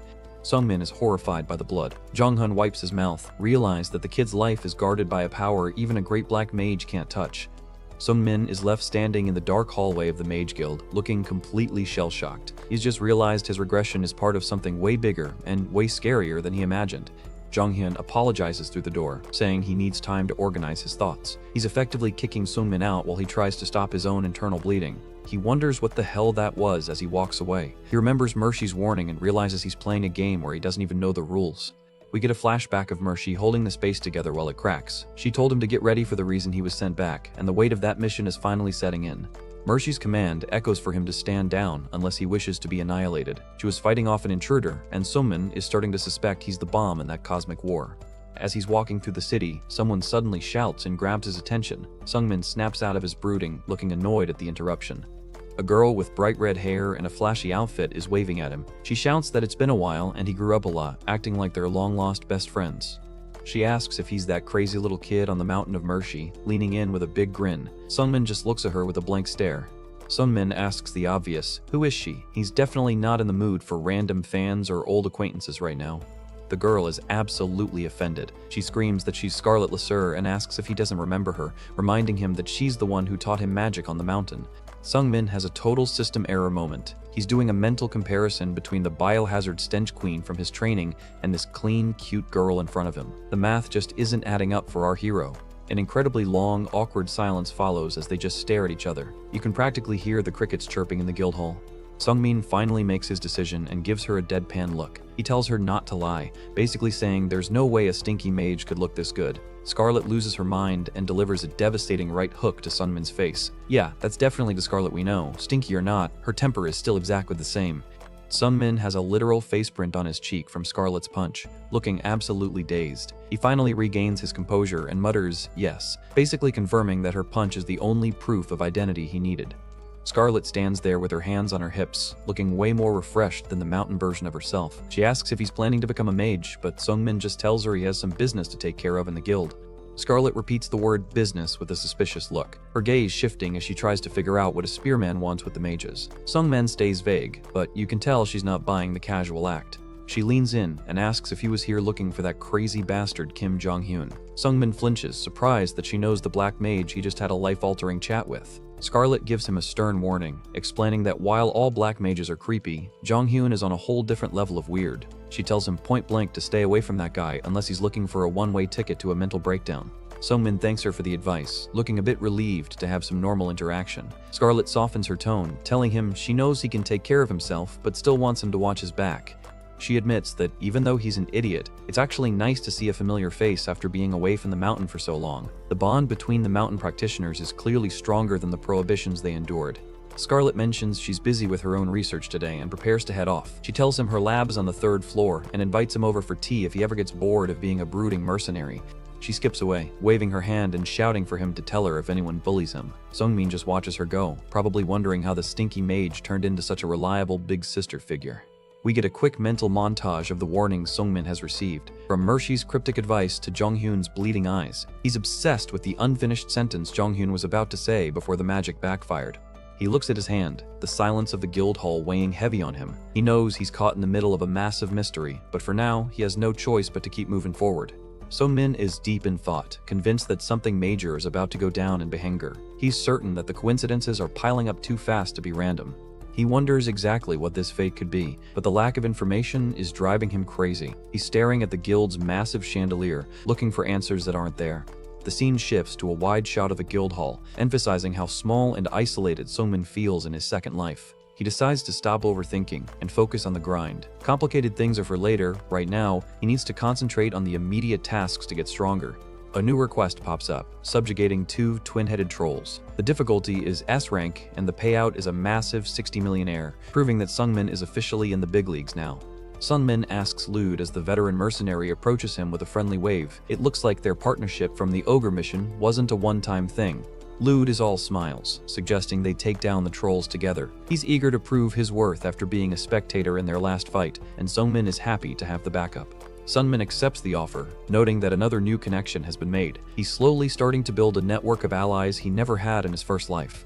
While they fight the trolls, Sungmin reflects on how much he's changed. He's realized that humans truly cannot live alone and has finally stopped pushing away the people who try to get close to him. A 3-month time skip hits. Sungmin and Lude have been traveling and questing together, and you can see their teamwork has become seamless. Sungmin's heart, once hardened by years of failure, is finally finding some comfort in companionship. They wrap up another successful request and return to the guild. Baron drops a heavy bag of 50 million air on the table, congratulating them on another job. Well done. Lude is hyped, shouting for them to go drink to celebrate their newest paycheck. Sungmin gives a modest thank you, clearly enjoying the simple life of a successful mercenary. Baron stops them, mentioning that there's someone special who wants to see Sungmin. Lude's expression goes totally blank, sensing that the vibe in the room just shifted. Sungmin is confused, asking who could possibly be looking for him. He's still clutching his share of the loot, unaware that he's about to meet a legend. Zeon. The name hangs in the air, accompanied by a glowing silhouette of the Flare Mercenary Corps captain. This is the man everyone in Behanger talks about with either reverence or fear. Lude looks like he's just seen a ghost, his face pale with dread. Sungmin tenses up, his sixth sense screaming that a major player has finally entered the game. Sungmin confirms that he knows exactly who Zeon is. In a world where status is everything, there's no way a mercenary wouldn't know the name of the top-ranked powerhouse in the region. Zeon isn't just a captain, he leads a massive corps of over 100 elite mercenaries. He's one of the only 3 SS-rank legends in all of Behanger, basically making him a king of the underworld. Zeon is a peak-level master who has mastered the 100 Steps Mystic Fist of Shaolin. Sungmin admits that in his previous life, this was the man he admired and looked up to as the ultimate goal. He reflects on why he admired Zeon so much out of all the heroes in Iria. It wasn't just the power, it was the story behind the man. The man himself finally steps forward, introducing himself as Zeon. He's got an incredibly built physique and an aura of pure, unadulterated strength that fills the room. The big reveal, Zeon was also a no-class otherworlder. Sungmin looked up to him because Zeon proved that even a larva could reach the absolute top of the food chain with enough effort.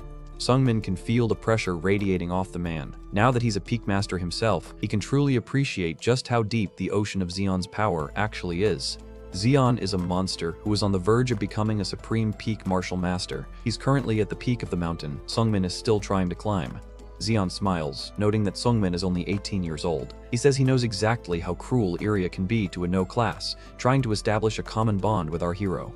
He calls Sungmin's achievement amazing, reaching peak level at such a young age. Zeon decides to skip the small talk and get straight to the business at hand. The offer is dropped, asking him to join the Flare Mercenary Corps. Zeon is reaching out a hand, making a play to recruit the most talented rookie Behanger has seen in years. Zeon ups the stakes, offering Sungmin the position of vice captain immediately. He promises to put Sungmin under his wing and make him an SS-rank mercenary in no time. Sungmin looks stunned by the sudden, massive offer. Zeon says he knows the kid is confused, so he decides to show him a token of his sincerity. Zeon slides a small, ornate box across the table. Sungmin watches with wide eyes, wondering what kind of bribe a legend like Zeon would use to recruit someone. Sungmin gasps as he sees the contents. He recognizes the item instantly, and it's enough to make even a peak master's heart skip a beat.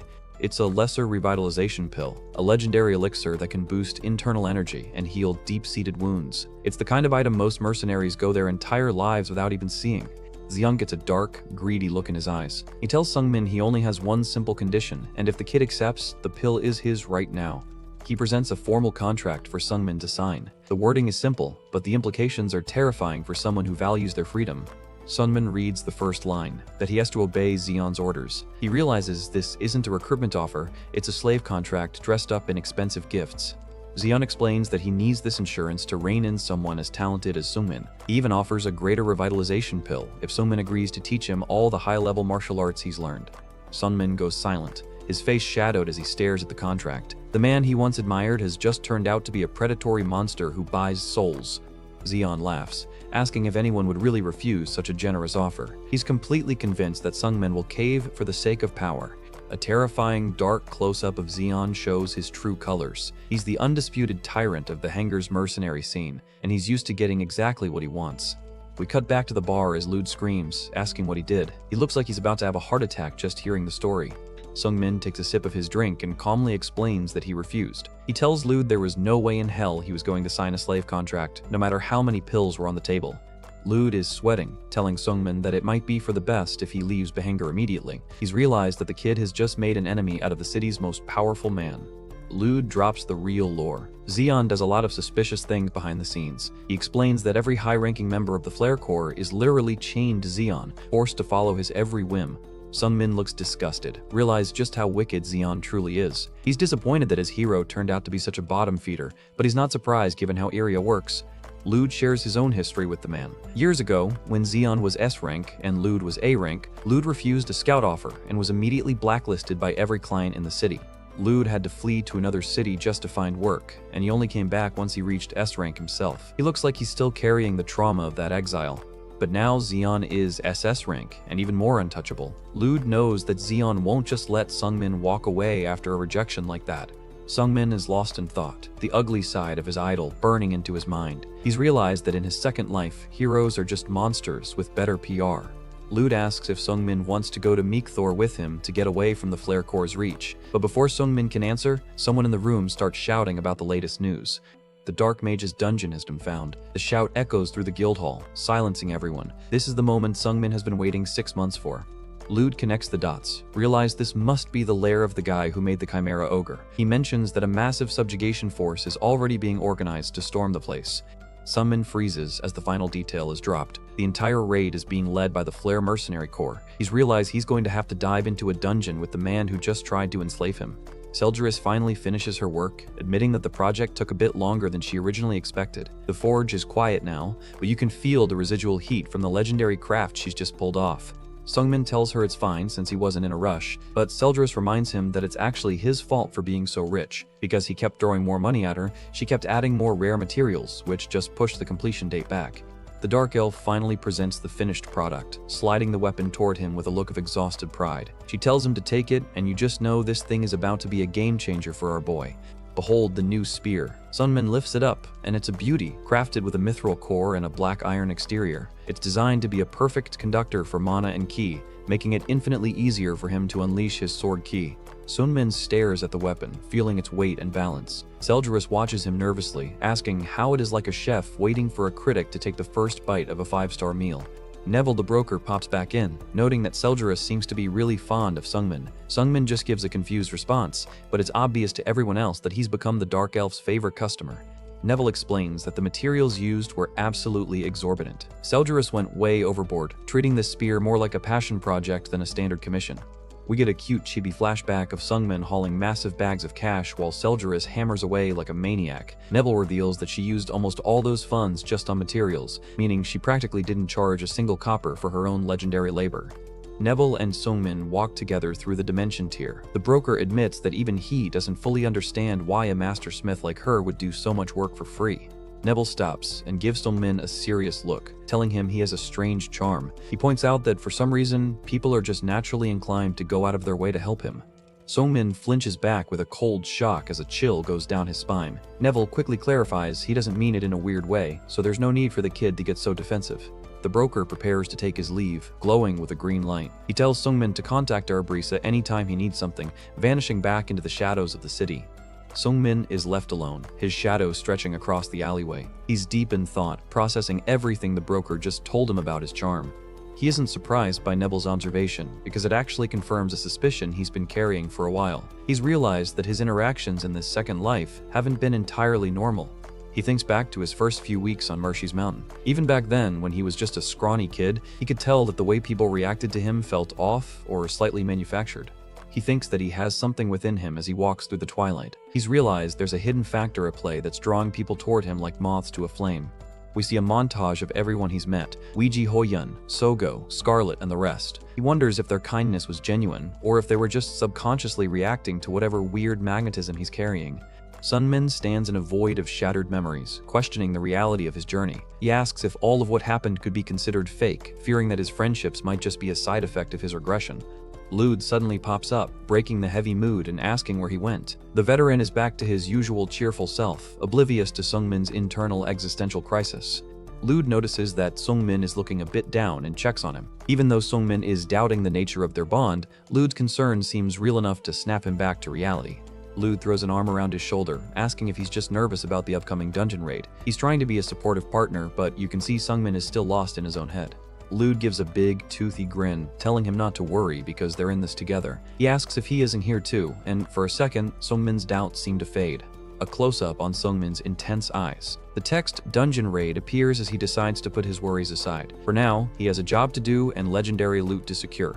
He looks at the image of the Chimera Ogre, realized that the future has already been permanently altered. Because he killed that thing, the guild found the Dark Mage's dungeon way sooner than they were supposed to. In his previous life, this dungeon wasn't found for months, but now the entrance has been discovered 3 months early. Sungmin is realizing that his presence in area is like a tidal wave changing everything in its path.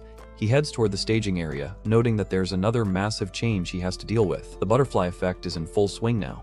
Zeon appears, welcoming the rising star to the raid. The captain is looking as arrogant as ever, clearly enjoying the fact that he's back in control of the situation. Zeon gives a dark, predatory smirk. The text says Flare Mercenary Corps' war, making it clear that this dungeon run is going to be a bloodbath for anyone not in Zeon's inner circle. In the original timeline, the Flare Corps couldn't even participate in this raid because they were out on another job. But because the dungeon was found early, the city's strongest army is now leading the charge. Zeon spots Lude and mocks him, asking if he's been well. Lude looks stiff and uncomfortable, clearly not happy to be standing anywhere near his old enemy. Zeon puts a heavy hand on Lude's shoulder, giving him a fake "be careful" warning. The power dynamic is obvious. Zeon is the shark, and Lude is just a fish he hasn't decided to eat yet.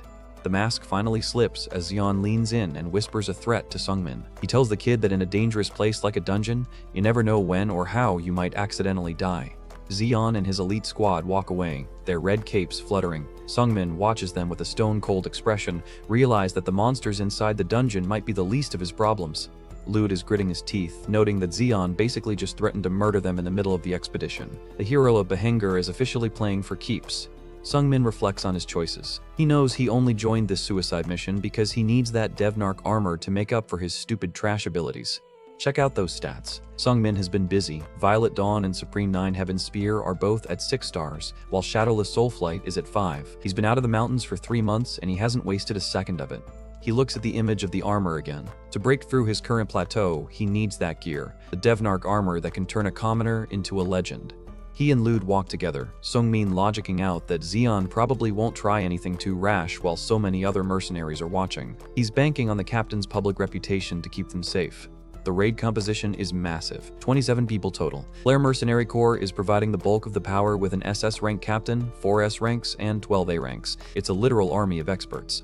Baron, the guild leader and bartender, is also suiting up for the fight. He's got his massive staff ready, admitting he hasn't been in a real brawl like this in years.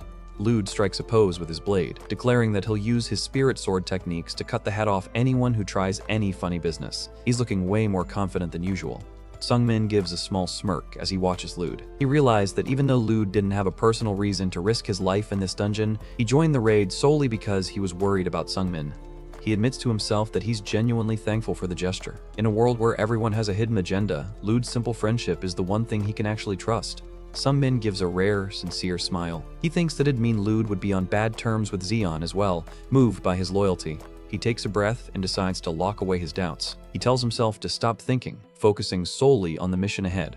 Baron stands at the entrance of the dark cave and rallies the troops. He announces that the Behenger Mercenary Guild is officially entering the Black Magician's dungeon. The whole crew gathers for a final pep talk. Zeon stands in the middle, telling them that even if they don't know what's inside, they are the best warriors in the city and they need to stay on their toes. Baron gives a fierce, wide-eyed command for them to go do their jobs. The atmosphere is electric as the veterans prepare to dive into the abyss. They enter the dungeon. A massive wave of fire and energy explodes as the group breaches the first layer of defenses. There's no turning back now.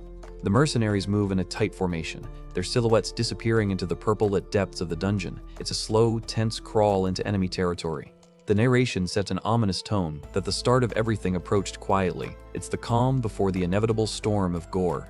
Meet Jungchul, an A-rank mercenary acting as the vanguard. He's a master of external arts, meaning he can literally turn his skin as hard as a boulder to shrug off physical attacks. But hard as a boulder clearly isn't enough in this dungeon. The text tells us that despite all his training, his massive body was about to be ripped apart like tofu. Jungchul gets caught by a surprise attack, his neck snapping back with a sickening crunch. The mercenaries behind him look on in total shock, realize their strongest tank just got one-shotted. The vanguard's death halts the entire group in their tracks. Everyone behind him goes dead silent, sensing that the peaceful walk through the dungeon is officially over. Talk about a literal jump scare. A grotesque, zombie-like creature with glowing yellow eyes pops up right in a mercenary's face. The poor guy is frozen in terror as the smell of rot hits him full force. We get an extreme close-up of an eye reflecting a world of fire and chaos. You can see the pure desperation in that pupil. This is the look of someone who knows the raid just turned into a slaughter. The screaming starts as the monsters lunge from the darkness. One mercenary is getting snatched up while another is already down for the count in the background, showing just how lethal this ambush really is. Baron isn't just a bartender for show. He immediately flares his magic to keep the monsters at bay. He's looking intense, ready to blast anything that comes within reaching distance of those stitched-up claws. From a distance, the hallway is just a blur of explosions and clashing steel as the battle rages on. The narration really hits the nail on the head. It's going to be a long, bloody night for the mercenaries of Bhangar. The raid is a total mess. A wide shot shows absolute chaos, with mercenaries getting completely overwhelmed by a sheer swarm of monsters. And these aren't your regular dungeon mobs either. They're chimeras. A massive snake-like beast with tentacles lunges at a mercenary, and the guy is just screaming in pure terror. Meanwhile, Zeon is just standing there with a cocky smirk, looking completely bored. He mutters to himself that things are going to be tough from the start, but his fist is already glowing with that terrifying orange energy. A massive, armored chimera looms over the group, looking like a literal tank made of flesh. This thing is easily 3 times the size of a man and looks ready to squash everyone. Zeon doesn't even wait. He unleashes his 100 steps mystic fist, and a single punch sends a massive shockwave that rips right through the chimera's body like it was made of paper. Zeon looks back over his shoulder with a cold, sinister expression, calling the monsters insects. He's probably thinking the same thing about the other mercenaries too. Sungmin watches from the back, realizing he's in the presence of an absolute monster.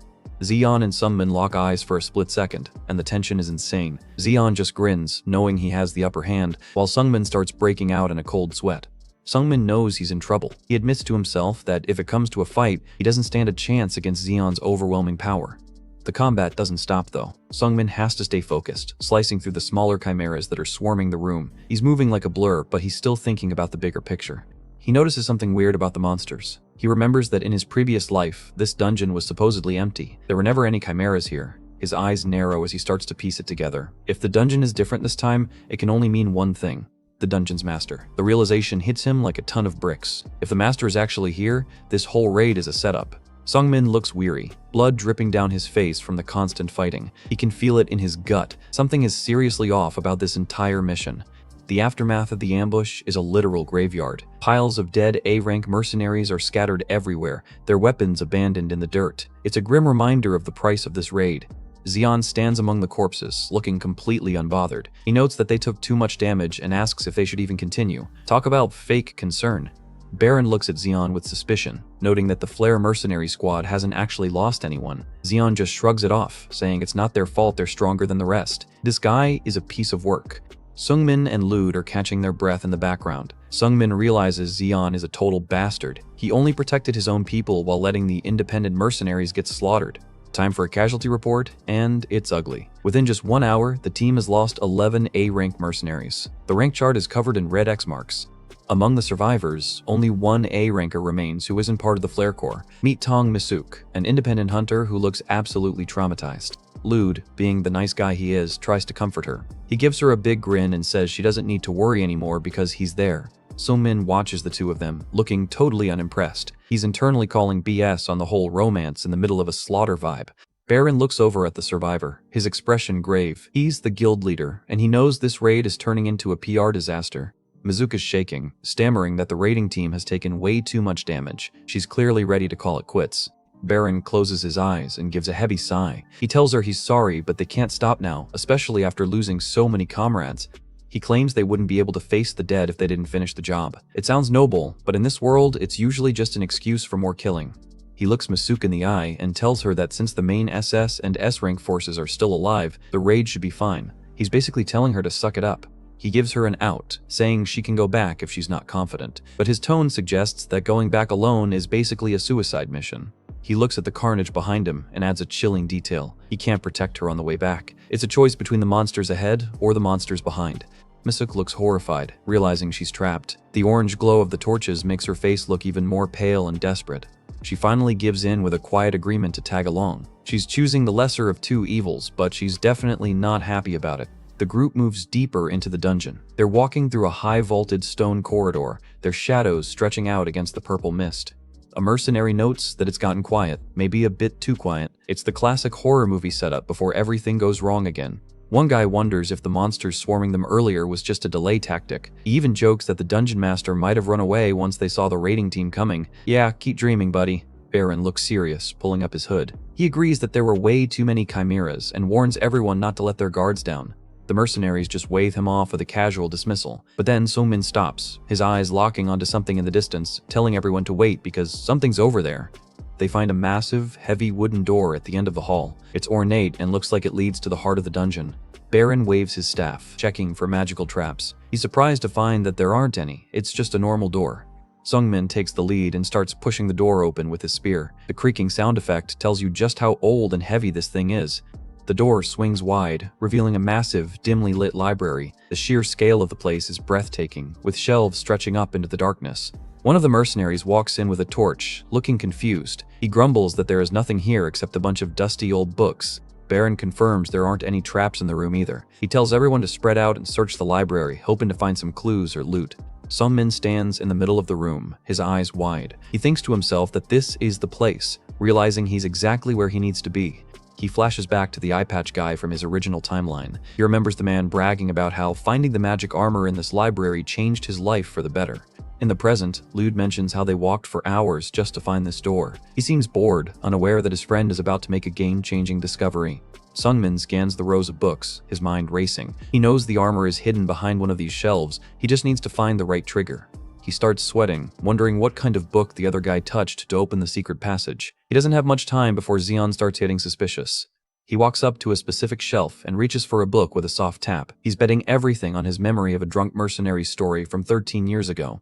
The shelf slides away, revealing a dark stone staircase leading down. Sungmin looks into the abyss, his heart pounding. He realizes his goal is finally within reach. The magic armor, Devnark, is down there. A look of pure determination is on his face.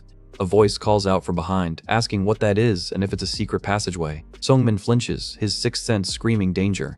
It's Zeon. He's standing in the shadows, his face obscured as he asks how the kid found it. He compliments Sungmin on doing a great job, but it sounds more like a threat.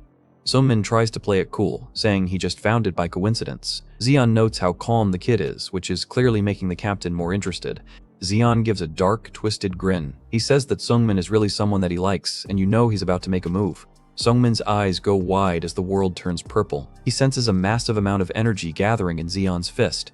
Zeon throws a devastating flaming punch. Sungmin barely manages to dodge as the impact hits, and the explosion of energy completely shatters the stone stairs where he was just standing.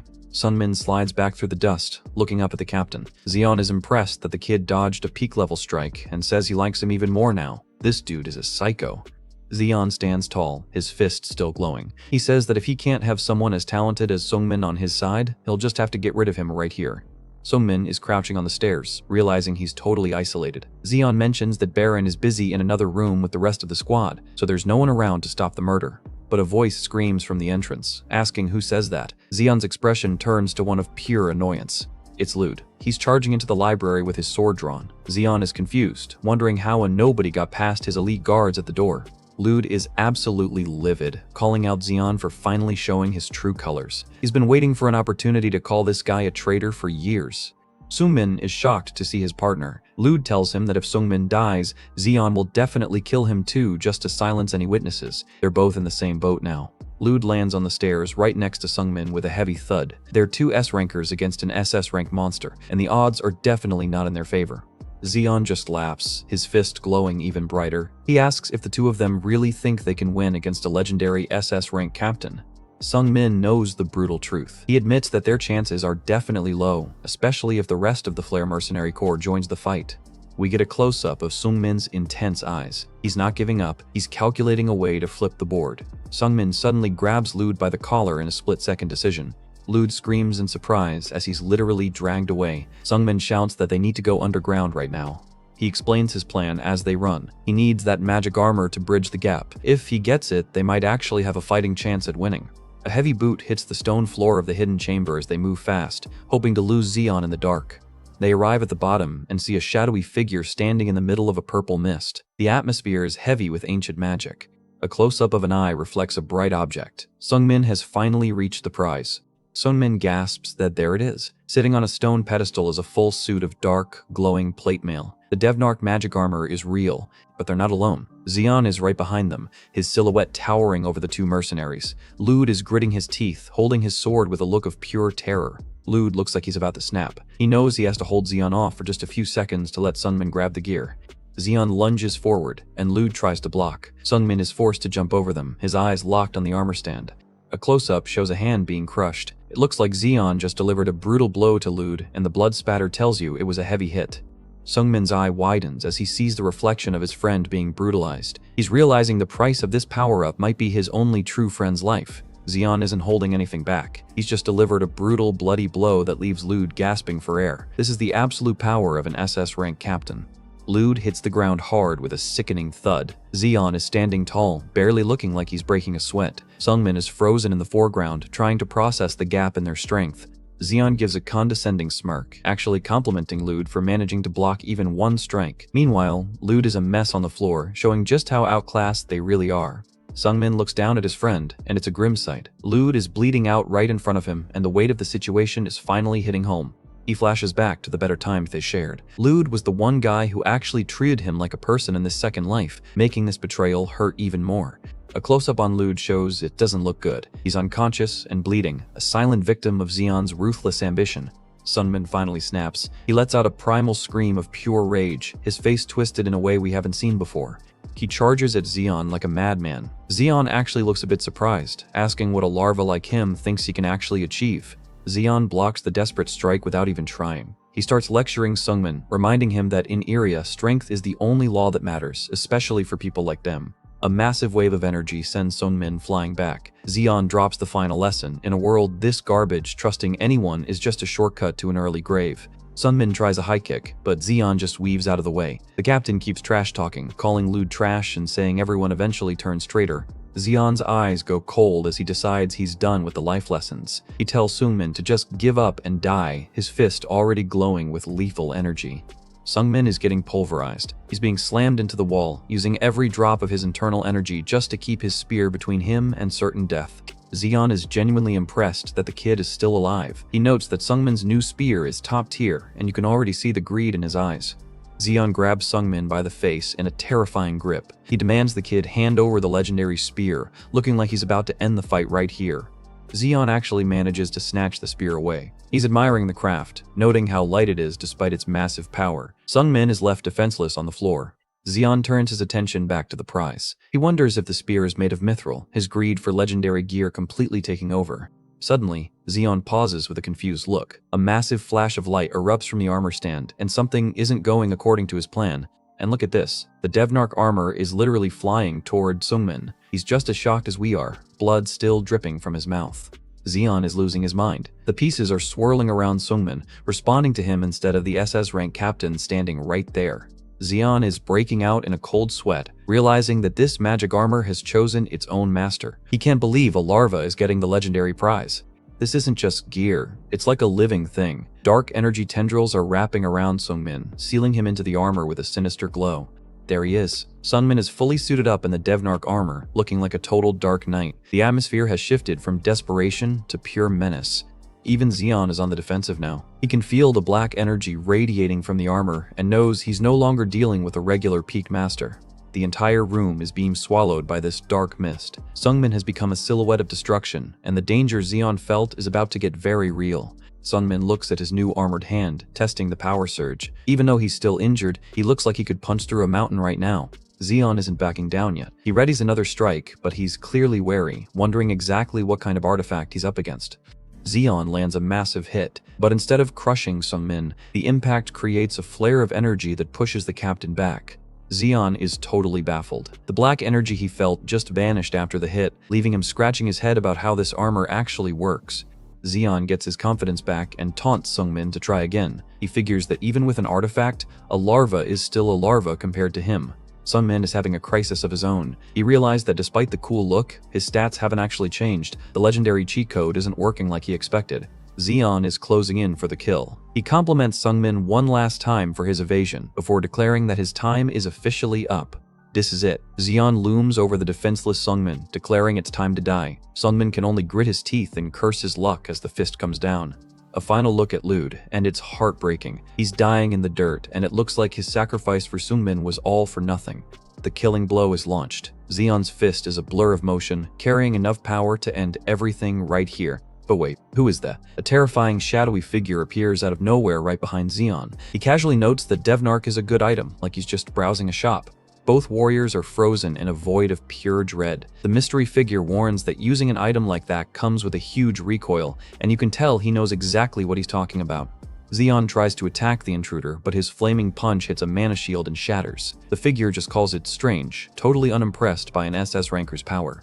The figure is reading Zeon like an open book. He notices that Zeon's soul has a twisted karma too, just like Sungmin. This dude is on a whole different level of existence. Sungmin's sixth sense is going nuclear. He's paralyzed with fear, and every survival instinct he has is screaming at him that he is in the presence of something primordial. He gets a mental image of the figure as a true monster. His brain is literally telling him not to fight this thing, because doing so is just a fancy way of volunteering to be a sacrifice. Baron and the rest of the squad burst in after hearing the commotion, but the guild leader stops dead in his tracks the moment he sees the dark figure standing in the middle of the room. Baron manages to stammer out a question. He asks if this is the dungeon master himself, the legendary black magician who built this nightmare. The figure doesn't answer. He just slowly reaches out with a skeletal hand. The scraping sound makes it clear that the killing is about to start again. Baron realizes the terrifying truth. This isn't just a magician, it's a lich, a legendary undead mage that should be impossible to defeat. The guild leader goes full panic mode. He screams for everyone to run for their lives, realizing that their S-rank raid just ran into a literal god of death. Too late. The lich unleashes a devastating wave of purple energy with a single wave of his hand. The library is being torn apart as the subjugation force becomes a buffet. The lich casually points a single finger. He looks like he's just dusting off a shelf, but that purple spark is about to deliver a lethal dose of ancient magic. It's a total massacre. Baron, the branch leader, is incinerated instantly. The mercenaries are trapped and screaming in terror as their only exit is magically sealed shut. The lich starts monologuing, his voice echoing through the chaos. He reveals that they only got this far because he wanted them to. The entire raid was just him inviting his dinner over. He looks at Sungmin and Zeon like they're gourmet meals. He's feeling great because he just secured 2 peak masters as sacrifices, which is way better than a dumb ogre. Zeon tries to move, but he's instantly caught by soul chains. The SS rank captain is being restrained like a common criminal by the lich's superior magic. The lich stands right in front of Sungmin, his shadow swallowing the armored boy. The predator has cornered its prey, and there's nowhere left to run. The lich says now, and you know the real horror is just beginning. This raid just went from bad to apocalyptic in record time, and we finally get a name for this nightmare. Lich Presscan. He vows that his prayers are about to be answered, and given his profession, that usually means something terrible for the entire world. The battle in the dungeon ended with terrifying speed. A high-angle shot of the stone chamber shows the absolute carnage left behind by the intruder. Lich Preskin's skull is wreathed in intense purple flames as he looms over the area. The text confirms the Black Mage effortlessly slaughtered dozens of top-tier mercenaries. Baron lies cut in half on the floor, and even the SS rank Zeon has been easily suppressed. Sungmin is pinned down, asking himself how he ended up in this state. Sungmin is bound against a stone wall by glowing green magical chains. He's struggling to move, but the spectral binds are holding him completely paralyzed. Sungmin looks at his hand, reflecting on how he thought this life would be different from his previous one. He realized he's still not strong enough to change his fate. A black screen with massive white text hits the reader's soul, stating that he thought he was no longer a larva or cicada, that he'd become something else. A close-up shows Sungmin looking down with a hollow expression, still bound by the green chains. The weight of his weakness is clearly crushing his spirit. A shot of Xeon lying face down on the cracked stone floor, completely defeated. The guild powerhouse has been turned into a ragdoll by the Lich. A high-angle shot shows two tiny figures isolated in a vast white void. Sungmin admits to himself with a heavy heart that he's still a larva. Lich Preskin towers in the darkness, his skeletal frame shrouded in tattered black robes. This dude is the definition of an ancient nightmare come to life. The Lich looms over Sungmin, who flinches as the skeletal hand gets closer. The monster rasps, asking if he's quite bold. The Lich formally greets his captive with a terrifying calm, welcoming him to his workshop. You just know things are about to get gruesome. Sungmin tries to break the chains, but they only glow brighter. The Lich tells him not to waste his strength because those magical binds are impossible to break. The Lich lets out a manic laugh that sends chills down your spine. He's about to drop a bombshell that sounds way too strange for a dark mage. Sungmin stares back with a look of total disbelief. The Lich just said that this might sound strange, but he wants to become a woman. We get a vision of a pregnant woman as the Lich explains his obsession. He's tried every magical way to create life, but failed because it's a feat alchemists haven't solved in centuries. Prescan explains he despaired in magic, and even offered his soul and flesh to gain eternity, hoping infinite time would lead to an answer. This dude is the definition of obsessive. He claims he eventually found his answer. He's looking at a dark, stony dungeon wall, convinced he's finally cracked the code to creating life. The Lich's skull glows with purple fire as he shouts that yes, he wanted to create life. He sounds more like a mad scientist than a mage at this point. Sungmin is shivering, his sixth sense screaming at him to get away. The purple chill lines show he's sensing the sheer wrongness of what's about to happen. A pair of heavy boots enter the frame with a heavy step. A voice says that today's a very good day. The Lich mentions a monster he couldn't do anything about from his past who had messed up karma. Sungmin is sweating buckets, realizing the Lich is talking about him. The Lich figures that if he uses someone like Sungmin as an offering, he'll reach his goal way faster. He's already planning to turn our MC into a magical sacrifice. The Lich stands in a pillar of purple fire, ready to begin. He declares that a person with messed up karma will be the offering, looking directly at Sungmin.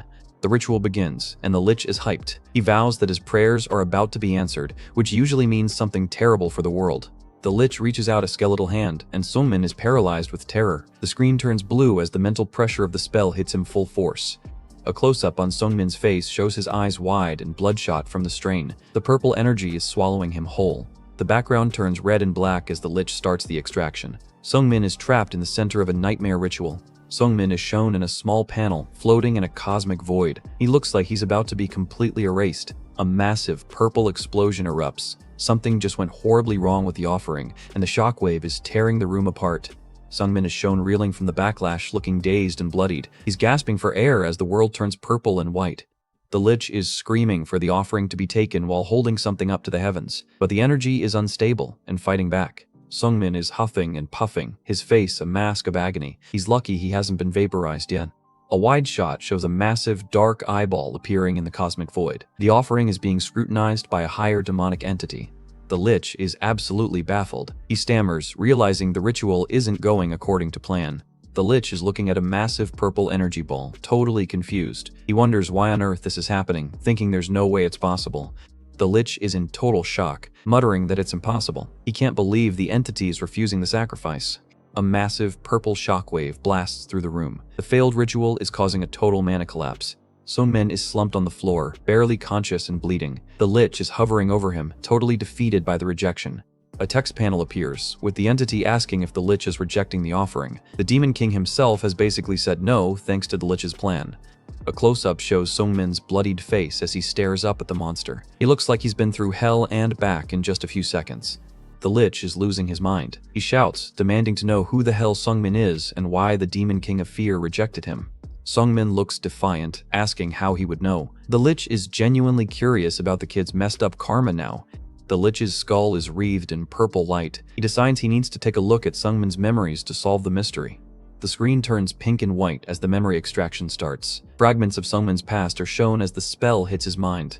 The Lich shouts for him to show everything, but the screen begins to warp with a low hum. The regression is too much for the spell to handle. Sungmin is shown from behind, crouching in the empty dungeon. The text box says that when he woke up, the Lich was gone. Sungmin is breathing heavily, relieved to find himself alive. He's staring at his hands, trying to process the encounter. The mental sounds of cicadas have returned with a vengeance. Sungmin is huddled on the ground, overwhelmed by the chirping noise. A black panel with white text tells us that despite the mental torture, he was soon able to move. This kid has some serious willpower. Sungmin stands alone in a white void, his red cape trailing behind him. He's trying to find his footing in a world that just collapsed. He reflects on his past life mercenary willpower and the promise he made to his friends. It's the only thing keeping him from giving up right now. We see a montage of the people who told him not to die, like Sogo and Weiji Hoyon. Their faces are what's fueling his refusal to stay down. Sungmin mumbles with a blood-smeared face that he will never die. He knows that surviving is the only thing that matters. Sungmin stands alone in the dark dungeon, looking absolutely exhausted. He knows he can't afford to indulge in self-pity until after he's actually made it out alive. He suddenly hears a voice and looks around in confusion. A voice echoes, asking for his attention, and he wonders if it's some kind of telepathy magic. Sungmin stands on guard as a new figure is introduced via telepathy. The voice introduces himself as Lloyd, the Golden Mage Tower Master. Lloyd explains he's way underground from where Sungmin is currently standing. He looks like a classic high-level mage with those glowing eyes. Sungmin's brain starts churning out information. He remembers that Lloyd, the Grand Mage, supposedly went missing around this exact time. Lloyd gets right to the point. He needs Sungmin's help. Sungmin just stands there, probably wondering what's next in this nightmare. Lloyd admits he's severely injured and can't even move his own body. He looks pretty rough, bleeding from his mouth and eyes. Sungmin asks about the Lich, and Lloyd confirms that Prescan ran away. He's trying to convince Sungmin that the immediate danger is gone. Sungmin is skeptical, asking how he can trust that he is telling the truth. He's not about to walk into another trap. Lloyd swears on his mana, promising a handsome reward if everything he says is true, and Sungmin helps him out. Sungmin takes a moment to process, standing alone in the dark corridor. He's weighing his options while the silence of the dungeon hangs heavy. Sungmin's eye widens as he sees something truly horrifying in the corner of the room. It's another gore fest that he wasn't prepared for. Zeon is slumped against the wall, a massive bloody hole right through his chest. The SS rank captain finally met an end he couldn't punch his way out of. Sungmin is completely shocked, asking what exactly happened here. He can't believe a powerhouse like Zeon got taken out so brutally. Lloyd tells him to stop worrying about the details for now and just help him. He promises to explain everything once they're actually safe. Sungmin gives a heavy sigh and asks what exactly he needs to do. He's looking tired, both physically and mentally. Lloyd points toward the center of the room, telling Sungmin that getting him out is the first priority. But there's also one more thing he needs taken care of. He points a shaky finger at a dark object floating in the purple mist. It looks like something straight out of a horror novel. It's a gross, pulsating black heart. Lloyd demands that Sungmin destroy it immediately, sounding very urgent about it. Sungmin is baffled, staring at the literal black heart. He has no idea what it is, and even Lloyd admits it was made by Prescan. Sungmin gives a simple reply that he understands, deciding that if a Grand Mage says it's dangerous, he should probably just blow it up. Sungmin readies his spear, glowing with intense purple sword chi. He's taking no chances and is about to deliver a finishing blow. He launches a massive strike. The heart is engulfed in a purple explosion that sends shockwaves through the entire room.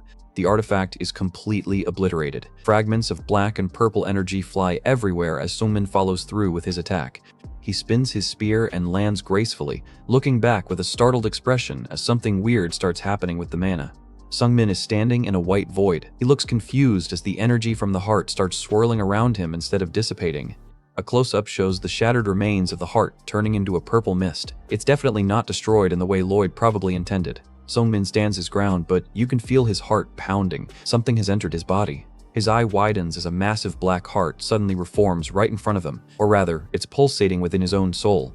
A final system message appears in a white box, telling him he has obtained the black heart. Sungmin just accidentally picked up a legendary and probably cursed item. Hours before Lee Sungmin gained the heart, Lich Prescan was having a rough time. He's shown stumbling through the dungeon, clutching his skeletal arm and letting out a pained groan. The Lich is totally out of it, wandering the halls and wondering who the hell that guy was. He looks like someone who just got their world rocked by a surprise visitor. We get a look at Prescan's failed memory reading spell from earlier. He used magic meant to destroy a mind and extract memories on Sungmin, but the plan backfired spectacularly. The Lich is genuinely baffled, wondering how his high-level spell got reflected. He notes that all his other magic worked fine, but Sungmin's memories were like a brick wall he couldn't penetrate. Things just keep getting worse for the villain. He grumbles about how even the Demon King of Fear refused Sungmin as an offering, and now he's out of mana and taking way too much damage. He spots the rest of the mercenary squad and gets a wicked idea. He needs a recharge, and these guys are basically walking mana batteries to him. Two gross, pulsating black hearts are shown floating in a void. It's a creepy visual reminder of the forbidden life and death research this Lich has been conducting. Therefore, the Lich gives a terrifying, wide-mouthed grin. He's found a solution to his mana problem, and it's gonna be a bloodbath. He casually decides to use the mercenaries as fuel. He says he will need to use them to recharge his mana, treating human lives like AA batteries for his magic. Zeon is shown lying face down in the dirt, looking completely broken. The captain who was just bullying everyone is now just another victim in the Lich's path. A mercenary screams for him to stop as the Lich's skeletal hands close in. The terror in the room is at an all-time high as the slaughter begins.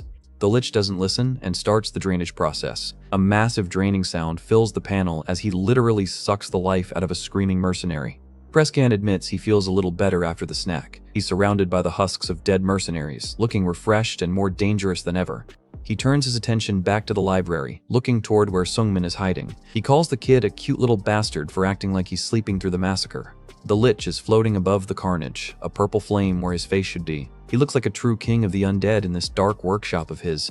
Sungmin is cornered and struggling against green magic chains. The Lich just tells him not to waste his strength because those chains are impossible to break. The Lich welcomes Sungmin to his workshop, greeting him with a terrifying, formal tone. The kid is sweating, realizing he's just become the main attraction of a horror show. Sungmin tries to break free, but the chains only tighten. He's gritting his teeth, feeling the ultimate weight of an SS rank magic spell pinning him down. The Lich starts laughing manically. He's genuinely amused by Sungmin's struggle and begins another creepy monologue about his research. Then he drops a weird bombshell, telling Sungmin that he wants to become a woman. Sungmin just stares back with a look of confusion, probably wondering if the Lich finally lost his mind. We get a vision of a pregnant woman. Prescan explains he's tried every magical way to achieve this, but failed because it's a feat alchemists haven't solved in centuries. He despaired in magic, and even offered his soul and flesh to gain eternity, hoping infinite time would lead to an answer. This dude is the definition of obsessive. He claims he eventually found his answer. He's looking at a dark, stony dungeon wall, convinced he's finally cracked the code to creating life. He confirms that yes, he wanted to create life. The Lich is glowing with purple energy, sounding more like a mad scientist than an undead mage at this point. Sungmin is shivering, his sixth sense screaming at him to get away. The purple chill lines show he's sensing the sheer wrongness of what's about to happen. A pair of heavy boots enter the frame. A voice says that today's a very good day. A new player has arrived just in time for the climax. The Lich mentions a monster he couldn't do anything about from his past who had messed up karma. Sungmin is sweating buckets, realizing the Lich is talking about him. The Lich figures that if he uses someone like Sungmin as an offering, he'll reach his goal way faster. He's already planning to turn our MC into a magical sacrifice. Suddenly, a massive blast of blue energy fills the room. Lloyd, the Golden Mage Tower Master, has finally found them. He looks like a hero stepping into a nightmare. Lloyd looks around the room, asking what is with the flow of this mana. He's visibly shocked by the level of dark magic the Lich has been cooking up. The Lich isn't bothered and asks Lloyd if he's curious about his research. He's radiating purple energy, ready to unveil his masterpiece. He screams about the ultimate existence, his face a mask of purple fire. He's acting like a proud parent about to show off their kid's science project. A bright flash of white light blinds everyone. The final boss of the workshop has officially entered the chat.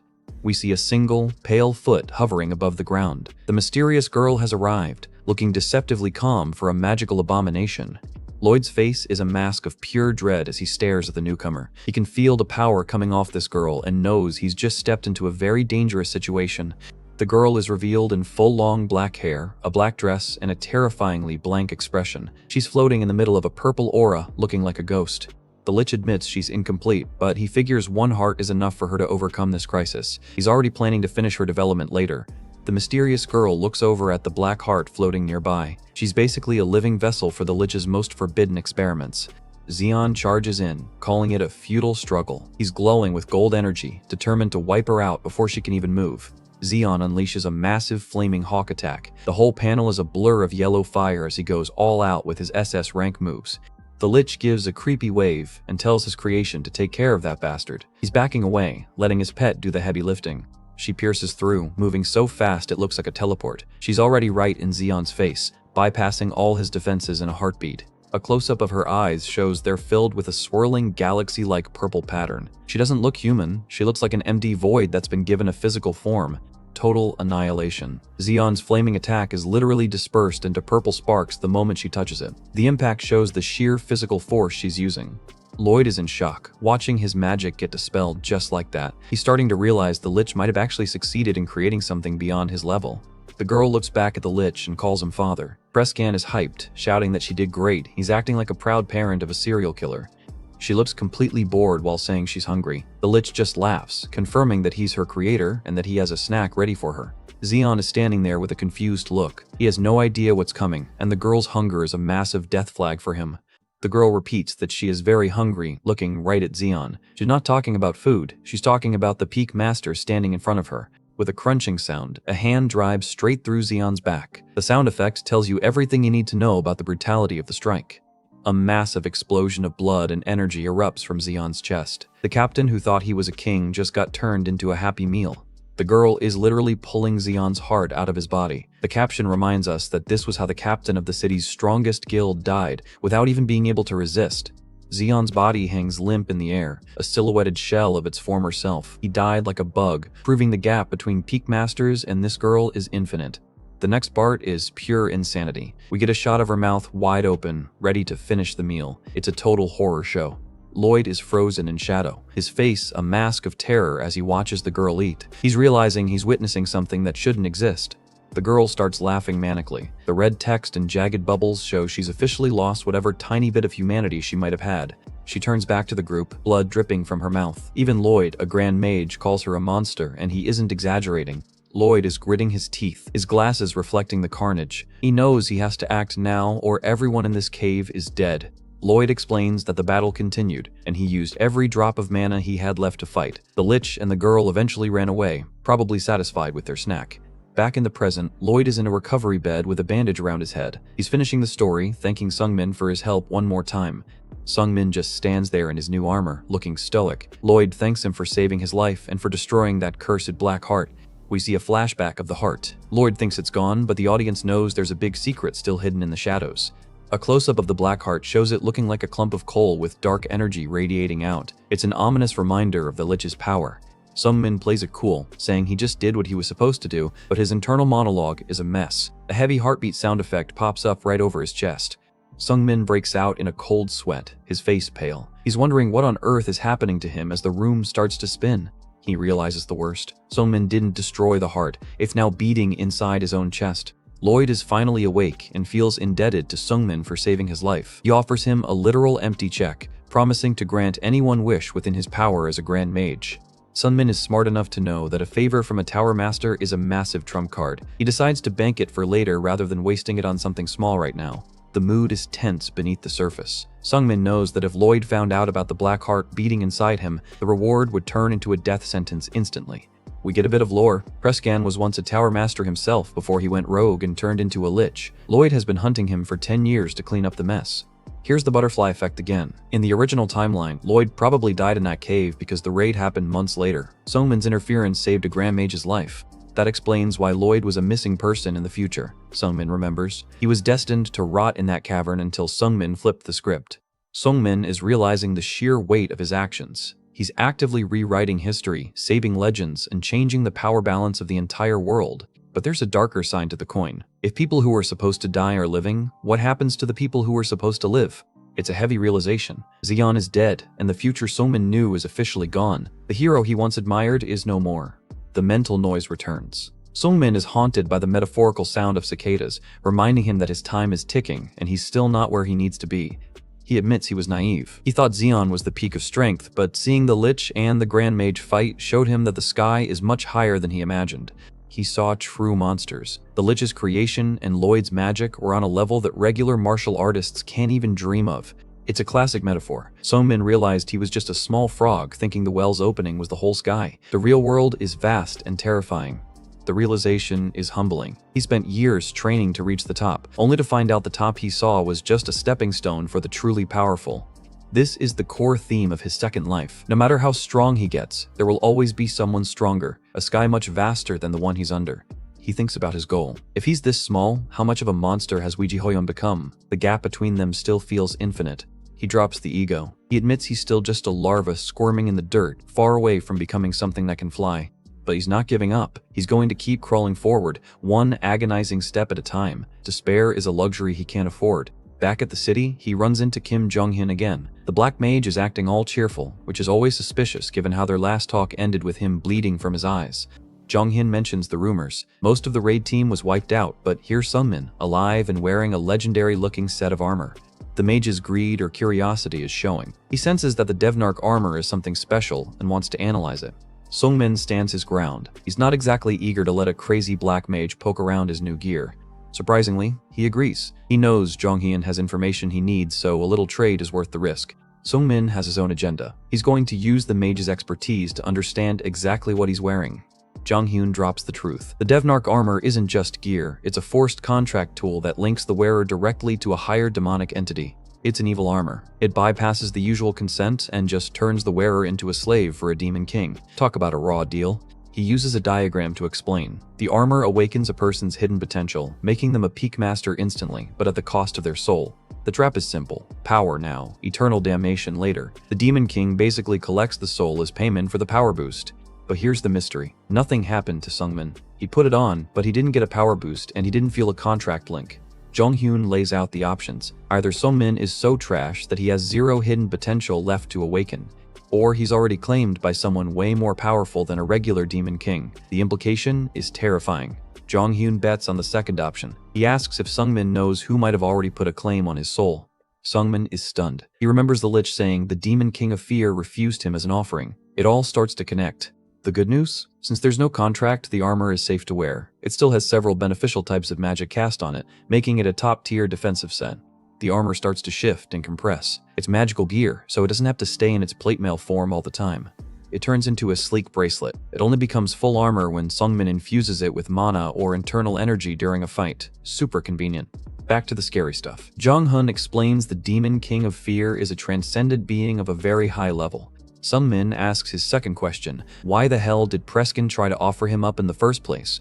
Jonghyun is genuinely curious. How did a mortal maintain sanity and get rejected by a being that strong? It's unheard of. He gives that creepy smile again. He knows something he can't say, and he's loving the mystery of Sungmin's twisted life. Sungmin wonders if his soul is actually of a higher level than a demon king's. It sounds crazy, but everything points to something unique about him. Jonghyun shuts it down. He doesn't want another internal hemorrhage. He knows the truth is guarded by a power that hurts even mages like him. The mystery deepens. Sungmin is left in the dark about the true nature of his soul, even with a grand black mage's help. Final question. The black heart. Sungmin admits he absorbed it and asks if the Lich created it.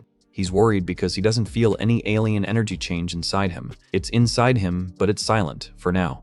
Jonghyun reveals Preskin was researching the ultimate life form. If that heart is the product of his wish, it's a prize beyond value. He warns Sungmin that the heart's power will likely dwarf the demonic armor's benefits. He's carrying a literal god-tier evolution tool inside his chest. He's reaching his limit for helpfulness. He can't give more answers without risking his own life again. He suggests seeking out a literal god. If a mage can't figure it out, only a divine being can give a better answer to Sungmin's twisted existence. Sungmin remembers Mershi's advice. She told him to go to Dronzer and meet the god of time, Danir, the god of time. If anyone knows why a soul traveled back through 13 years of history, it's definitely him. They wrap up the meeting. Jonghyun acts all friendly, but there's always that lingering feeling that he's playing a long game. He says it's because he likes him a lot. Coming from a black mage, that's more of a threat than a compliment. He's keeping a close eye on our peculiar hero. Sungmin just wants to leave. He gives a non-committal agreement and heads for the exit as fast as possible. He's done with the secrets for today. He needs to process everything he just learned before he heads out for his next journey. Every answer just leads to 10 more questions. The mystery of his regression is only getting more complicated.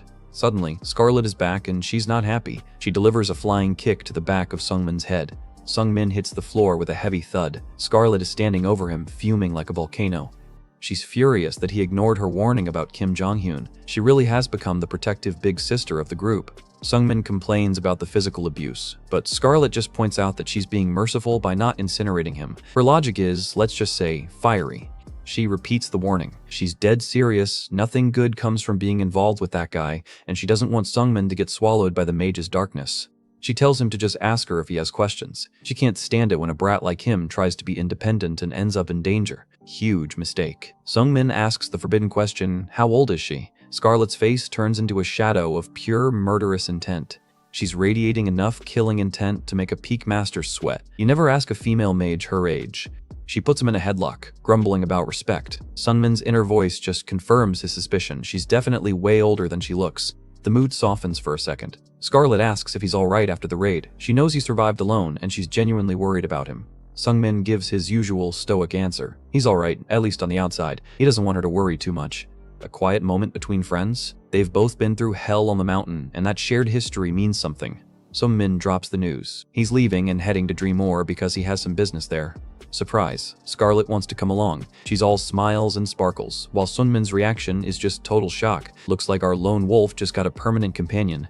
Sung-min is in deep thought, staring into the middle distance. He's starting to doubt every connection he's made, wondering if people are actually attracted to him or just the weird energy he's carrying around. He gets a mental image of everyone he's met so far. Weiji Hoyan, Sogo, Scarlet, and even Lude. He fears that all these friendships are nothing but a fake side effect of his regression. He looks down at his bracelet, thinking about Lude's brutal death. He asks himself if Lude really died for nothing, or if he just followed Sung-min into that dungeon because of some manufactured charm. Sung-min sits alone on the edge of the bed, the weight of his suspicion growing. He's worried that Scarlet is only following him on this trip because of that specific, unnatural reason. A terrifying vision of Scarlet appearing with a massive, bloody hole in her chest flashes in his mind. He's terrified she'll meet the exact same gruesome fate as Lude. Sung-min bows his head, his face shrouded in shadow. He vows to himself that if another friend dies because of him, he won't be able to forgive himself in this life or the next. The chapter title card hits, explaining that this is why he didn't want to travel with her. Sung-min is officially trying to push Scarlet away to keep her safe. We get a shot of Sung-min in his full dark armor, standing in a void. He's reflecting on the moment he saved Lloyd and accidentally absorbed the Lich's black heart. He flashes back to the dead body of Zeon. Since the captain was always suspicious and paranoid, Sung-min knew he'd be carrying his most precious items on his person. Jackpot. Sung-min's inventory screen shows he looted some insane gear, 2 high-level revitalization pills, and Shaolin's ultimate martial arts secret manuals. Zeon was a literal gold mine. Sung-min holds up a red pill, acknowledging that these are all priceless items that could change a warrior's life. He's looking at the lesser revitalization pill with a focused gaze. He stands up and puts a hand to his head, realizing that regardless of his worries about fate or fake charm, he needs to get stronger first. If he wants to protect anyone, he needs more power. He sits cross-legged on the bed, deciding it's finally time to put that loot to use. He prepares to circulate his internal energy and swallow the first pill. A close-up on Sung-min's eye as he waits for the effects. Something feels weird. He's expecting a massive surge of power, but there's only silence. A wide shot of the room shows him just sitting there, looking like he's waiting for a bus. The anticipated energy burst isn't happening. Sung-min bolts upright, clutching his stomach with a confused look. He's checking himself over, wondering why his internal energy isn't going crazy. We get a cute diagram explaining the process. Usually, when you eat a pill of this level, internal energy should be surging through your body like a tidal wave. He stares at his own hands, looking disappointed. He wonders if it was a fake, fearing that Zeon might have been carrying counterfeit elixirs. But then, a massive pink flare of energy explodes from his core. His sixth sense was just a bit late to the party.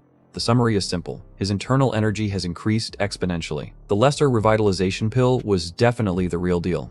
He recalls Zeon's power. Normally, a person has to circulate this energy immediately, or they'll lose most of it, which is why absorbing a full pill is so difficult. But Sung-min is glowing with an intense white light. He didn't even have to try. His body absorbed 100% of the energy automatically and perfectly. He looks at his hand, which is radiating a purple aura. He's realized he just pulled off a miracle that usually takes a lifetime of training to master. Sung-min thinks to himself that it could be something else, his eyes wide with a new realization. He's starting to suspect that he's not the one doing the work here. A heavy heartbeat sound effect pops up as the black heart inside him starts pulsating. The heart is literally acting as a vacuum for energy, making him an ultimate sponge for mana. He looks toward the table where Zeon's items are laid out. He realizes that the heart Lloyd told him to destroy is the only reason he's growing this fast. Sung-min reaches for the second box. It contains the greater revitalization pill, an even more powerful version of the one he just swallowed. Round 2. Purple energy swirls around him like a cyclone as he absorbs the second pill. He's pushing his internal energy reserves to levels that shouldn't be possible for a teenager. He's glowing like a neon light, admitting that he's now almost on par with a Supreme Peak Realm Master in terms of raw energy. That's a massive jump in rank in just one night. The black heart is shown in a dark panel, shrouded in purple mist. Sung-min is certain now this is all the black heart's effect. Sung-min stands up, looking out the window. He's finally managed to solve the chronic lack of internal energy that held him back for 13 years in his first life. He picks up the stack of manuals, focusing on the 100 Steps Mystic Fist. He knows these are too dangerous to just carry around. He needs a plan. A close-up on his focused eye reveals a spark of an idea. He's just had a brilliant and probably risky thought on how to handle the Shaolin loot. A cute light bulb icon appears as he hatches his plan. He's decided to use the manual to change his entire travel itinerary. He meets with Scarlet and breaks the news. He's heading to Berdan instead of Dreamore, which is a total curveball for their trip. Sung-min bows his head and gives a fake apology. He tells her he obtained a secret manual and needs to deal with it, essentially trying to get her to stay behind. Scarlet is not having it. She calls him a pushover for wanting to return a legendary manual to the Shaolin Temple in Breeden instead of selling it for a fortune. A hilarious chibi panel shows Scarlet's logic: learn the skills, sell the book, and buy a house. She thinks Sungmin is a total amateur at this mercenary thing. Sungmin gives a confident, modest grin. He explains that returning it to the temple will net a massive reward from the monks, which will be worth way more than a black market sale. He gives a soft smile, thinking he's successfully ditched her. He tells her she should just stick to her original business and dream more. But Scarlet gives a massive, sparkling grin, asking if that's really the case. She drops the bombshell: she has business in Breeden too. Sungmin is absolutely floored. Scarlet admits she doesn't actually have business there, she just wants to see the world. Scarlet is hyped, jumping in the air and shouting with joy. She claims she prefers training in the mountains anyway, making her the perfect companion for a trip to Breeden. Sungmin looks like he's having a physical breakdown. He's sweating buckets, realizing his plan to keep her away just failed spectacularly. Scarlet gets a terrifying look on her face and yells that she's going to bathe. She's finally dealing with her 3-year prohibition on hygiene in the loudest way possible. We get a shot of the city buildings as a loud thud rings out from the tavern. Scarlet is already starting the physical abuse again. She's literally punching Sungmin's head into his shoulders. She asks him if they can travel together now, all while looking like a demon. Scarlet keeps shaking his head around like a doll, saying he can't take back his words since he's nodding. Sungmin is just a blur of motion at this point. She stands over the dazed Sungmin, saying now they're talking. She's officially declared herself his traveling partner, whether he likes it or not. Scarlet smiles brightly, suggesting they depart in 1 week. Sungmin manages a week agreement, needing that time to recover from her punch. Sungmin sits in the dark, trying to think of the positives. Having a powerful mage like Scarlet around will definitely make the dangerous road to Breeden easier. The scene shifts to a dark forest. A mysterious girl with long black hair and a purple dress appears from the shadows, asking in blood-red text who they are. From a low angle behind the girl, we see Sungmin and Scarlet standing in a clearing. The atmosphere is thick with a strange, dark magic. Both Sungmin and Scarlet are on high alert, looking at the intruder with confusion. They have no idea that the Lich's masterpiece has tracked them down. The girl reaches out a pale hand toward Sungmin. She says that after she met him, her face remains as blank as a doll's. Suddenly, her arm starts to warp and bubble with gross tentacles. The body horror is real as she begins a terrifying transformation. Her entire limb turns into a massive, red insectoid claw. She's floating in the air, muttering about how strange she feels while Scarlet and Sungmin watch in horror. The heavy heartbeat sound connects both the girl and Sungmin. Their hearts are pulsing in unison as the mystery girl looms over them with one chilling final question: who are you? We jump back to a while ago in the dark forest. It's quiet, but you can feel the tension in the air. Lich Preskin is sitting there, looking pretty beat up and grumbling about Lloyd. He admits he didn't expect the Tower Master to be that much of a powerhouse. He thinks back to the Golden Mage, admitting he barely made it out alive. He literally calls the guy a monster, which is rich coming from an undead sorcerer. The Lich turns to the girl and tells her that if he hadn't awakened her in time, he would have been toast. She's just standing there, looking like a creepy doll in the shadows. He calls her child with a weirdly parental tone. The purple glow from his eyes makes the whole scene look even more ominous. They're just chilling in the woods, one ancient skeleton and his magical science project. It's definitely not the kind of family time you want to stumble upon. The Lich shouts out to her again. She slowly turns her head, and you can see those dead, empty eyes. She's got blood dripping from her mouth, and she's already critiquing her own performance. She knows she's lacking control because her awakening was a rushed job. Preskin just laughs it off, totally confident in his control. He knows the obedience seal is working perfectly, so he doesn't think she can ever hurt him. Famous last words, buddy. He leans in close and gives her a simple mission. He tells her she needs to head back to where she first opened her eyes to retrieve his black heart. He asks if she can handle that one simple task. She just gives a silent, obedient nod. She keeps nodding like a machine. The Lich is satisfied, telling her he expects her back soon. He has no clue she's about to go off script. The Lich commands her to go get it. She takes off like a rocket, leaving a trail of purple energy behind. The Lich waves her off, looking like a proud dad, but he stops mid-wave with a confused look. He realizes she's heading in the completely wrong direction. She's just going wherever she wants now, and his perfect seal might be glitching. While running, she thinks to herself that she knows she was supposed to go elsewhere, but she can't ignore the strange feeling drawing her this way. A heavy heartbeat fills the panel. Her heart is pounding like crazy, and she doesn't understand why this sensation is so intense. She's a blur through the mist, zeroing in on her target. Meanwhile, Sungmin and Scarlet are just walking along, totally oblivious to the incoming bug monster. Sungmin stops in his tracks, his sixth sense flaring up. He's got that look on his face that says he has a bad feeling about this. We see a pale foot stepping through the weeds. A voice calls out from the darkness. And there she is, the mysterious girl in the purple dress. She looks directly at them and asks who they are. Sungmin is panting, looking like he's about to have a panic attack. The presence of this girl is putting an insane amount of pressure on him. He watches in horror as her arm transforms into that nightmare fuel of tentacles and claws. This isn't just a girl, it's a living biological weapon. The sheer shock on Sungmin's face says it all. He knows exactly how much danger they're in right now. The massive mutated arm swings down at them with terrifying force. The impact shows just how much weight is behind that strike. Scarlet is fuming. She screams at Sungmin, asking what he is doing for freezing up. She's already got a fireball prepped in her hand. Scarlet launches the attack, and a massive explosion of fire and debris fills the clearing. She's not playing around. The smoke clears, and the girl is still standing there, her monster arm charred but otherwise fine. Scarlet keeps yelling at Sungmin to get it together before they both get killed. Sungmin is hunched over, clutching his chest. He manages to gasp out that his heart suddenly started acting weird. Yeah, that cursed black heart is definitely reacting to her presence. Scarlet looks back at him, her face a mask of pure confusion. She has no idea what's going on with his sudden heart problem. She looks at the girl in the purple dress and wonders what the hell that kid is. The girl just stands there with those swirling eyes, looking like a total nightmare. Sungmin finally connects the dots. He realizes this is Preskin's chimera that Lloyd warned him about. He's terrified that she's here specifically to take back the Lich's heart. He gets a mental image of Xian and Lloyd. He remembers that she killed an SS rank captain instantly, and even a Grand Mage barely survived a run-in with her. Talk about a top-tier threat.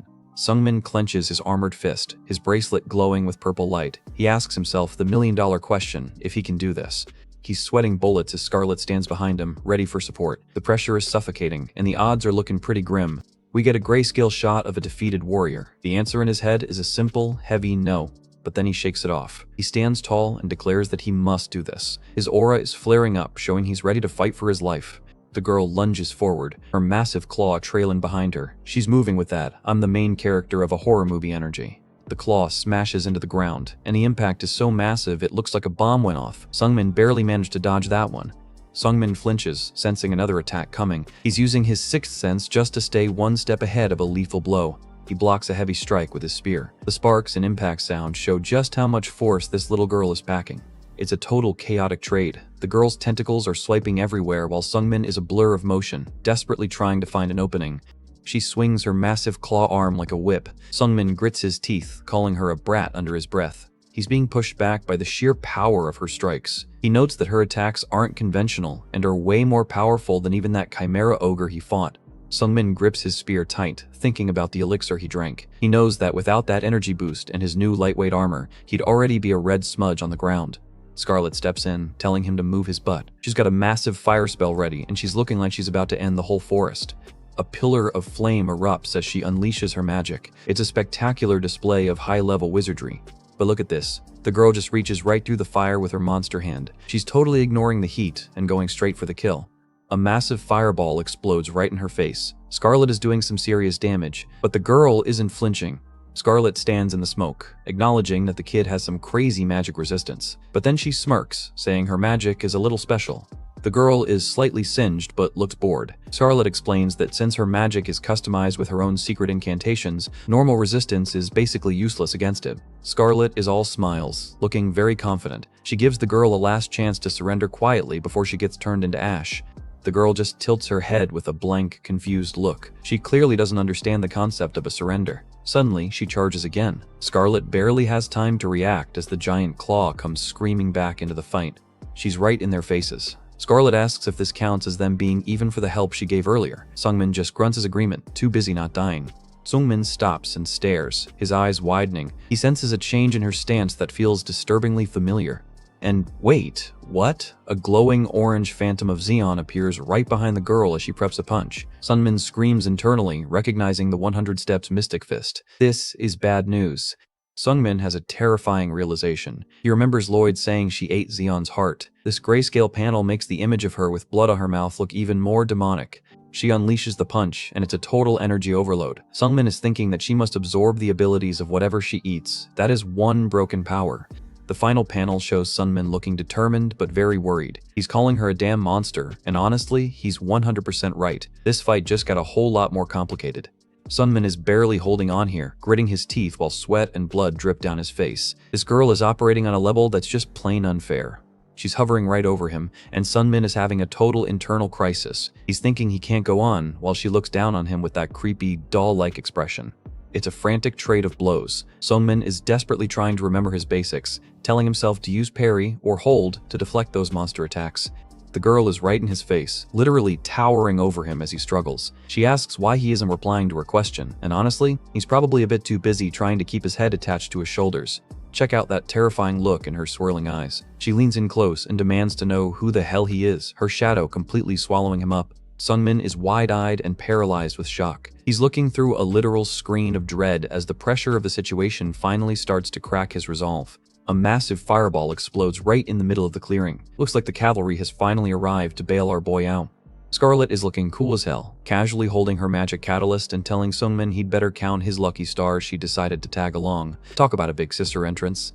The girl is charred from the explosion, but she's still standing. She just mutters about the kiddo, like the massive fire blast was just a minor inconvenience.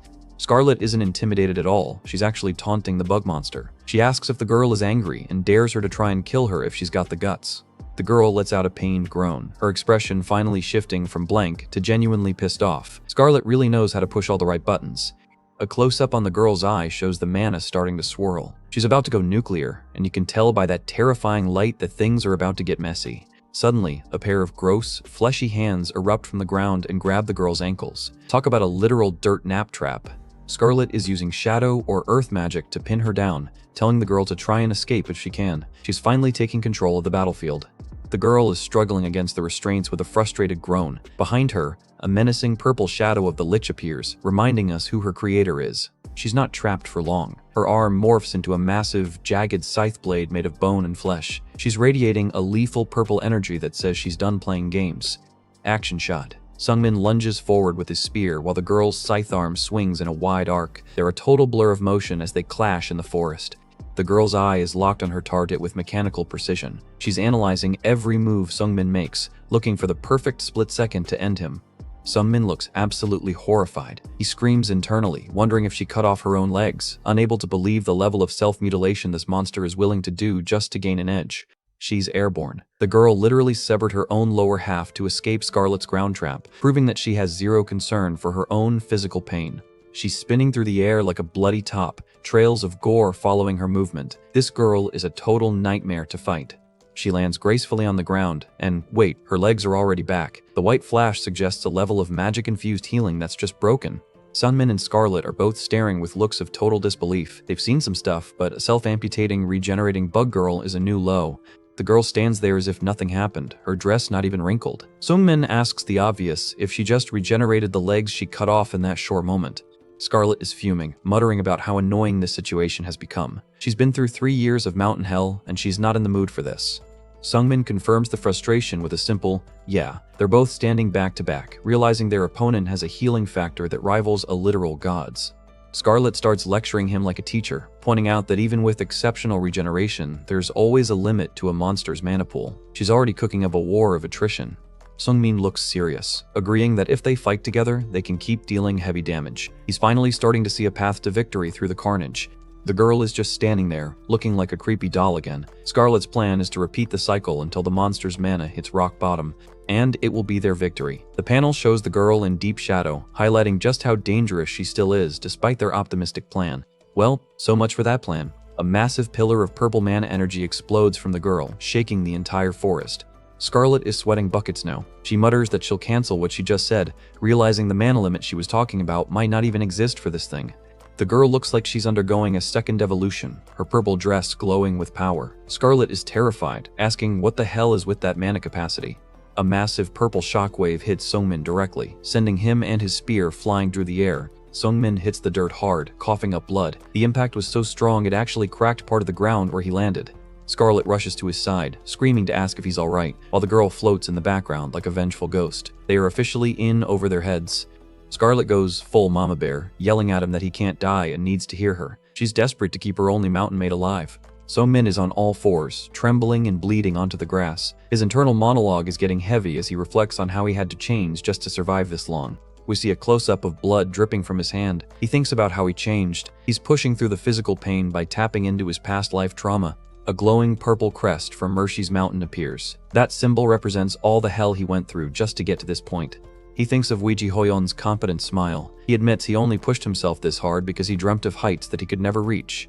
The metaphor of the larva returns. He thinks that a larva should only crawl. It's a bitter reminder of his worthless starting point.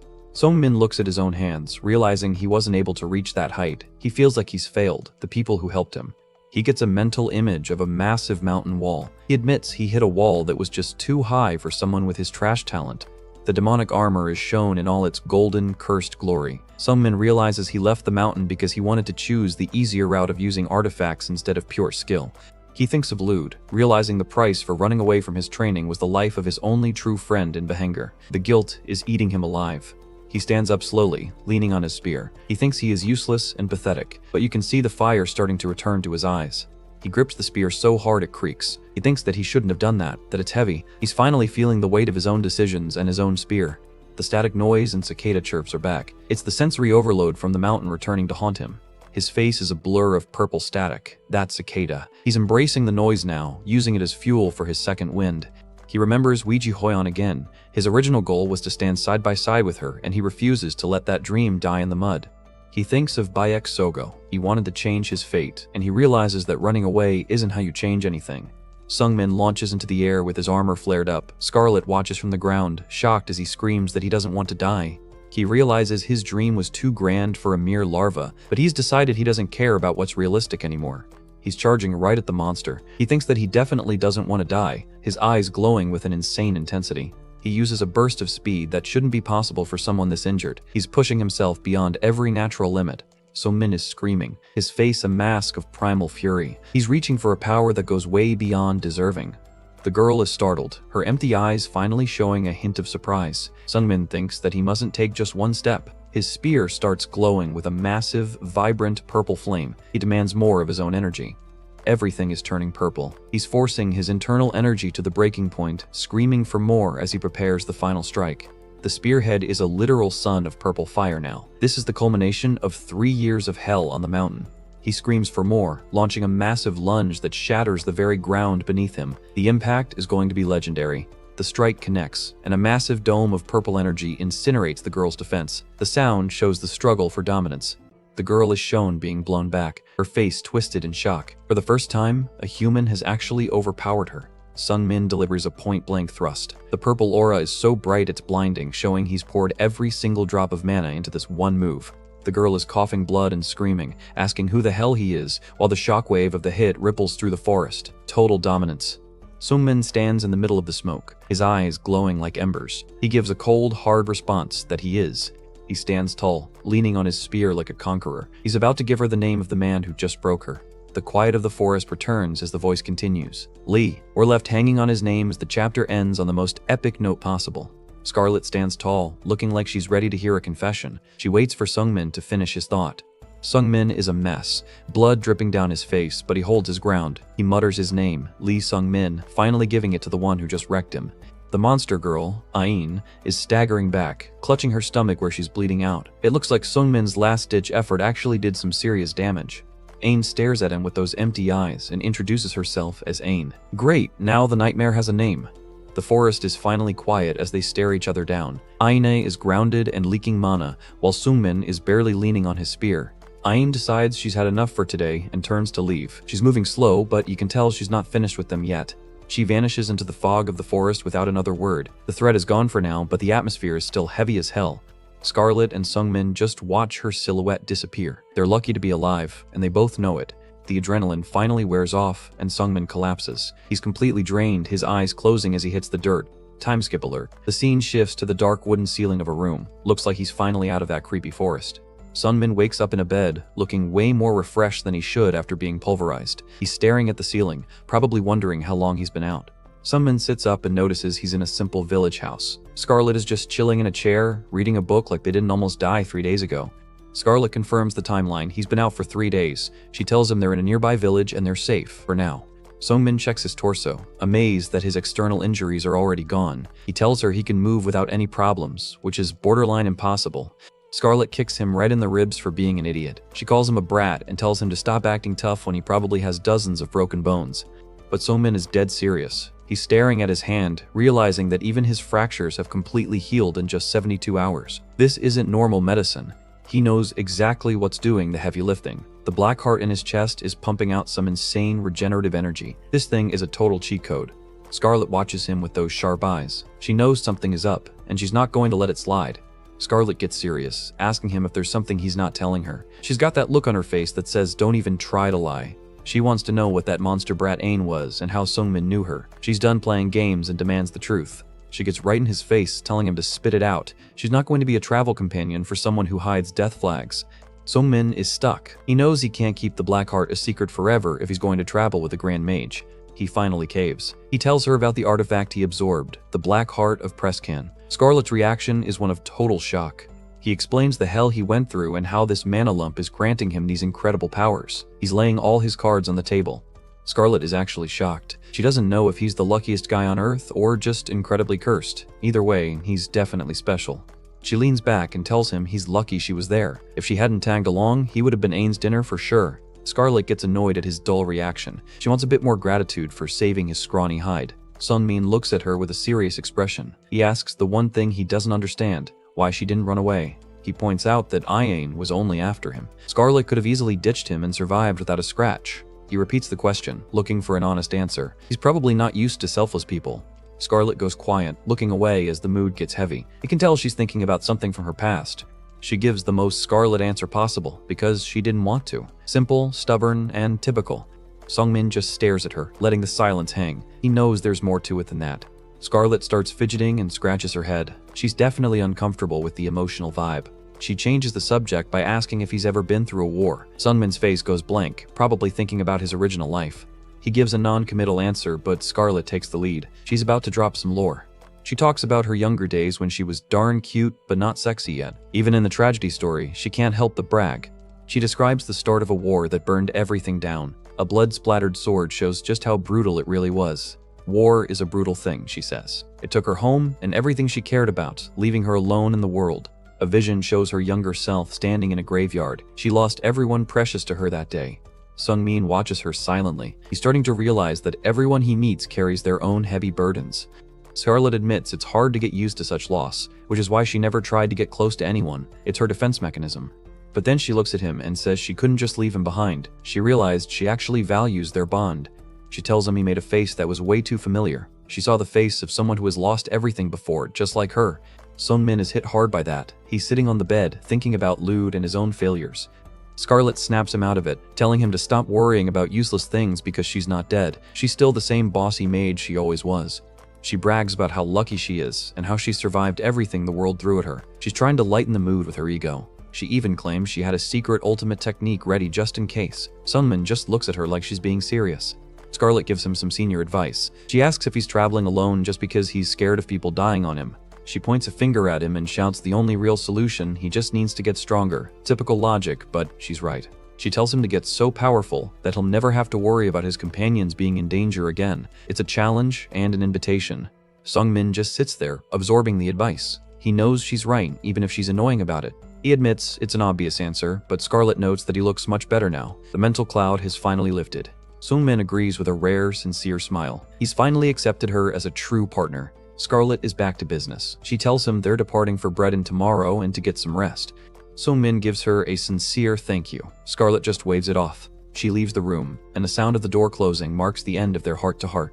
Sungmin is alone now, staring at a dagger. He repeats her words. Get stronger, he knows that too. He's looking at the blade with intense focus. He's done being the weakling who watches his friends die. He flashes back to the final moment of the fight, the image of his internal energy exploding through his spear. He remembers the surge of power that came out of nowhere. It wasn't just him, it was a strengthened energy that he's never felt before. A small smile spreads across his face. He's realized he finally has the tools to reach the top. He decides he doesn't need to think about useless things. He's clearing his mind of the doubt and focusing on one goal. The final shot of the chapter. Sunmin stands up with absolute resolve, declaring that he is going to keep getting stronger. The grind is back on, and this time he's got a grand mage by his side. Scarlet is all smiles as they finally make it to their destination. She's looking way more refreshed now that she's had a chance to clean up. They have arrived. The text box confirms they've officially reached the city of Brendan. It's a classic Central Plains hub, buzzing with people and looking like a total cultural shift from Behenger. Scarlet is impressed, admitting it's her first time in a Central Plains city. She's just glad they didn't run into any more bug monsters or psychos on the road this time. Scarlet asks the big question, what are they going to do first? She wonders if they're heading straight to the Shaolin Temple, but Sungmin admits he hasn't actually decided yet. Scarlet gives a mischievous grin and suggests they rest a little first. Her stomach is clearly leading the way as she calls for some food. Sungmin gives a small, tired nod and agrees. He probably needs a decent meal just as much as she does. They enter a massive, two-story traditional inn. The waiter welcomes them in, and you can see plenty of warriors and travelers already populating the tables. Scarlet is standing over their table, asking what they should eat. Sungmin is totally lost, admitted he's never even tried Central Plains cuisine before. Scarlet is in her element, tapping her chin and pondering the menu. She's acting like a food critic while Sungmin just waits for her to pick something that won't kill them. Suddenly, the vibe in the room changes. Two warriors at another table flinch and look over, sensing something they don't like. Sungmin and Scarlet lock eyes. He asks if she felt that too, and she confirms it. The moment they walked in, everyone in the room started sizing them up. The warriors are whispering about how they were scanned from top to bottom the second they stepped through the door. The level of martial spirit in this city is clearly on another level. Scarlet lets out a heavy sigh, muttering about why people are being so annoying. She just wants to eat, but it looks like they've walked into a nest of competitive fighters. Sungmin looks serious, realizing that the unwanted attention is probably his fault. Scarlet is confused, asking what he means. He explains the concept of origin reversal. Apparently, when a martial artist reaches the supreme level, their internal energy becomes so profound that even regular people can sense their power just by looking at them.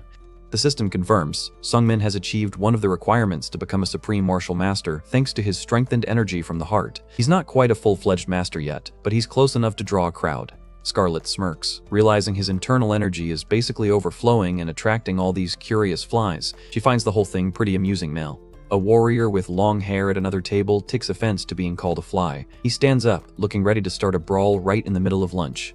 The guy starts the typical trash talk, complimenting Scarlet on her glib tongue but eyeing her with a creepy, predatory look. He's trying to be charming but failing miserably.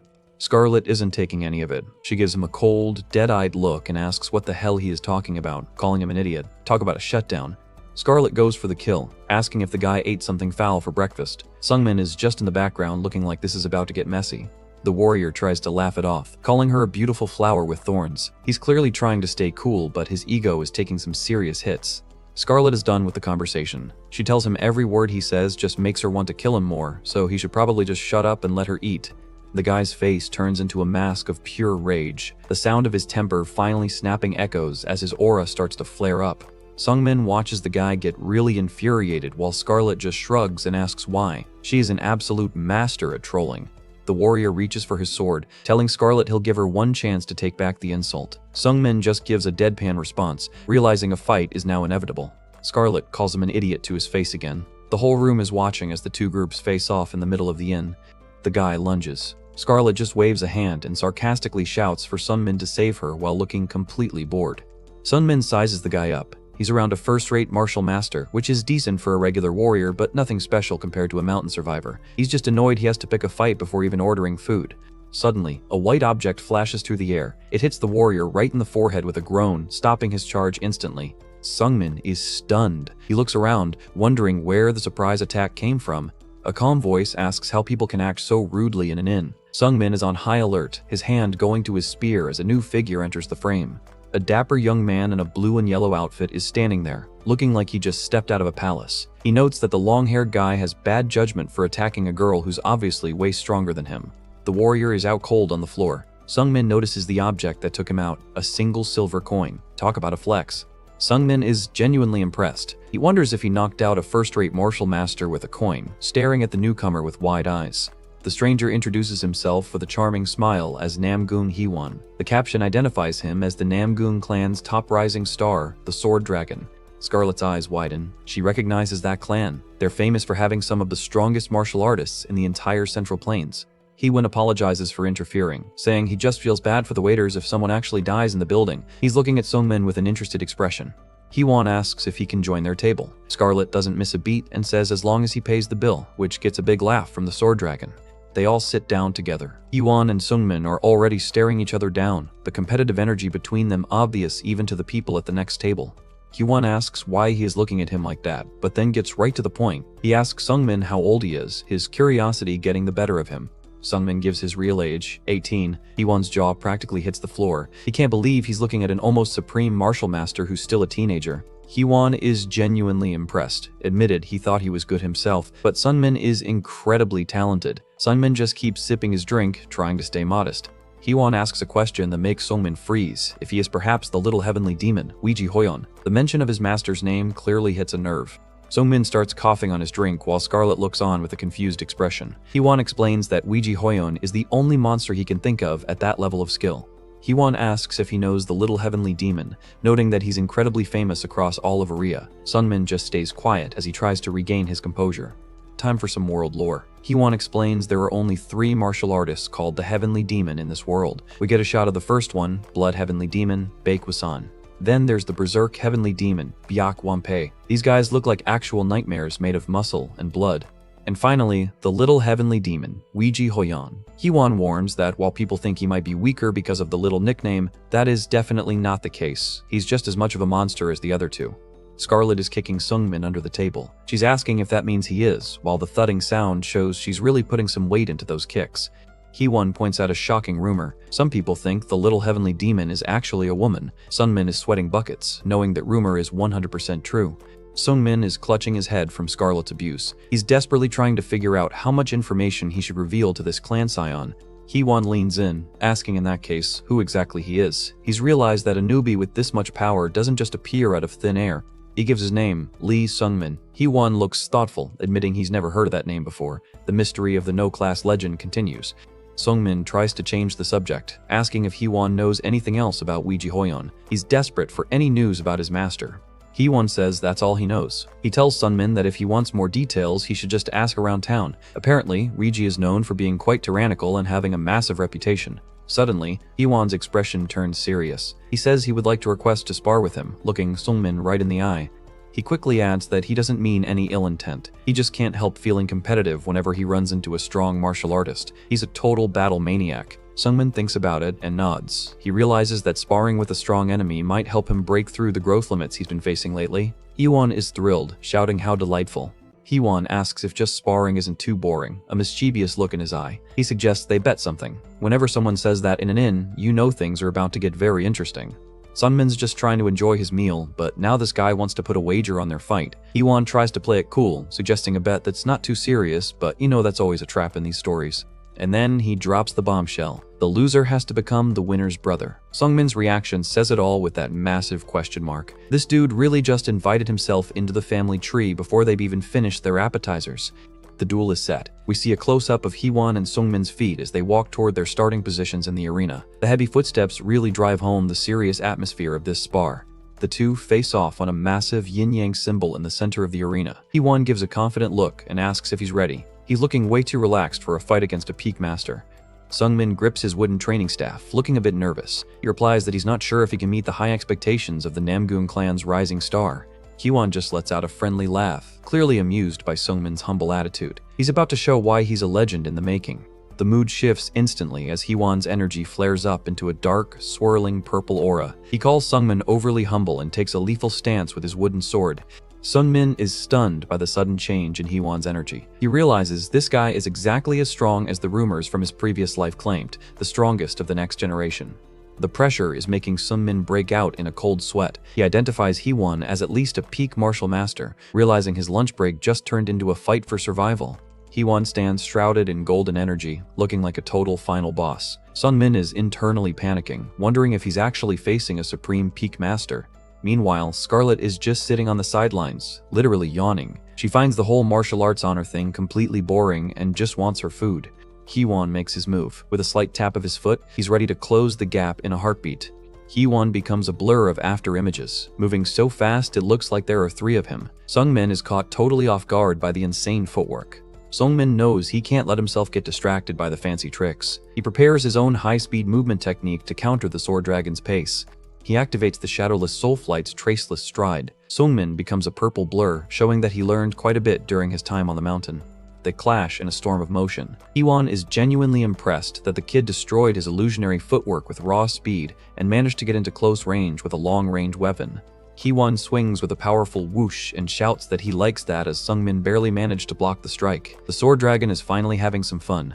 Suddenly, Sungmin feels his weapon being sucked in. Hee-won is using an energy absorption technique, turning Sungmin's own momentum against him.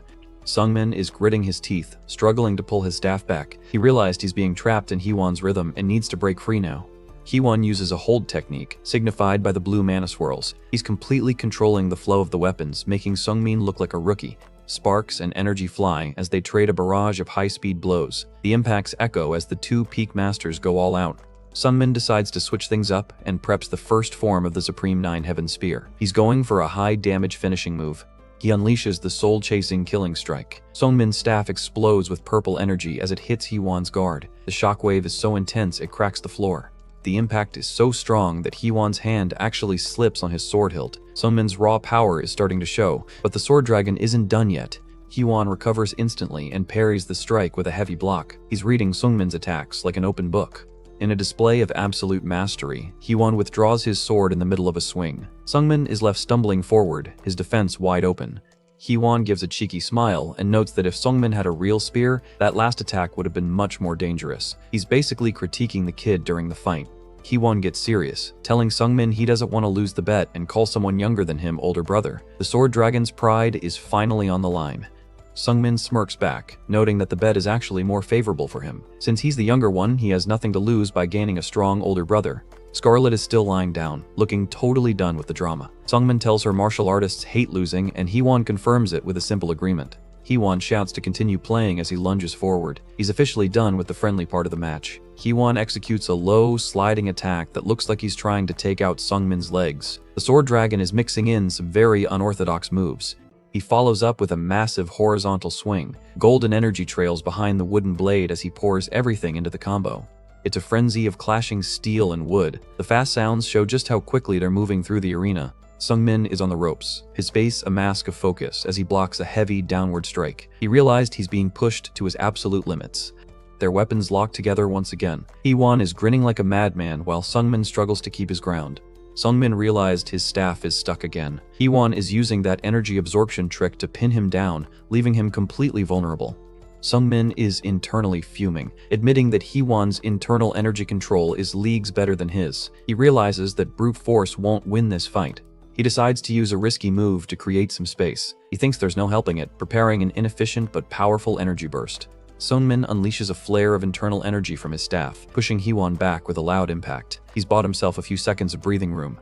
Hee-won just looks at him with a calm, analytical expression. He's completely unfazed by the sudden burst of power. Sungmin goes into the second form of the Supreme Nine Heaven Spear. He's putting all his hopes into this next sequence. He unleashes the lightning-splitting chasing strike. A barrage of purple energy thrusts hits Hee-won's guard like a storm. It's a spectacular display of high-level spearmanship. Sungmin flinches as he feels a massive impact. His combo was perfect, but somehow Hee-won found a way through.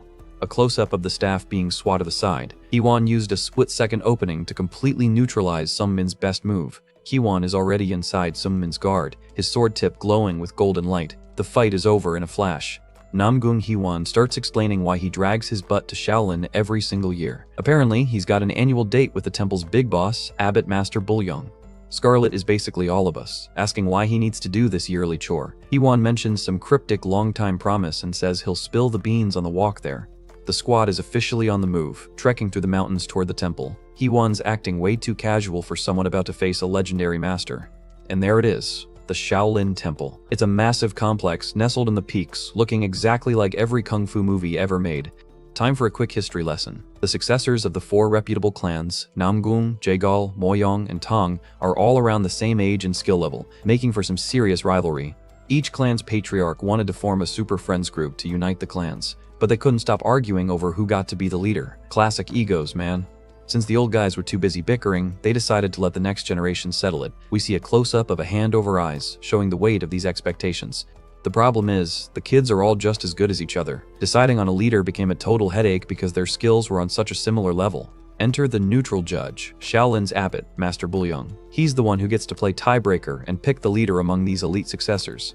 We get a look at the candidates. First up is Moyong Seojin, known as the Snowflower. She looks like she's about to freeze anyone who looks at her wrong.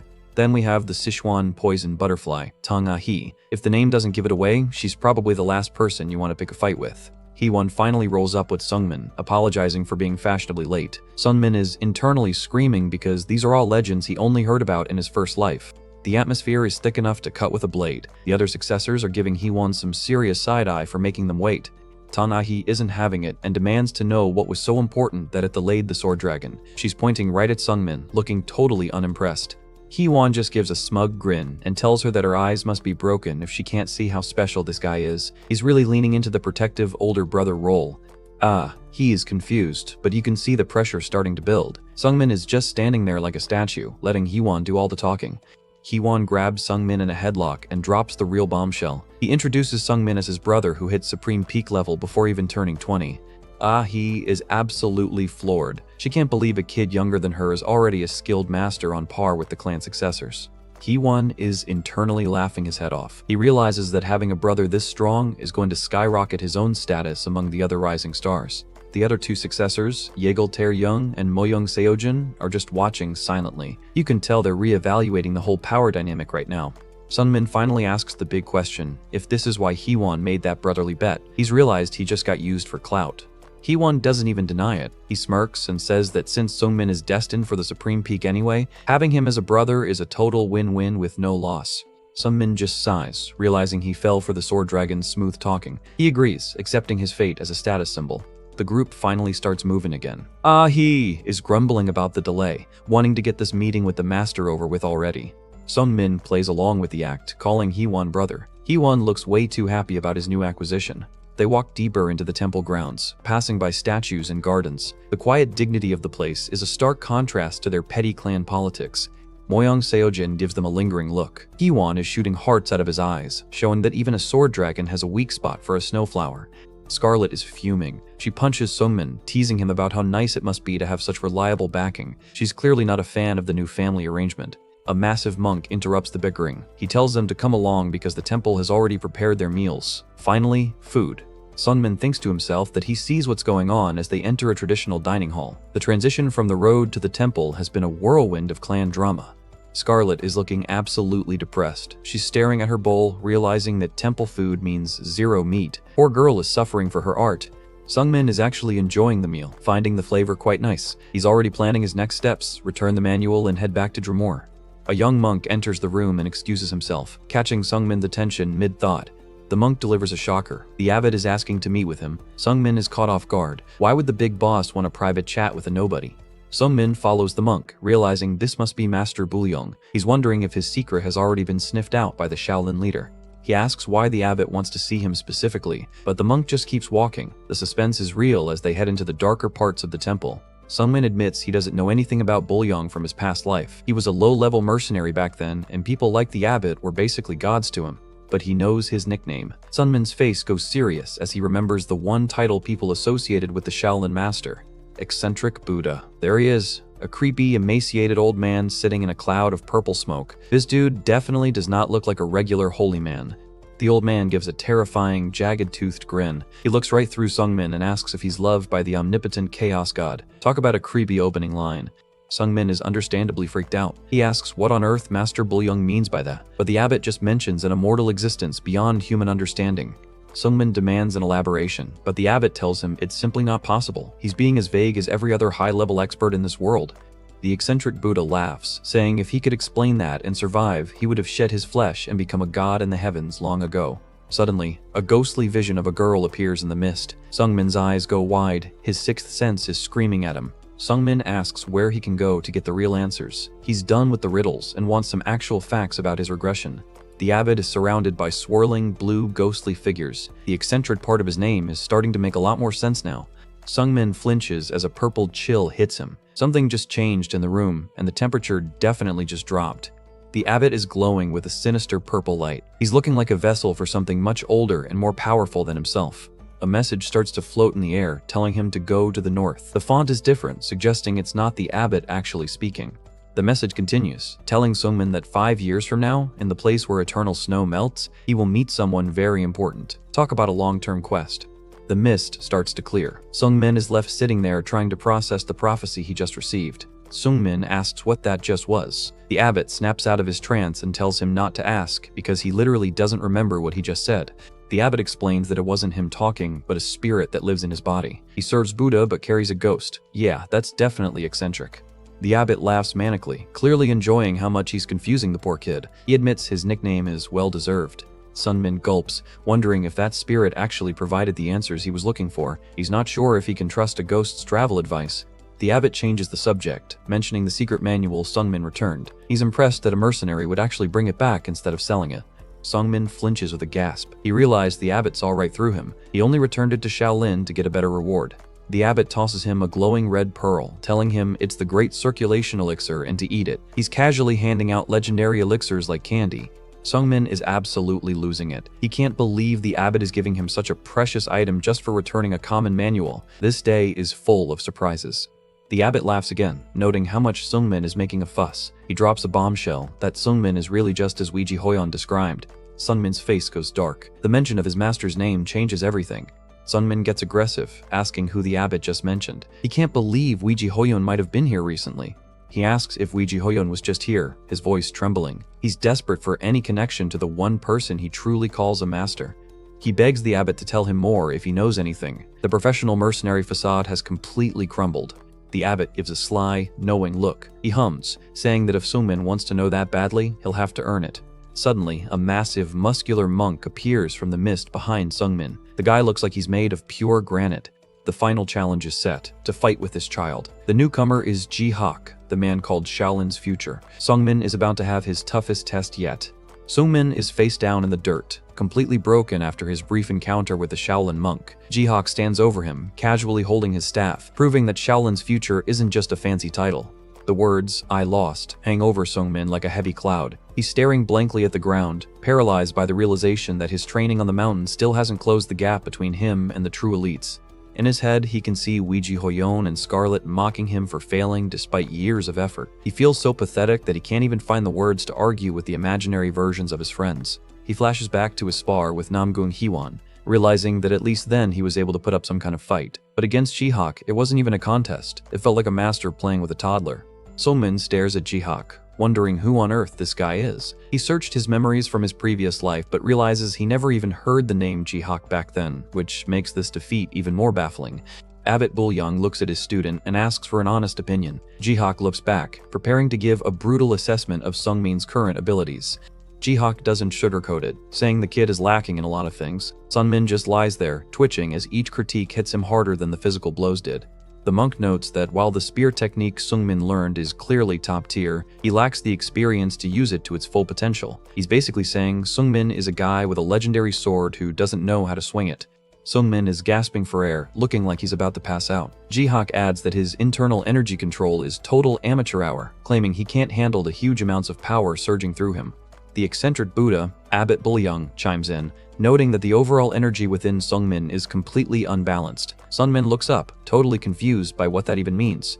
Suddenly, the abbot starts poking and prodding Sungmin while he's down. Sungmin tries to pull away, but the old man just yells at him to stay still like a disobedient brat. The abbot tells him to try walking, and Sungmin can barely lift his leg. He's shaking like a leaf, demanding to know how he's supposed to move when his own body feels like it's working against him.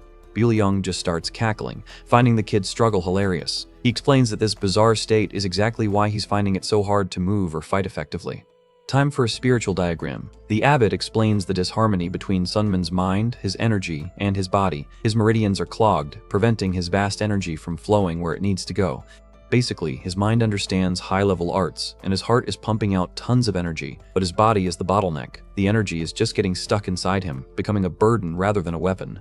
Sungmin realizes the truth. His energy is too high because of the elixirs, and his understanding is artificial because of the sixth sense he gained from Ayin. He's a patchwork of power with a physical frame that can't handle the load. Ji-hak uses a metaphor of having one leg excessively long, making it impossible to walk straight. Sungmin hits the dirt again, finally understanding why his power-ups have actually been slowing him down.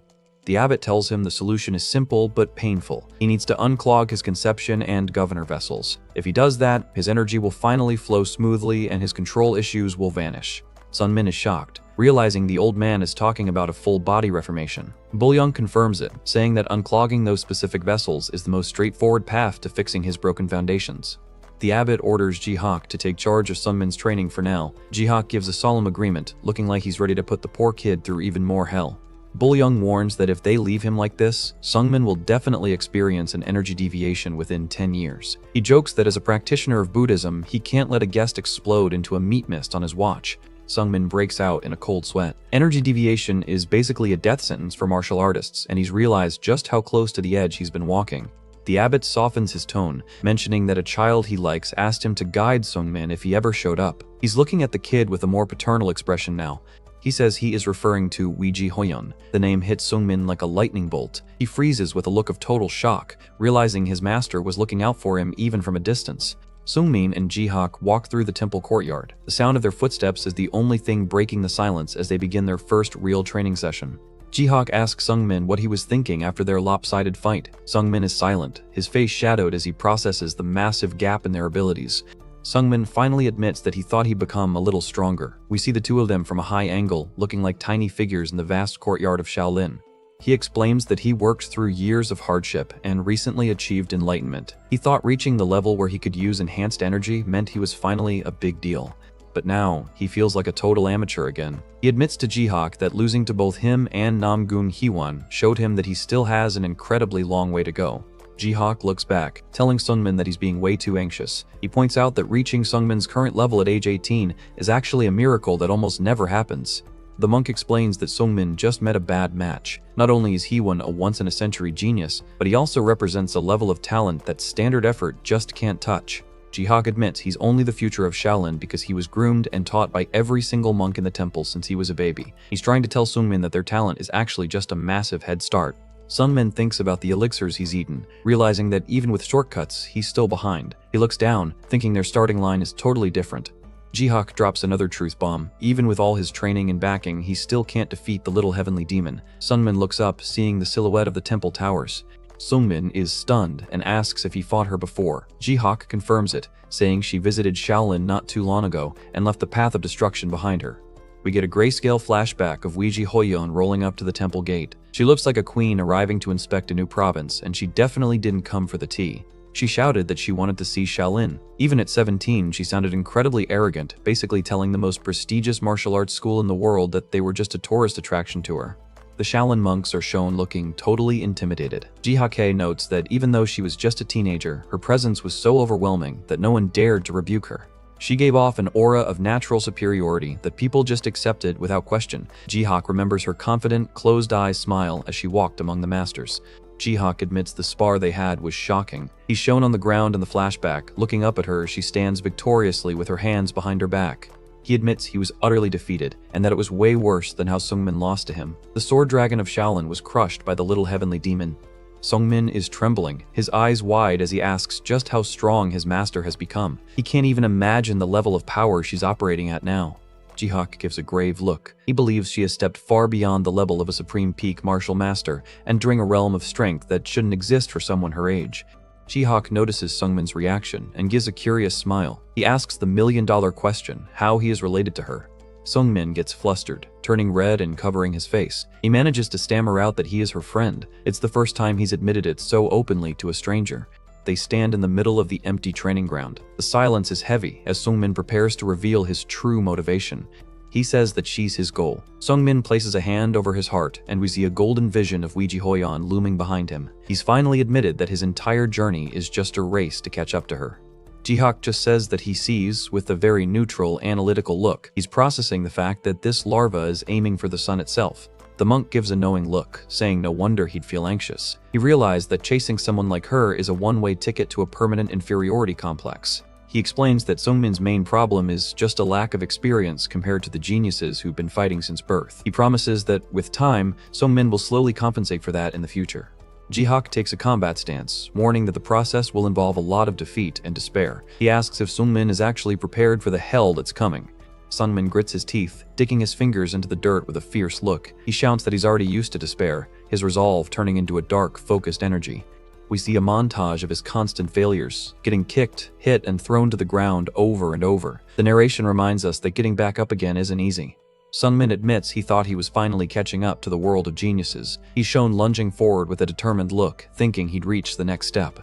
but he was wrong. While he was crawling, Weiji Hoyan was already flying way past the horizon. The gap between them didn't shrink, it actually got wider.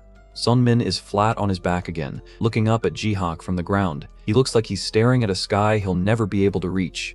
A close-up on Sunmin's face as the light from the sky reflects in his eyes. He thinks that this is why he, making a final, desperate choice.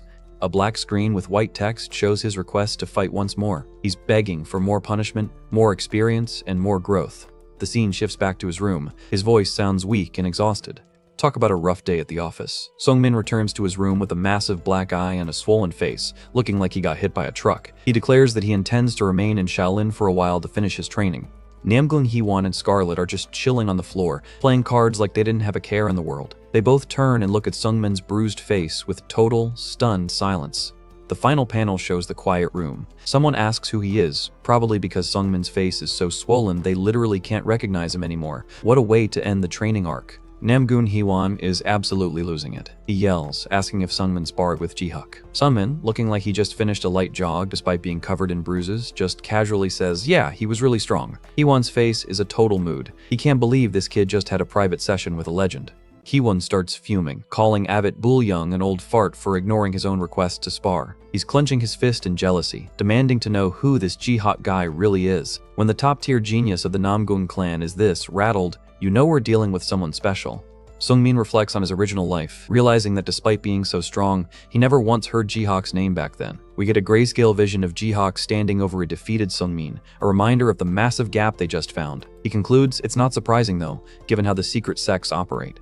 Hee-won drops some context while catching his breath. He admits that while the Namgung clan is big news in area, they're still a little less powerful than the legendary 10 Great Sects. Talk about some humbling clan politics right in the middle of lunch. Time for a rankings update. Hee-won lists the top 3 rising stars of the entire Orthodox sect: Chui Gul from the Beggar sect, Chung Myung from Wudong, and our boy Jihak from Shaolin. They're shown as literal dark shadows of greatness looming over the world. Hee-won explains that these guys are the secret weapons of their respective sects. They spend their whole lives training in isolation and never leave the temple gates, which is exactly why Sungmin never heard a peep about them in his first life. Sungmin just realizes what's going on, finally understanding the tier list he's actually playing in. Hee-won realizes Sungmin is really staying behind to train at Shaolin. He calls it a pity because he was hoping to draft the kid into the Namgung clan. He gets a confident grin, promising to hunt Sungmin down for a rematch later on.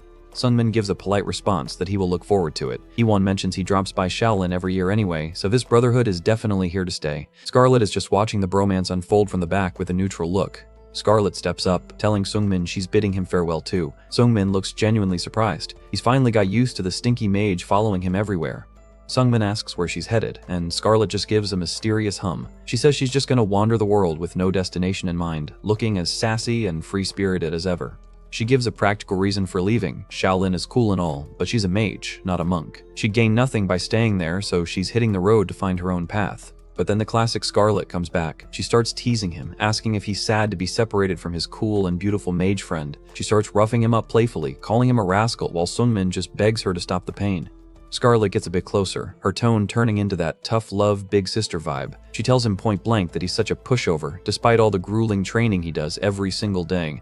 She mocks him for going through hell just to end up getting beat up wherever he goes. Sungmin is sweating, probably realizing she's 100% right about his current track record of losing major fights. The mood gets weirdly soft for a second. Scarlet looks down, wondering aloud where he'll end up dying once she's not there to save his butt. Sungmin vows to train so hard that her prophecy never comes true. Scarlet leans in way too close for Sungmin's comfort. Our MC is totally flustered, his face turning a healthy shade of red as he wonders what on earth she's about to do. Sungmin asks what it is as she hands him a simple red string. Scarlet explains it's a bracelet connected directly to her soul talk about a high-stakes parting gift. She tells him that no matter where he is, this bracelet will send him a signal if she ever needs to see him. She casually mentions she gave one to Baek Sogo too, so he's in legendary company now. She gives him one last senior command to train hard. Scarlet points a finger and tells him to be the one saving her next time they meet. She warns him one last time not to live like a pushover, looking like a true mentor. Sungmin looks at the thread on his wrist, a new look of resolve on his face. He gives a firm agreement, officially accepting the challenge to become a protector. A tiny panel shows Hee-won watching from the sidelines. The sword dragon looks a little bit envious of how close these two have become. The screen fades to black with the next days written in big letters. It's time for the actual goodbyes. We get a peaceful, wide shot of the temple rooftops. Scarlet's voice echoes through the air, shouting a final farewell. Scarlet waves enthusiastically from the gate, shouting for them to see each other next time, while Hee-won stands stoically behind her. The travel squad is officially disbanding. Sungmin waves back, watching them go. He's left alone in the middle of the temple street, finally back to his lone wolf status. He starts brooding about the red threads of fate again. He wonders if his entire life is just a series of manufactured coincidences, or if he's actually building real bonds. He calls out to Scarlet one last time in his mind. She stops and looks back with a confused look, probably wondering why the kid is acting so serious all of a sudden. Sungmin finally asks the big question. Why does she treat him so nicely? He's standing in the middle of the empty street, his voice full of genuine confusion. Scarlet is totally baffled. She asks if he's really making a fuss over her being nice now after everything they've been through. She finds his sudden self-doubt pretty annoying. Sungmin is swallowed by a dark, purple aura of self-loathing. He's genuinely struggling with the idea that he might just be a larva being manipulated by an invisible hand. Scarlet's expression goes dead serious. She realizes this isn't just a joke. Sungmin is really having a breakdown right now. She lets out a long sigh and scratches her head. She decides it's time for some real talk since he seems so worried about their friendship. She admits that for some reason, she was drawn to him from the very first moment they met. She mentions that Dokbi Jun said the exact same thing back on the mountain. Scarlet calls it strange because she's usually the type to stay far away from people. She's staring into the distance, pondering the weirdness of their connection. She repeats that she still got drawn helplessly to him. She admits the whole situation is quite strange indeed, which isn't exactly helping Sungmin's paranoia. But, you know, she continues, her voice trailing off over a shot of the peaceful Shaolin monastery. Scarlet turns back with a bright smile and tells him that after traveling together, she simply thinks he's a pretty nice guy. Sometimes the simple answer is the right one.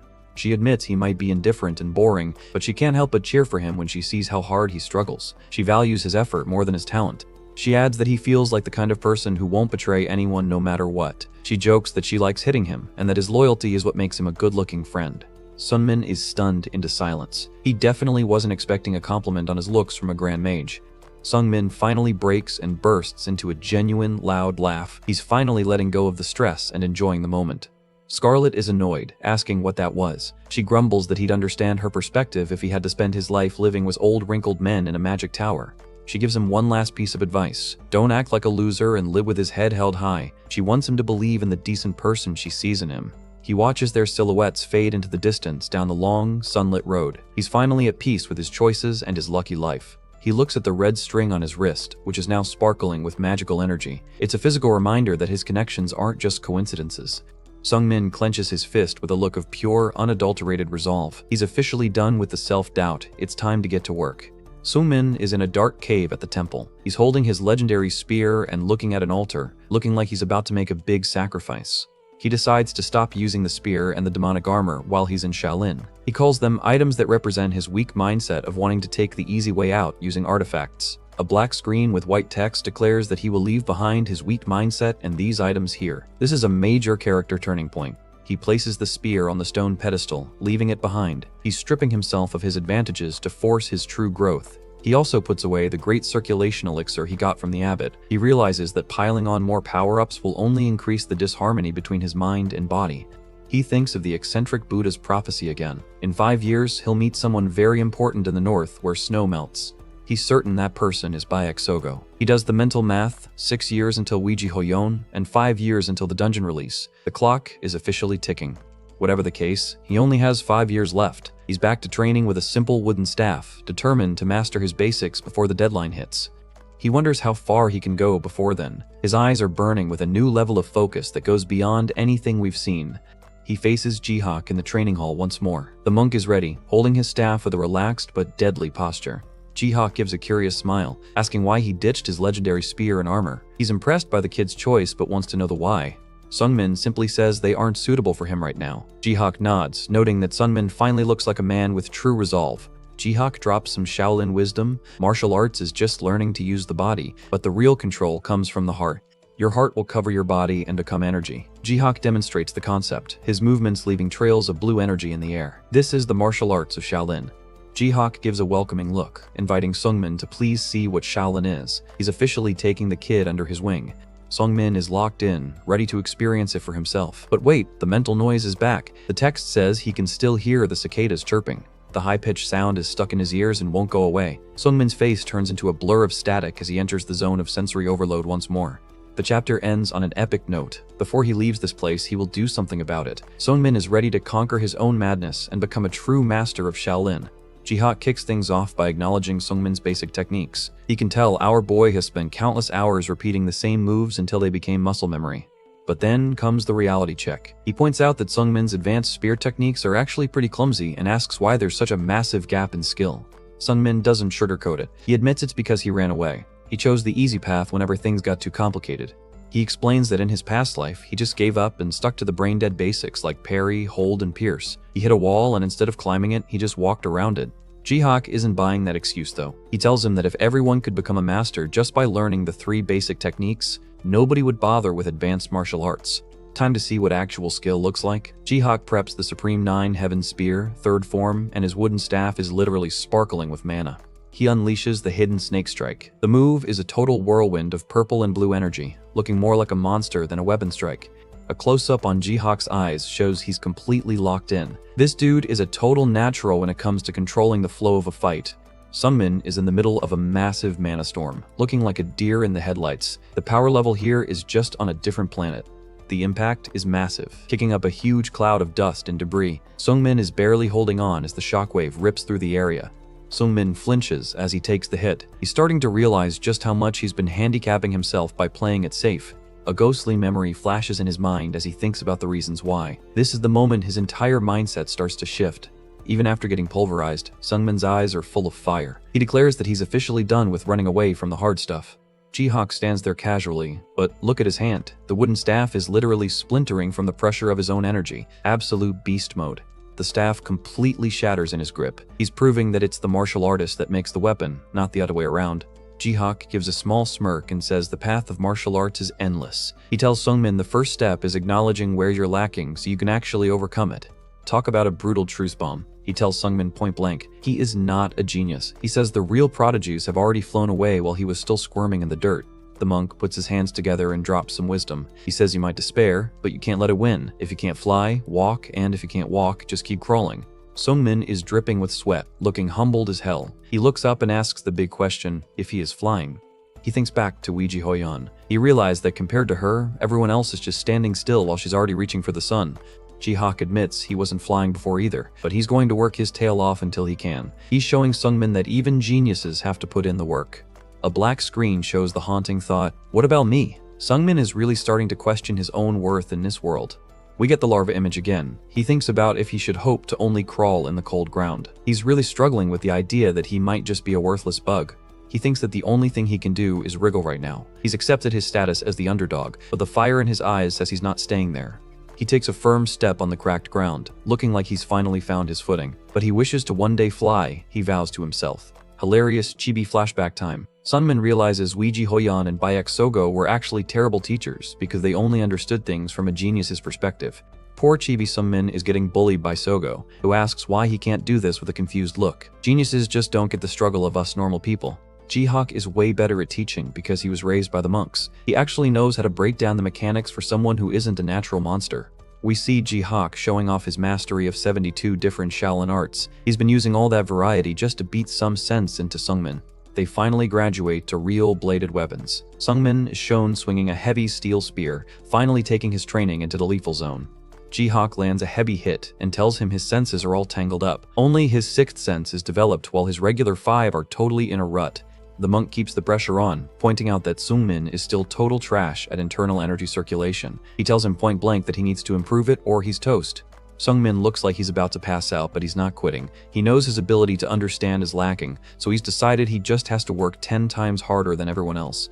A tight shot of his hands gripping the staff. He admits he's worthless, but he refuses to run away like the loser he was in his first life, grinding in the rain. He's practicing the Supreme 9 Heavens technique, but the text says he's not seeing any improvement. This is what peak obsession looks like. He focuses on his hands, trying to force the energy to move. It's a frustrating cycle of failure, but he just keeps pushing. Sungmin enters a deep state of meditation, glowing with a purple aura. He finally finds the balance in his abnormal senses through sheer willpower. Autumn leaves are blowing as he continues the grind. Every single time he feels a lack of understanding, he just doubles down on the effort. The seasons change over the rooftops of Shaolin. Night has fallen, but the rhythmic sound of his training never stops. Jihak is a literal wall. Sungmin admits he hasn't been able to land a single decent hit on the monk since they started this arc. He thinks that he will see Shaolin and experience Shaolin. He's launching a massive lunge, his spirit finally starting to manifest as a real physical threat. A close-up shows his yelling face. He's pouring every ounce of his frustration into this one declaration. He's done being a bug in the dirt. Sungmin stands on a high cliff overlooking the temple at night. He thinks that the world is huge, feeling the immense scale of the journey he's on. He looks off to the side, looking much more mature than when he arrived, and he is small. It's a moment of humble self-reflection under the stars. He sits on the rocks, thinking about the larva that thinks the dirt is the whole world. He refuses to live like that anymore. His face is filled with a new kind of calm. He wants to fly. He wants to fly in this huge world and see it all. The ambition is finally overriding the fear. Abbot Bulyong's voice rings out from the shadows, asking if the frog in the well is not going to come out. Sungmin just sits there, taking in the old man's presence. The abbot chuckles and tells him that he's definitely changed. Sungmin looks back, his gaze much steadier and sharper. Sungmin asks if that is so. He's testing the waters with the old master, probably hoping for some real validation for once.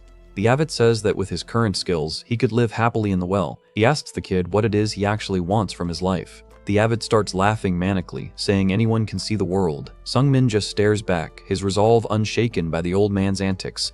Sungmin declares that he wants to fly, and that he wants to fly and see the world. He's finally putting his true goal into words. The abbot calls it a high ambition, and tells him he's way too small to be talking like that. He's pushing the kid's buttons to see if he'll snap. Sungmin says he wants to dream. The abbot warns him that it might only ever remain a dream, but the kid doesn't seem to care. The monk asks what he's learned in the past 6 months. Sungmin stands there silhouetted against the night, looking ready to answer. Sungmin closes his eyes for a second, a small, peaceful smile on his face. The transformation is complete. He says he learned to crawl. The abbot gives a wide, satisfied smirk and says that's good. He's finally seeing the foundation he wanted the kid to build. The abbot tells him then it's time he learns how to walk. He's looking at Sungmin like a proud, creepy grandpa. Sungmin gives a small, confident smirk of his own. He's ready for the next stage of his evolution. A close-up on Sungmin's face as the light begins to change. A sound effect shows his spirit is starting to flare up. The final shot is a beautiful, wide view of Sungmin on the cliff as the sun rises over the Shaolin temple. He's officially ready to stop wriggling and start walking. Just like that, time flies by in the blink of an eye. We're moving past the initial training phase and into a whole new chapter of Sungmin's life. It's been over a year and a half since our boy first stepped foot in Shaolin, and man, look at the growth. Lee Sungmin is officially 20 years old now, and he's definitely not that same scrawny kid we started with. Sungmin is catching up with Jihak, looking pretty respectful as usual. He asks the monk if it's been a total pain in the neck having to help him all this time, showing he's still got that humble streak. Sungmin admits that he still feels weak, which is just classic for a guy with a major inferiority complex. Even though he's clearly leveled up, he still can't shake the feeling that he's just not where he needs to be.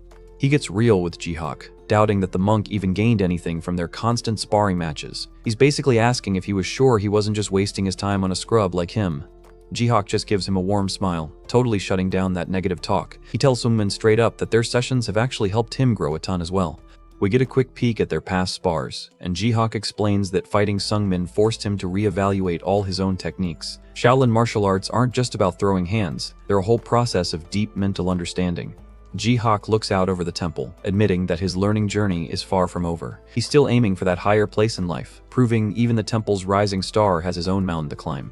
The monk gives Sungmin a knowing look, eyes sparkling with intensity. He asks the million-dollar question if he doesn't also wish for the same dream. Sungmin goes quiet, the lighting on his face showing he's thinking deep. It took Jihak pointing it out for him to finally realize the real reason he's been so focused on everyone else's opinions. He has a mental image of his previous, miserable life. He realizes he's still letting that past version of himself dictate his current reality, making him doubt anyone who actually tries to be nice to him. The truth hits him hard as he grips his robe. There really was no reason to doubt the people in his corner. He's been so guarded that he almost missed the genuine goodwill coming his way.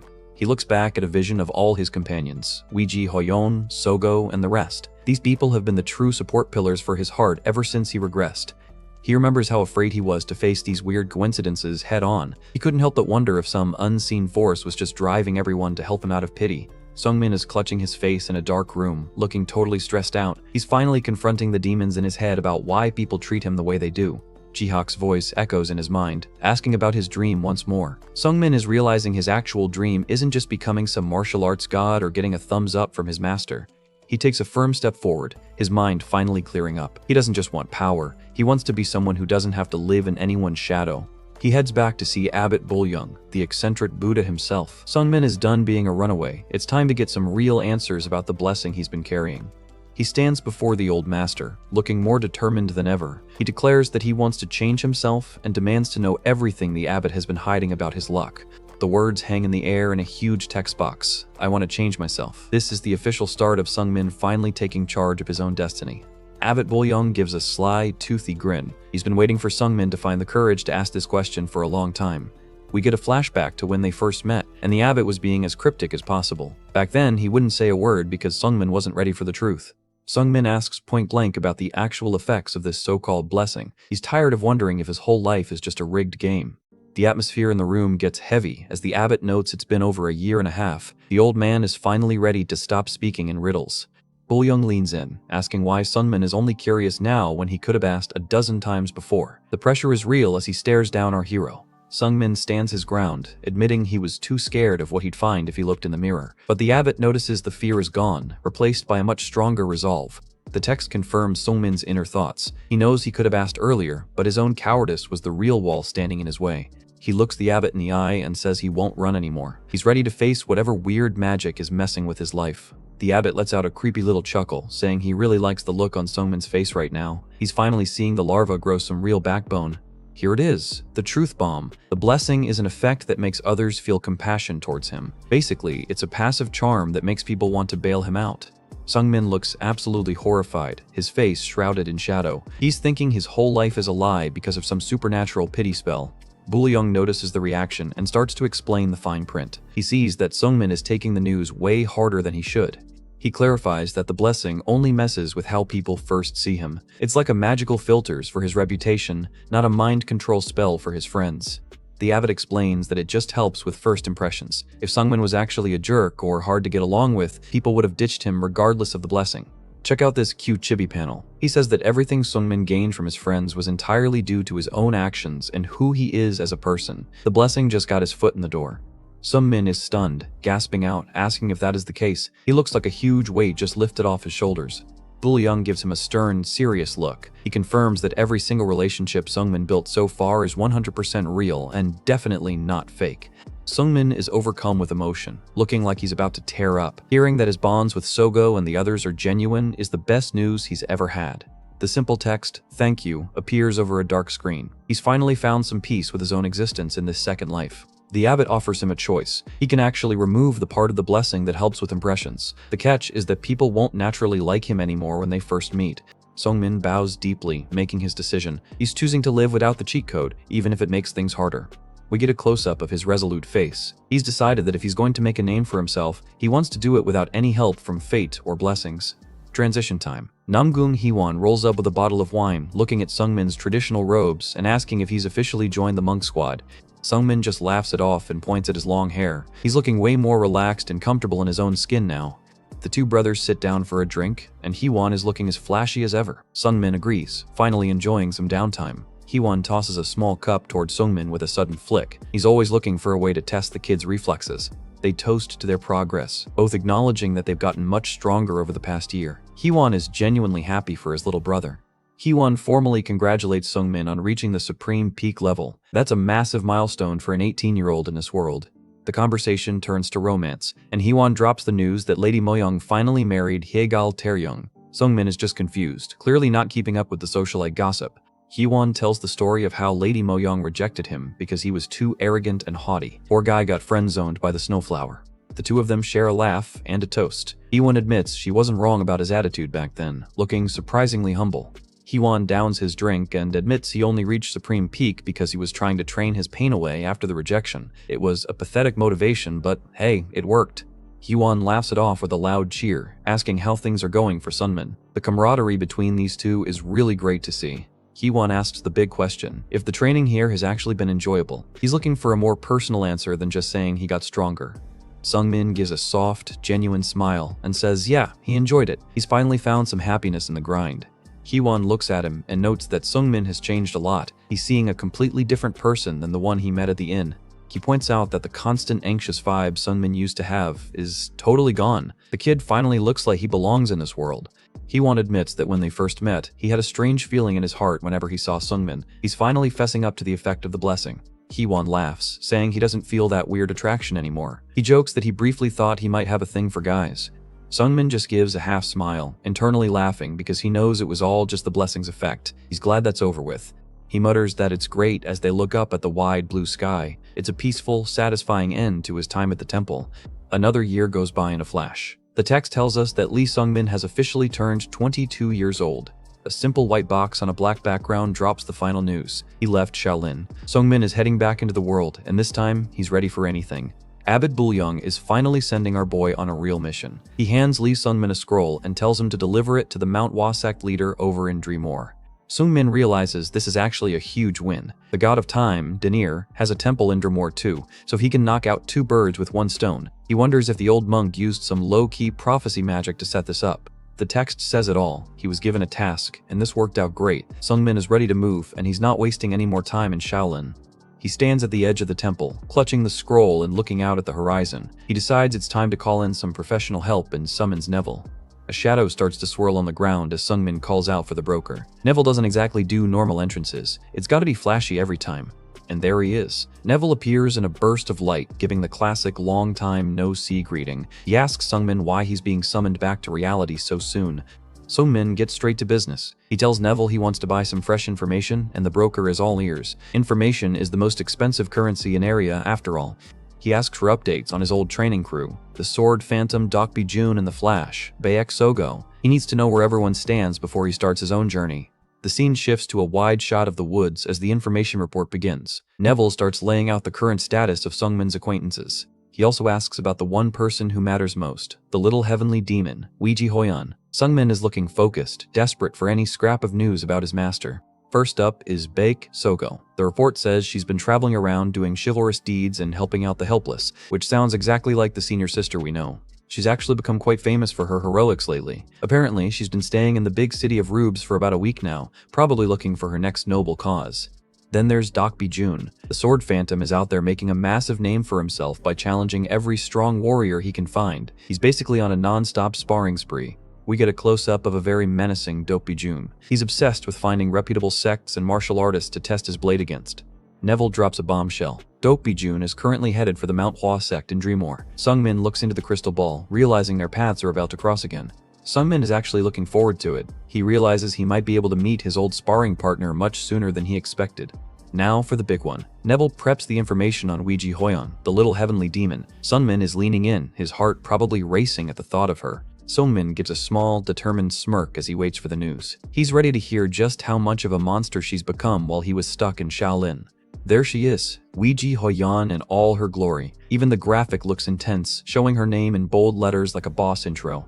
The report says she's gathered a huge following purely because of her insane charisma and strength. People are drawn to her like moths to a flame, and that flame is getting bigger. Numerous forces in Iria are becoming wary of her group. She's leading about 20 people, and every single one of them is a peak martial artist or higher. That's a literal army of masters.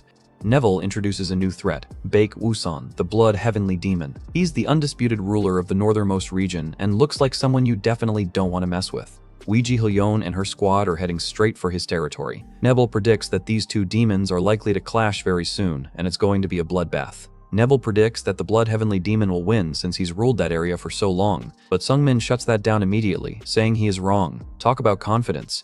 Neville looks totally confused, asking for a pardon. He's not used to someone questioning his professional predictions. Sungmin doubles down. He tells Neville that the little heavenly demon will definitely win, and he's 100% sure of it. He knows her potential better than anyone else in this world. He sits alone on a stump after Neville leaves, lost in his own thoughts. He's finally had a moment to breathe and process the scale of what's happening in the world. He looks at Weiji's image in the crystal ball one more time. It's been 8 long years since he last saw her back in Xenovis, and man, the nostalgia is hitting him hard. Sungmin starts laughing to himself, looking a bit shy. He mutters that she's gotten so much prettier. Looks like our cold-blooded regressor has a little bit of a soft spot after all. He gives a genuine, happy smile. Seeing how far she's come makes all his own suffering on the mountain feel worth it. Wait, he catches himself. He gets all flustered and sweaty, shouting about what he just thought. The internal panic is real. He's not supposed to be thinking about her like that. He tries to get back to being serious. He notes how strange it is that he never ran into either heavenly demon in his previous life. His second chance is completely rewriting history.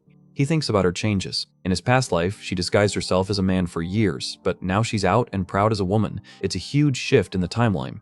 He wonders if her values have changed along with her appearance. It's bothering him because he doesn't know if the goal he's chasing is still the same person. He goes back to thinking about her upcoming fight with the Blood Heavenly Demon. The stakes are massive, and he knows it'll be a turning point for the North. Sunmin stands up, looking like he wants to dash north right now to help her, but then he stops himself with a heavy hesitation. He reminds himself that they made a deal. They aren't supposed to meet for another 2 years. A promise is a promise, especially one made with her. He sees a vision of her younger self shouting for him to make her his goal. It's the memory that's kept him going through every broken bone and nightmare. He decides she will always be his goal, no matter what. He trusts in the strength he knows she possesses. The finality hits, which is why he needs to do what he needs to do. He's refocusing on his own path instead of getting distracted by hers. He's confident she'll handle the Blood Heavenly Demon easily and will be waiting for him at the peak of the world in 2 years. He just needs to make sure he's strong enough to stand next to her. Sunmin starts walking through the forest with a new sense of purpose. He's heading toward Dromore to keep his promise and finish his own training arc. He stops for a second, looking back at nothing in particular. He's in deep thought about the promises he's kept and the ones he hasn't. He admits to himself that he's already broken one of his promises. He's looking up at the sky, feeling a bit of guilt for not being able to stay away from the action. We cut to Weiji Hoyon in the north. She's looking way more mature and incredibly powerful now. That dark outfit and the fur trim definitely give off high-level boss vibes. She's poking her own cheek and grumbling to herself. Apparently, she's annoyed because she didn't grow a bigger chest. Seriously, even legendary demons have insecurities. A subordinate notices she's up, asking if she is awake already and bowing low. She's definitely become a leader people respect and fear.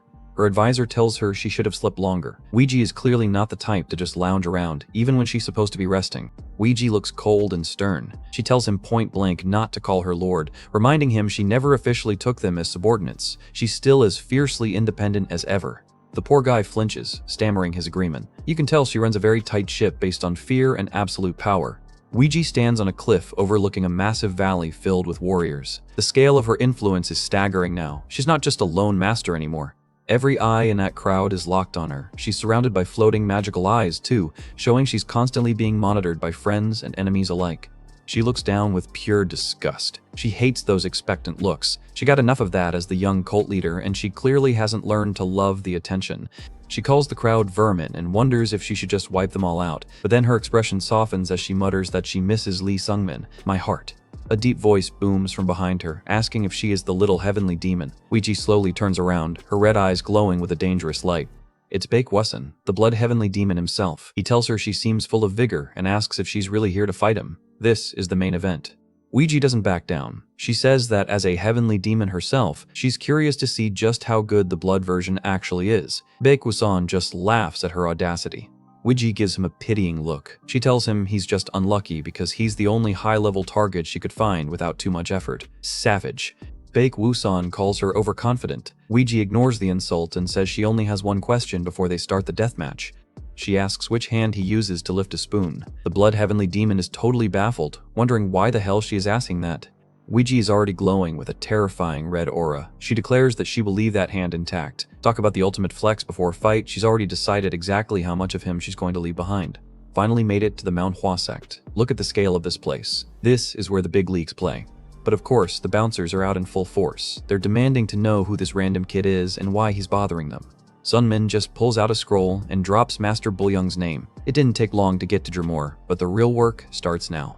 As soon as they hear the abbot's name, their attitude flips 180. They're practically tripping over themselves to lead him to the sect leader. Sunmin's focused though. He knows once this errand is done, he has to go find Denir, the god of time. Suddenly, someone calls him out from the sidelines, asking if he isn't the kid from Mershi's mountain. Someone's actually recognizing our boy. It's Dokbi Jun. The Sword Phantom himself is just chilling here. Talk about a random reunion. Sungmin is stunned, asking if he actually remembers him. Jun just smirks, saying there's no way he'd forget that hellish mountain training. Sungmin admits that was the toughest time of his life, but he's confused. Jun was blind back then, so how did he recognize him on sight? Flashback to the mountain days. Back then, Jun was just a wall of muscle and restricted eyesight. Man, the nostalgia is real. Jun explains it's the internal energy. He says Sungmin has really grown since they last met, and he can sense that power. They start walking together, catching up. Sungmin explains he's got some official delivery business for the sect leader. Jun tells him to go ahead and finish up, saying not to mind him. Yeah, right, like anyone could ignore a guy like him. Sungmin pauses, feeling the weird vibe. Jun's subordinates are looking all kinds of grumpy in the background. Jun just sits there, looking like a statue of intense focus. He's definitely not just hanging out. We get a shot of June from behind, and the energy is heavy. He's like a predator waiting for the perfect moment. A close-up on the old man's face. He looks determined as hell, but also like he's carrying a massive burden. His hands are actually shaking as he grips his sword. The dude is literally vibrating with internal energy. This isn't normal. A wide shot of the Manhwa sect grounds. It looks peaceful, but the storm is clearly brewing. Sungmin gets a terrifying glimpse of June's true spirit, a demonic, purple-flamed monster. This guy is dangerous. Inside, the meeting finally happens. A voice that sounds way too calm for this world says it is nice to meet him. Meet Saj Sung-ha, the leader of the Manhwa sect. He looks exactly like the wise, overpowered master you'd expect.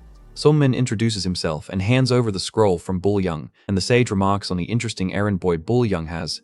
Sung-ha drops the politics, the alliance leader quit, and he wants the abbot to take over. Standard high-level Murim drama.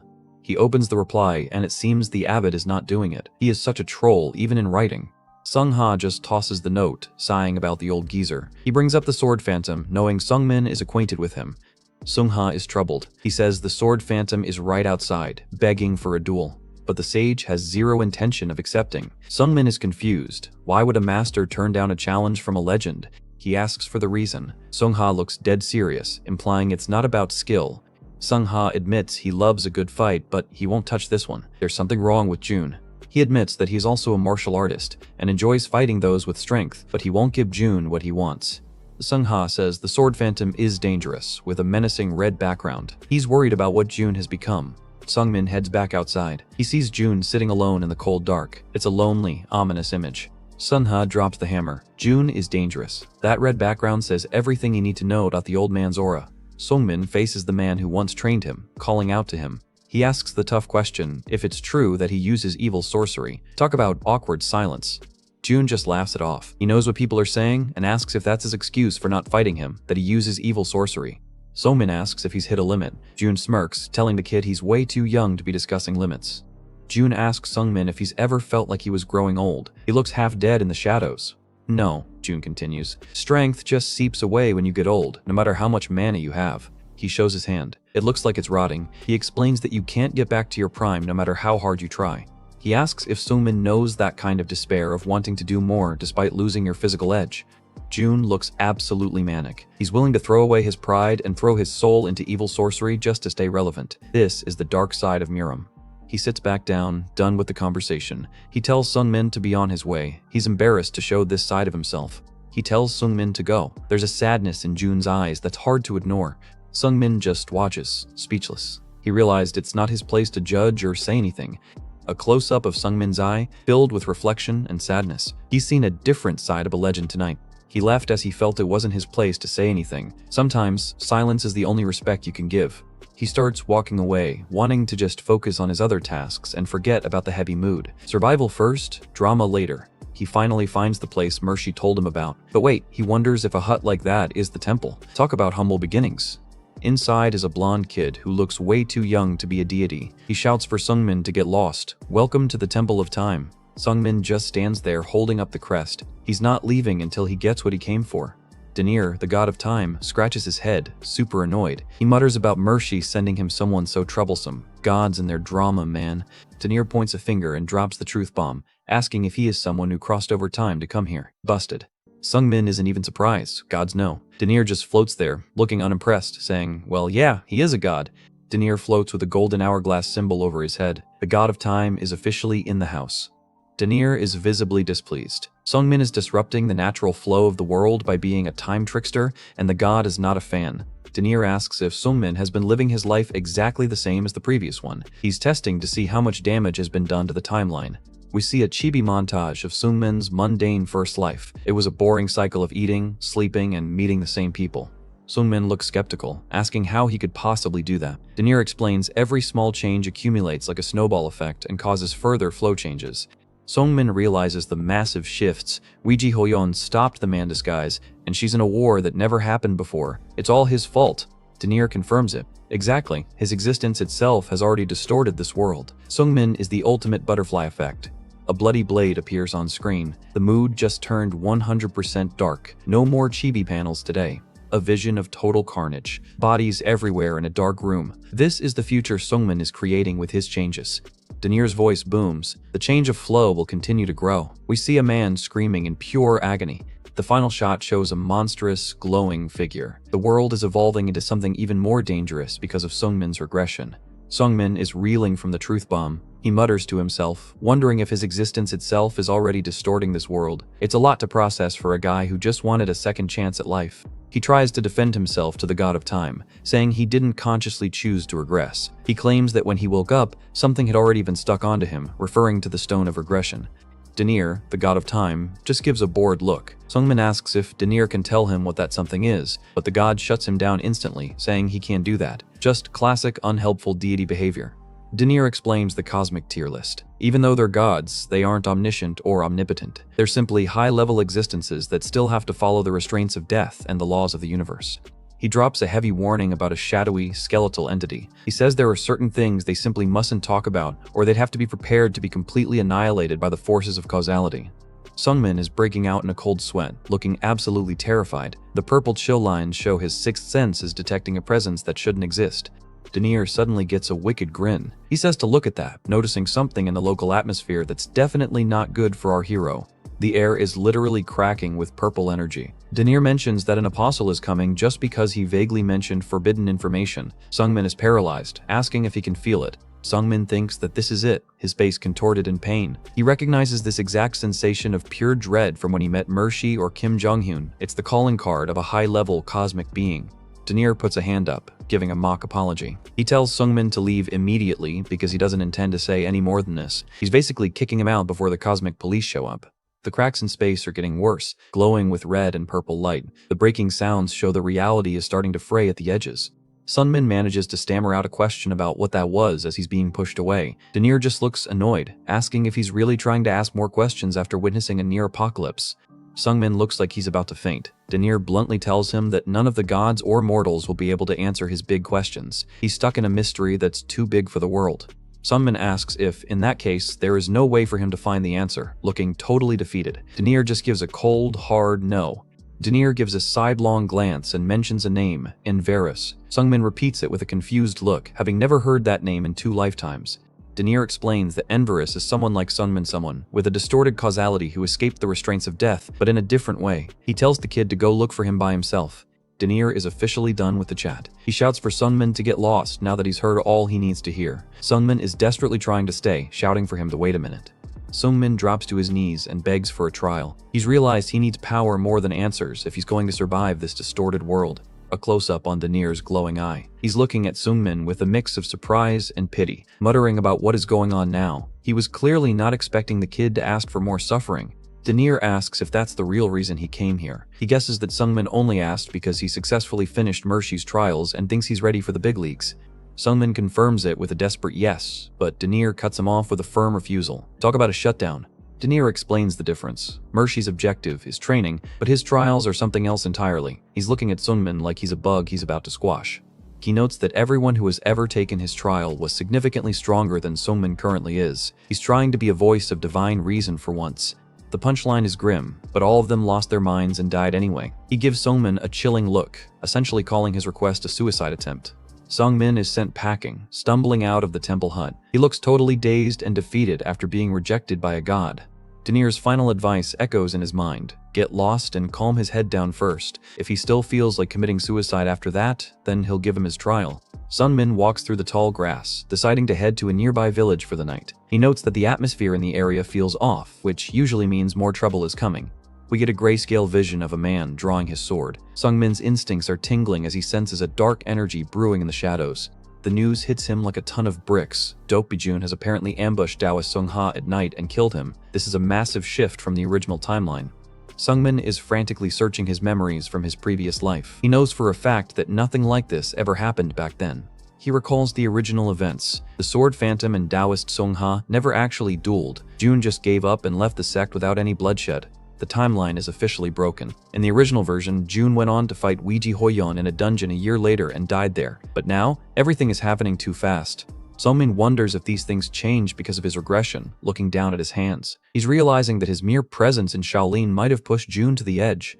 He's stopped at a bridge by a group of Manhwa disciples. They're looking aggressive and tell him to please stop because he can't proceed further. Sungmin stands in the middle of the road, the text box over him echoing his inner turmoil about the change because of his regression. He's feeling the weight of being the catalyst for a murder. The disciples are on high alert, explaining they're in pursuit of the wicked man, Dokbi-jun. They're locking down the whole area for a manhunt.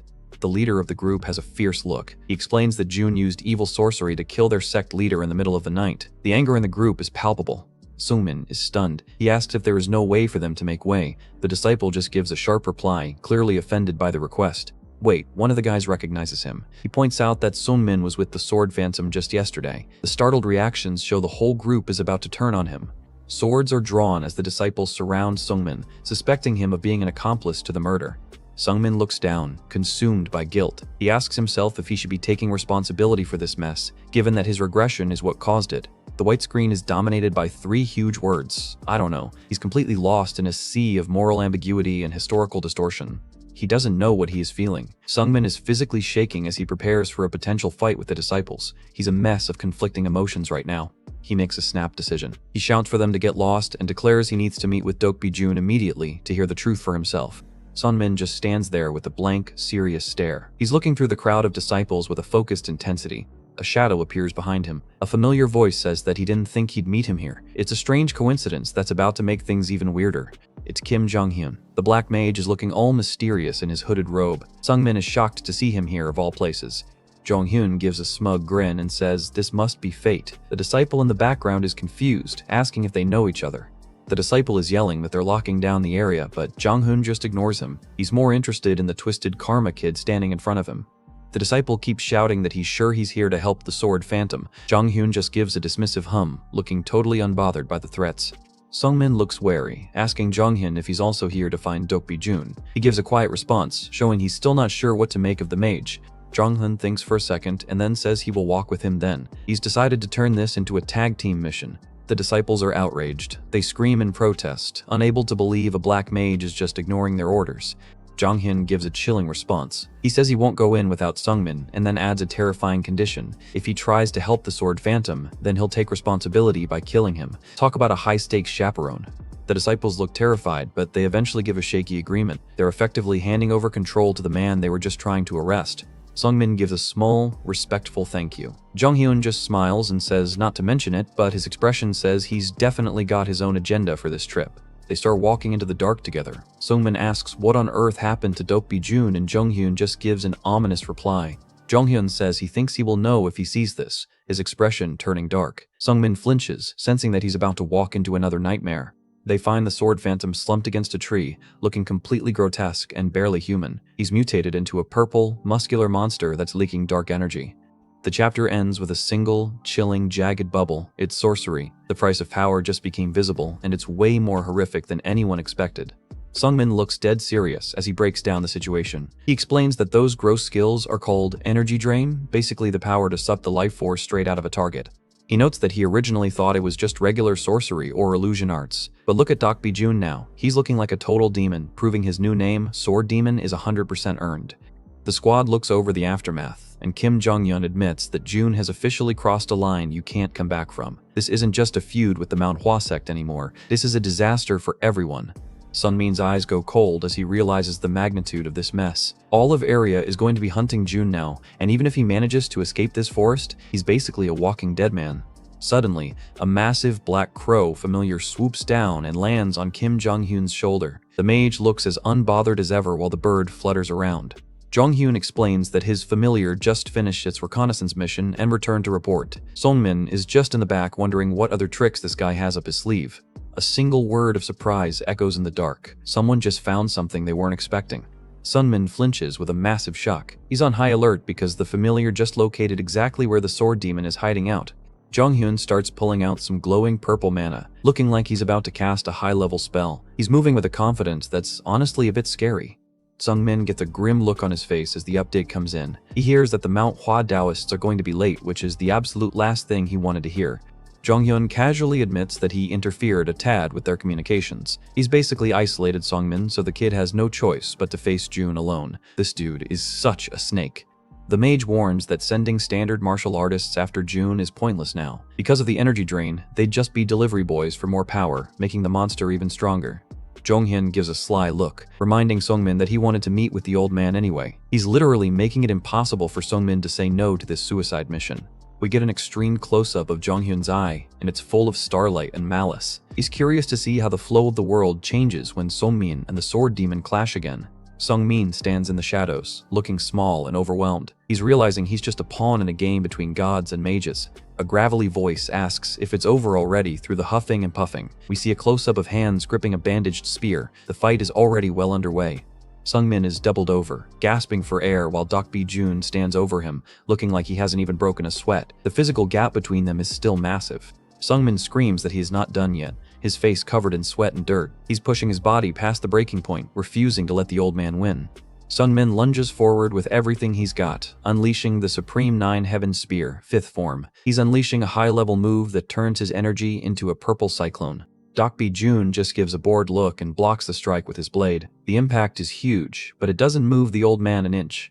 Sungmin flinches, his eyes wide as he realizes his best attack just got swatted away like a fly. The impact shows the shockwave rippling back into his own arms. A wide shot shows the massive destruction in the forest. Sungmin is stumbling back while Jun stands there like a mountain, totally unfazed by the 5th form. Sungmin's spear hits the ground as he slides back, his grip failing. He's reached his current limit and he knows it. Jun gives a mocking smirk, telling Sungmin that the technique he just used is still too difficult for him to master. He's literally giving him a mid-fight lesson while trying to kill him. Sungmin is hunched over, huffing like crazy. He knows he's being rushed, but he feels like he has to overwork himself just to stand a chance in this crazy world. The scene is pitch black, showing only Jun's silhouette in the distance. The atmosphere is suffocating as the duel takes a breather. Jun's voice cuts through the silence, calling out to the kid. His face is half hidden in the shadows, looking more like a monster than a man. A wide shot of the standoff. Sungmin is standing tall again, spear at his side, looking like he's ready for the second round. Sungmin looks him dead in the eye and says he has something to ask him. He's looking for answers before he finishes the fight. Sungmin asks the big question. What would Jun have done if they hadn't met at the sect entrance? He's wondering if he really is the catalyst for all this blood. Jun leans back, thinking about the duel request that Sungha rejected. He's surprisingly calm for a guy currently undergoing a demonic transformation. We get a wide view of the two practitioners in the middle of the dark forest. They look like the last two people left in the world. Sungmin flinches, asking if that means Jun would have just given up on the duel if he hadn't known the real reason. He's trying to figure out how much guilt he should be carrying. He thinks to himself that Jun probably would have just assumed he wasn't strong enough to fight a sect leader yet. Sungmin's interference took away that excuse. We open with a bit of a reality check from the Black Mage. He notes that the vampire who initially turned the sword demon actually wasn't all that powerful, which honestly makes this whole situation even more embarrassing for the old man. Jonghyun continues his analysis, basically calling out the sword demon for his desperate choices. Sungmin is just standing there with a confused look, probably wondering how a weak master can cause this much collateral damage. It's time to stop talking and start swinging. Sungmin activates his Supreme Nine Heaven Spear, 2nd form, Split Lightning Chasing Strike. He's trying to overwhelm the old man's vampire regeneration with pure speed and precision. Dokbi-jun just lets out a creepy laugh, looking like a total psycho. Even though he's technically a newborn vampire, he still looks like a wrinkled old man, which is a pretty weird aesthetic choice for eternal life. The battle turns into a high-speed light show. Purple and red energy streaks are flying everywhere as the two of them trade blows at subsonic speeds. This isn't just a duel, it's a full-on demolition of the forest. Jun brings his massive, glowing red sword down with a sickening whoosh. He's putting his entire vampire-buffed weight into every swing, forcing Sungmin to use every ounce of his internal energy just to stay on his feet. Jonghyun notes that being a vampire has basically given the old man a second wind. Even a mediocre master becomes a threat when they stop aging and start drinking souls for mana. We get a close-up of Sungmin looking absolutely locked in. He knows he can't afford even a single mistake against a monster with this kind of reach and regeneration. Sungmin spins his spear, resetting his posture. He's trying to find a rhythm that the old man can't predict, but the sword demon isn't exactly making it easy. Time for the heavy hitters. Sungmin preps the Supreme Nine Heaven Spear, 1st form. You can tell by the look in his eyes that he's going for a high-risk, high-reward move here. He unleashes the soul-chasing killing strike. The spear becomes a purple sun of pure energy as Sungmin launches a point-blank thrust. This is the same move that ended the Chimera Ogre, but Jun is a whole different beast. Jun is surprisingly agile for a walking corpse. He dodges the lethal blow with a sharp movement and a flurry of motion. The blue action lines show just how narrow the miss actually was. A close-up of Jun's gray, rotting hand gripping his sword. He's vibrating with dark energy, looking less like a person and more like a puppet of the sorcery he's using. The weapons clash with a force that shatters the nearby rocks. The trade of energy is blinding, showing that Sungmin is finally operating on the same power scale as the old monster. Sungmin is a whirlwind of motion, leaping and striking from angles that shouldn't be possible. He's finally using the mobility he gained on Mershi's mountain to its full potential. Sungmin stomps the ground hard, using the impact to change direction mid-air. He's being relentless, refusing to give the vampire even a second to breathe or heal. He launches another thrust, but June is already ready with a counter. The sword demon name is starting to look very appropriate as he parries with mechanical precision. Ouch! June catches Sungmin with a glancing blow. Our hero flinches as he feels the raw, cold power of the vampire's blade nearly taking his arm off. Sungmin grips his spear so hard his knuckles turn white. He's gritting his teeth through the pain, realizing that he's in for a very long night if he doesn't end this soon. A massive purple energy wave erupts from Sungmin's spear. He's trying to clear some space, but the sword demon just charges right through the blast. The energy trade is getting out of hand. The forest is literally being vaporized as the two peak masters pour everything they have into their respective elements. Check this out. Sungmin uses a high-level trick, corporeal switch. He literally swaps positions with his own spear or a nearby object to dodge a lethal strike. Talk about a now you see me moment. The afterimage of the switch is still in the air, while Sungmin is already reappearing in June's blind spot. This is the kind of high IQ play he needs to bridge the talent gap.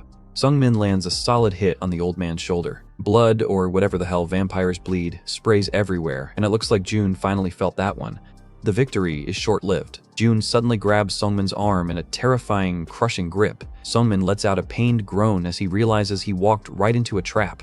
A close-up of the monster hand shows the dark purple veins and the sheer strength behind the grip. June is literally squeezing the life out of Sungmin's limb. A massive explosion of red and white energy erupts between them, blowing them both back. The shockwave is so intense it levels the trees for 50 feet in every direction. Sungmin manages to land on his feet, though he's looking pretty ragged. He pushes off the ground for another round, prepping the Supreme Nine Heavens Spear, third form.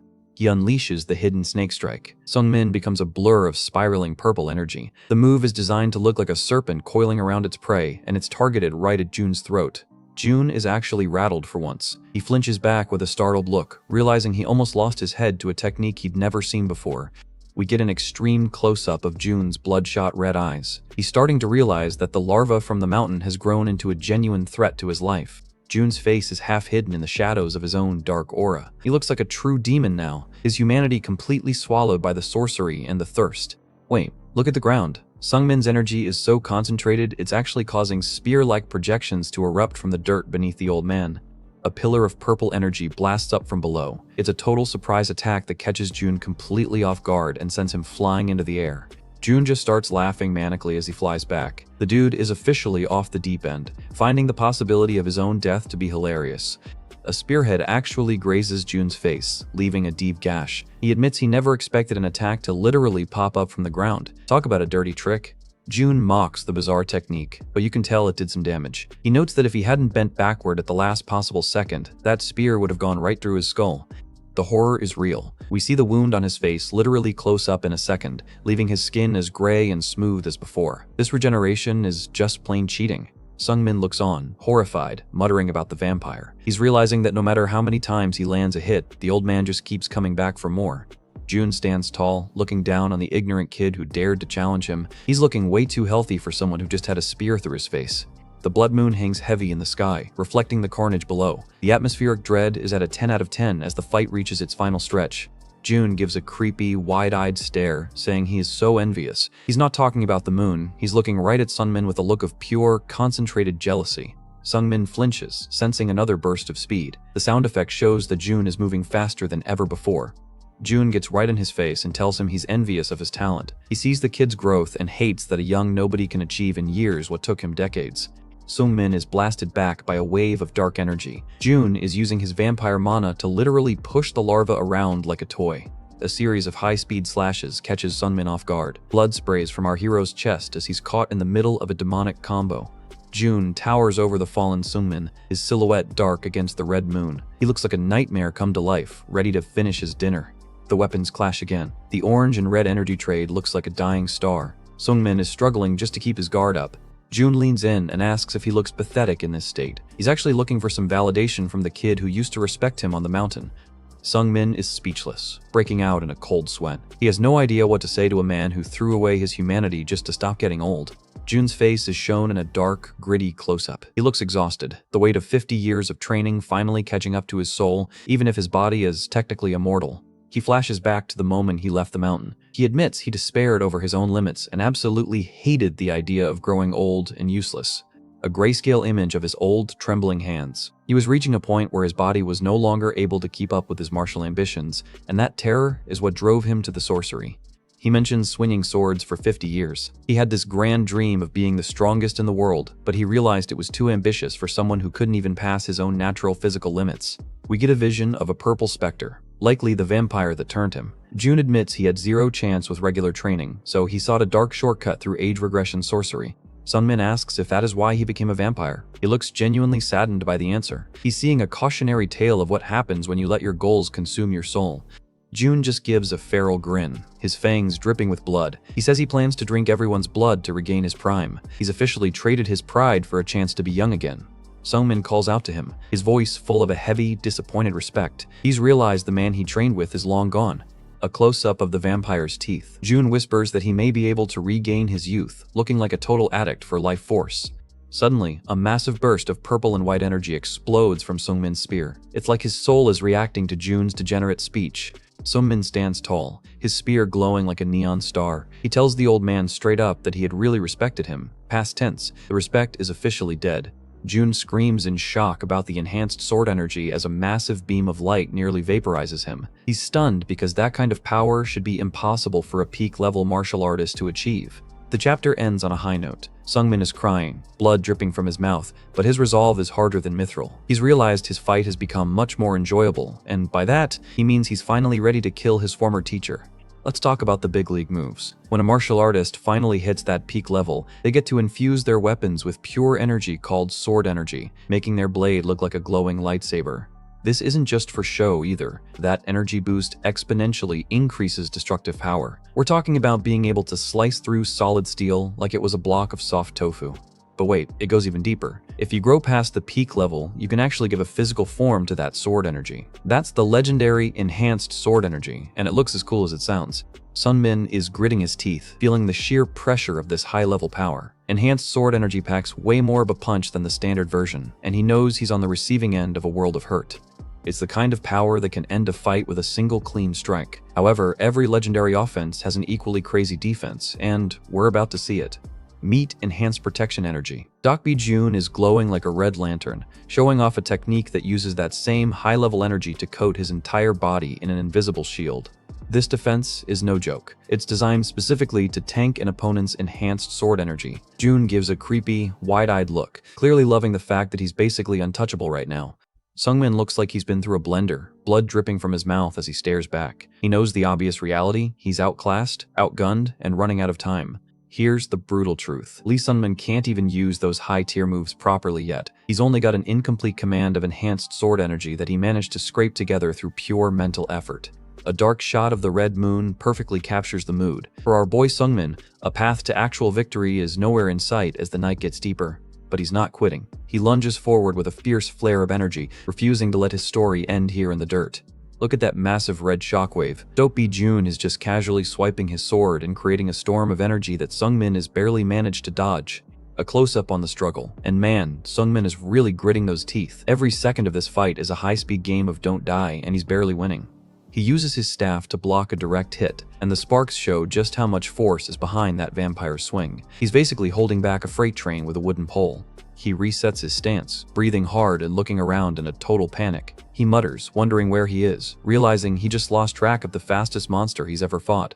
Surprise. Dokbi Jun is right behind him, looking like a literal nightmare with those glowing red eyes. The chill down Sung-min's spine is probably vibrating his whole body right now. Sung-min tries a desperate strike over his shoulder, but the vampire is already moving. He's swinging at shadows while the real threat is 2 steps ahead. He flinches as the pressure intensifies. The sword demon is right on top of him, and the purple aura from Sung-min's spear is the only thing standing between him and a quick trip to the afterlife. Absolute chaos in the clearing. Red and purple energy are clashing so hard they're literally tearing up the ground. Sung-min is pouring every drop of internal energy into his guard. We get a tight shot of the weapons grinding against each other. Jun's red blade is slowly pushing through Sungmin's purple defense, and the strain is visible on both ends. Sungmin managed to break away, but he's sweating bullets. He realizes that while the old man can easily block all his attacks with that enhanced protection energy, he can't do the same. He thinks that it will be over for him if he takes even one hit. Talk about a high-stakes duel. He's fighting a boss with infinite health while he's sitting on 1 HP. The text spells out the depressing reality. There is a fundamental difference in their actual abilities. It's a peak master versus a buffed SS rank vampire. The math just doesn't add up. Dokbi Jun is looking like a total psycho with blood dripping from his chin. He's got the full moon vampire traits and enhanced protection energy. He's basically a walking cheat code. They've gone through 100 rounds of high-speed trading, but the gap isn't closing. Sungmin is leaning on his spear, looking absolutely gassed. Just when he thought he survived this far, disaster strikes. His spear pierces into nothingness, leaving him wide open for a counterattack. Talk about a bad day. In high-level fights, even a tiny 0.1-second opening like this is usually a literal death sentence. Time stands still for Sungmin as his pupils shrink in terror. He instinctively feels like this is his final moment on Iria. However, a sudden sound breaks the tension. Something unexpected just happened that's about to change the whole flow of the fight. The sword demon actually took a step back. He had the perfect opportunity to end Sungmin right there, but he chose to back off instead. Weird flex, but okay. Jun stands there shrouded in dark red energy, looking like a demonic god. He's definitely enjoying the game of hunting Sungmin. He gives a terrifying, bloody-mouthed smile. He's officially gone full vampire madness, and he's not even trying to hide it anymore. Sungmin is stunned, realizing the cold truth. The sword demon wasn't struggling at all. He's been going easy and playing with his student this whole time. He flashes back to the 4 years he spent in Shaolin. He worked through hell just to stabilize his martial arts and try to reach the supreme peak. We see him sitting on the cliff, a lone figure in a huge world. He's thinking about how much he sacrificed just to not be worthless anymore. Even with all that training, reaching his current level at his age is a miracle. But in the face of a true monster like Jun, a miracle just isn't enough. Objectively, Lee Sungmin is far from weak. The problem is he keeps running into literal legends who are leagues above anyone he ever met in his first life. Meeting these geniuses has created a massive inferiority complex in his mind. He feels like he's constantly racing toward a finish line that keeps moving. A chibi Sungmin shows he'd have lived a much easier life if he just stayed in a small well. But he chose the hard road because he wanted a real life, not just survival. His training in Shaolin was meant to fix his broken mindset. He's gripping his weapon so hard his knuckles are white, trying to crush that deeply rooted self-doubt. He launches a massive energy strike, the red moon reflecting off his spear. He putting all his frustration into this one hit. He's doubled over, gasping for air while leaning on his spear. He asks himself if he got stronger. He's physically broken, but his spirit is still reaching for that next level. No, he thinks, he is still so weak. He's finally facing reality without making excuses, realizing that worthless is still a label he's trying to outrun. He looks up at the sword demon, admitting he's completely outmatched. He's staring truth in the eye, and it's not a pretty sight. Sungmin looks totally stunned after that last trade. He's realizing that something clicked inside him that he didn't even plan for. Dokbi Jun looks like he's seeing a ghost. His eyes are wide with shock, realizing that the larva just did the impossible. Jun's feet are unsteady as he stumbles backward. The sound effect shows he's physically losing his balance for the first time in this fight. The sword demon is a complete wreck, bleeding from his mouth and clutching his chest. Even with vampire regeneration, that last hit was on a whole other level. Jun stares into the distance, muttering about how it could be possible. He looks like he's finally breaking, both physically and mentally. Sungmin just stands there, watching the man who was once his mentor fall apart. The gap between them isn't what it used to be. Sungmin asks himself the same question. How? He's staring at his own hands, unable to believe the power he just unleashed. We get a grayscale flashback of a phantom-like spear strike. Sungmin realizes he entered a moment of trance where his mind was perfectly aligned with his weapon. The words, "I want to change," appear over a white void. He's finally acknowledging that his desire to evolve is what triggered that insane spike in power. A close-up of a legendary spear shows it was faster than the sword demon's sword. It even bypassed that supposedly invincible enhanced protection energy. Sungmin asks what on earth he did. He is sweating, looking completely lost. He didn't just learn a new move, he experienced something he can't even explain. He reflects on that certain sensation he felt back then. It wasn't just luck, it was a genuine moment of enlightenment that made him stronger in a heartbeat. Jun lets out a heavy cough as the spear continues to pierce through his torso. The old master is officially on his last legs. Jun starts laughing manically. Even while dying, he finds the sheer speed of Sungmin's growth to be the funniest thing in the world. Sungmin flinches, a purple chill running down his spine. The aura coming off the dying vampire is getting more intense and unstable. He looks up at the red moon, thinking he feels like he just tripped over a stone. He's humbling himself even after winning the fight of his life. June asks if he attained enlightenment in that short instant. He's staring at Sungmin with those terrifying red eyes, seeking validation for his defeat. June shouts that Sungmin truly has immense talent. He's howling with a mix of rage and genuine jealousy as he clutches his chest. The master admits that Sungmin's spear was stronger, faster, and quieter than the Manhwa sect leader's sword. That is a massive compliment coming from him. June looks at his ruined body, noting that Sungmin's energy has totally destroyed his meridians. He's realized he doesn't have enough blood left to regenerate this time. He grips his sword hilt, a red glow starting to surround the blade. He's preparing for one final, desperate move. The sword turns a bright, spectral blue. He's begging Sungmin to show him more as he burns the last of his life force. June stands in a brilliant pillar of white light. He's using his innate core energy, essentially trading the remaining hours of his life for a few seconds of peak power. A vision of a noble, younger June appears in the mist. He's reaching for a level he couldn't reach in his entire first life, finally seeing the light through Sungmin. Sungmin watches, eyes wide. He knows exactly what June is doing, burning his life force to experience a realm he could never touch as a mortal. June lunges forward, looking like a total demon. He won't be able to live much longer, but he doesn't care as long as he can finish this fight. A close-up on an eye shows it filled with joy and passion. June has finally found what he was looking for in the middle of his own execution. Sungmin doesn't run away. He readies his spear and charges, meeting the sword demon head-on with a look of absolute determination. A simple white box declares the final truth. He is not a wicked person who uses sorcery. Sungmin is finally seeing the man behind the monster. They clash with a massive burst of pink and white energy. It's the ultimate showdown between a seeker of truth and the student who surpassed him. Sungmin tells him he should have known better after seeing those endlessly righteous eyes. He calls out June for lying about being jealous of his talent. Sungmin screams that he's the one who ran away while acting like he was trying to overcome his complex. He's unleashing his full strength to honor the man's last moments. He wants to reenact that beautiful spear move one more time. He's giving this noble martial artist the satisfying end he truly deserves. June looks up with bloodied lips, whispering Sungmin's name. The battle is finally over, and the silence returns to the forest. June lies on the ground, admitting that Sungmin deceived him at the last moment. He gives a faint, satisfied smirk as he fades away. The final verdict, in the end, he wasn't able to do it. June admits he couldn't beat the kid, but he sounds like he's finally found peace. Sungmin stands over him, looking exhausted. June tells him his spear move was more amazing than Taoist Sung Ha's. High praise for the final moment. June reaches out a pale, skeletal hand. He mutters, wondering if he is like this, his life force finally reaching zero. A terrifying vision of a shadowy creature looms over June. He whispers his desire as the dark magic finally takes its toll. His arm falls limp as he finally passes. The sword demon is gone, leaving only the memory of a seeker who lost his way. The horror isn't over. June's face starts to melt and bubble in a gruesome close-up. The sorcery is literally dissolving his physical form. Sungmin looks down at the remains, realizing that his regression caused all of this. He met a master's expectations, but at a terrible price. We get a grayscale flashback of the original timeline. In that world, the sword demon was able to die with a satisfied smile after a duel with Weiji Hoyon.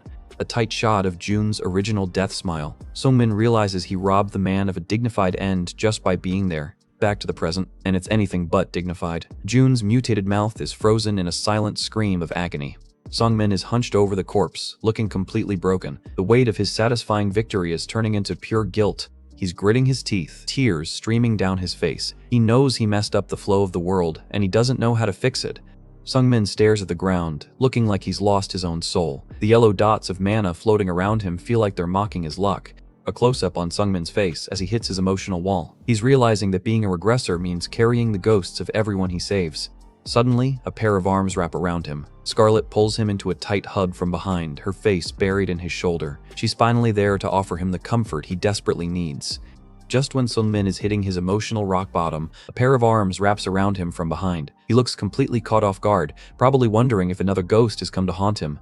He spins around and nearly jumps out of his skin. It's Baek Sogo. He gasps out her name in total disbelief, and she just gives a calm agreement, like they didn't just spend 5 years apart. Sungmin is still processing, asking the big question of why she is here. Sogo looks at him with those intense, unwavering eyes, and you can tell she's been looking for him. Sogo steps away and lets out a heavy breath, the mist of the forest swirling around them. It's a surreal reunion in the middle of a literal bloodbath. She's actually carrying a bunch of pink flowers. She admits she heard the rumors about the sword demon and came to investigate, looking way more like a traveler than a warrior right now. Sungmin is just standing there, looking like his brain is currently trying to download a massive update. He can't believe his senior sister is actually standing right in front of him. Sogo walks past him toward the mangled remains of Dokbi-jun. Even though the old man became a monster, she's still showing him a level of respect that only a true martial artist would understand. She gently places the flowers over the sword demon's face. It's a hauntingly beautiful moment, seeing a legend being laid to rest by the next generation's elite. A close-up of Jun shows him looking surprisingly peaceful in death. The struggle for his soul is finally over, and the flowers add a weirdly soft touch to the gore. Sogo stands up and addresses Sungmin, noting that it's been about 5 long years since they parted ways on the mountain. She remarks on how strange it is to meet again in a place like this, over the body of someone they both respected. Sungmin looks down, blood still on his lips. She notes that he's gotten stronger, but our MC is too busy beating himself up to take the compliment. Sogo drops a bit of a bombshell, admitting she actually watched the whole fight with the sword demon. She says she didn't think she should get involved, even when it looked like Sungmin was about to get deleted. Talk about tough love. She doubles down on her logic, saying that as a martial artist, he needed to face that hurdle alone. Sungmin is just taking it all in, realizing his senior sister's sense of duty is as hard as ever. Sungmin gives a humble response, saying he's alright with that. He acknowledges his role as a warrior and is just relieved he managed to stay on the right side of the grass. His internal monologue goes full dark mode, wondering if he wasn't supposed to die. He's staring at a ghostly version of himself, realizing his victory was a freak accident in the grand scheme of his previous life. He calls himself out for running away mentally and winning only by a stroke of luck. He's drowning in self-doubt, thinking his struggle is less valuable than the pure ambitions of the man he just killed. We see a tiny Sungmin in a vast white void, representing his feelings of worthlessness. He truly believes the sword demon was a much more valuable existence than himself. Sogo isn't having any of that self-loathing garbage. She looks him dead in the eye and tells him flat out that he was wrong. Sungmin is skeptical, asking how Jun's desperate struggle to break his limits could possibly be wrong. He's looking for a deeper martial truth, but Sogo has a much simpler one. Harming innocent people is wrong. Sogo drops the hammer, saying no circumstances or martial ambitions can ever justify being a serial killer. Simple as that. She's looking fierce now, telling him she doesn't care what Jun's problems were or why he did it. She's officially the voice of moral clarity in this misty nightmare. We get a grayscale flashback of the massacre Jun committed. Sogo repeats that no matter the reasons, Jun did something wrong and unforgivable, period. The two of them stand in the mist, a massive gulf of ideology between them. Sungmin is silent, finally letting the weight of her words sink in. Sungmin turns his back, noting that her kind of justice is definitely different from his. He asks what kind of justice she was following when she decided to hunt down the sword demon. He admits his only motivation was a personal sense of responsibility. He's not a hero, he's just a guy cleaning up his own messes. Sogo gives a quiet response, her gaze dropping to the floor. The moment is heavy with the realization that their paths are truly diverging. She reveals she's joined the Murim Alliance now, which explains the fancy white outfit. She says it's a place where she can properly observe her kind of justice alongside other powerful masters. Sogo explains that the Alliance helped her track the sword demon down quickly. She admits she had no idea Sungmin would already be there doing the heavy lifting. Sungmin looks over his shoulder, finally addressing her with a soft tone. He's clearly moved, but also a bit wary of her new affiliation. Sungmin asks the big question, how he seemed to her. Sogo gives a small smile and notes that he's definitely changed and grown a lot. She reminds him that on the mountain, he was way too harsh on himself and constantly pessimistic. She seems genuinely happy to see a spark of life in him now. A close-up of a bloody bandage on Sungmin's face as Sogo tells him she's happy to see that he's changed. She's acting like a proud big sister, which is just heartwarming. The mood shifts instantly as Sogo preps to leave. She admits she abandoned her current mission just to come check on the rumors about the sword demon. Sungmin flinches with a chill. He shouts, asking what kind of mission. His survival instincts are screaming that he's not going to like the answer. JoJo-level dramatic reveal. Sogo looks at him with a serious expression and says she's now pursuing the little heavenly demon, Weiji Hoyon. Oh boy, this is a disaster waiting to happen. Sungmin is hit with a terrifying mental montage of the future he knows. He sees Weiji Hoyon in all her monstrous glory and realizes the two women he cares about are on a collision course. Sungmin's eye is wide with pure terror. He's realizing that the wheels of fate are turning toward the exact same tragedy he remembers from 13 years ago. Sogo starts walking away, waving a hand. She says to meet again, but then she stops and looks back, her face falling into a somber look. She admits she can't promise this, looking right at him. She's certain they'll cross paths again someday, but the lack of a firm promise is a massive death flag for our girl. Sungmin is left standing in a void of purple energy, his brain racing to find a solution. The shock shows just how hard this news hit him. He realizes the Alliance has officially marked Weiji Hoyon as a target. He's staring into the distance, his face a mask of absolute shock. Chibi flashback time. Sunmin wonders if Sogo died at Ouiji's hands in his first life because of an order like this. He realizes he can't convince her to stop because her sense of justice is too strong. He knows her justice isn't a simple belief that can be swayed by words. He's clutching his head in frustration, realizing his second chance is just leading to the same heartbreaks. Sungmin's eyes go dark with a terrifying resolve. He thinks that he can't convince her, realizing that to save her, he needs to become a much bigger variable than he currently is. A wide shot of the forest shows the rumors of the Demon Spear hero spreading. News that he killed a full moon vampire is officially making Sungmin a celebrity in the Muram world. A memorial marker for the sword demon sits among the flowers. The legend of the hero who took down the monster is set in stone now, but Sungmin isn't staying to celebrate. He returns to the Temple of Time. Denier is surprised to see him back so soon and asks if he's here again. Denier laughs and asks if he's really intending to ask for a trial again. He reminds the kid he told him he'd just go crazy and die, but Sungmin just snaps for him to shut up. Denier is genuinely annoyed, his blonde hair glowing with power as he looks at the brat who keeps bothering a god. This kid really has zero survival instincts when it comes to manners. The chapter ends on the ultimate power move. Sunmin stands in the dark, looking like a total psycho, and demands the trial with 3 chilling words, "Give it to me." He's officially ready to go to hell just to save his friends. We're back at Denier's temple hut, and the god of time is actually looking a bit impressed. He notes that Sungmin looks prepared, even though he knows this trial is a one-way ticket to Crazy Town. Denier calls him a real funny one, wondering why he walk into a trial that has literally killed everyone else who tried it. Sungmin just stands there with that deadpan, determined look we know and love. The warnings keep coming. Denier tells him that the pain he's about to experience is on a completely different level than anything he's faced so far. He's essentially giving our boy a final chance to back out before it gets ugly. Sunmin isn't interested in the small talk or the warnings. He tells the god of time that his reasons are none of his business. He just wants to start the grind. The intensity is off the charts. Sungmin gets right in Denier's space, looking like a total psycho, and repeats his demand, telling him to give it to him. This dude is officially past the point of no return. Denier gives a cheeky, golden-eyed smirk. He realized that if the larva wants to suffer that much, he might as well let the games begin. Denier shouts his agreement, throwing his arms up like he's about to drop the base. A massive wave of yellow light explodes through the room as the trial officially initiates. The scene shifts to a surreal, cosmic void filled with floating cubes and golden energy. Sungmin is just drifting there, looking tiny in a world where logic has completely left the building. Sungmin wakes up in the void, totally confused. Denier explains that they are currently inside his world of consciousness, which definitely sounds like the perfect place for some psychological horror. Denier explains the fine print. Training here won't affect his physical body at all. It's a pure mental simulation designed to push his sanity to the absolute limit. Check out this chibi diagram. In here, all the other worlder cheats are gone, no status windows, no skill lists, nothing. He has to rely entirely on his own internal understanding of martial arts. Denier drops the hardest requirement. To get out, he has to train using only his own memory and talent. Without the system to hold his hand, Sunmin is back to square one in terms of raw learning speed.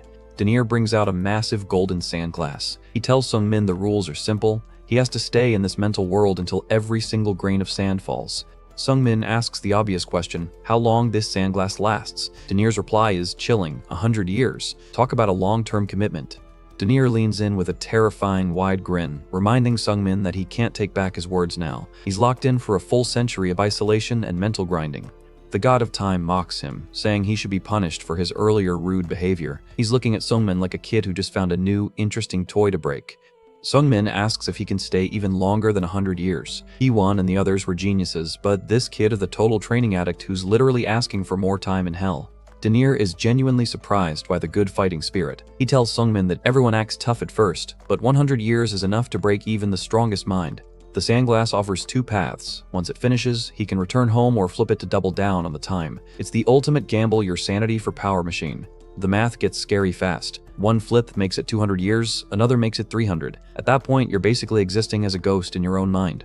Denier admits he lied earlier about everyone dying. Only 7 out of 10 people who took the trial actually died. That's still a 70% mortality rate for a mental exercise.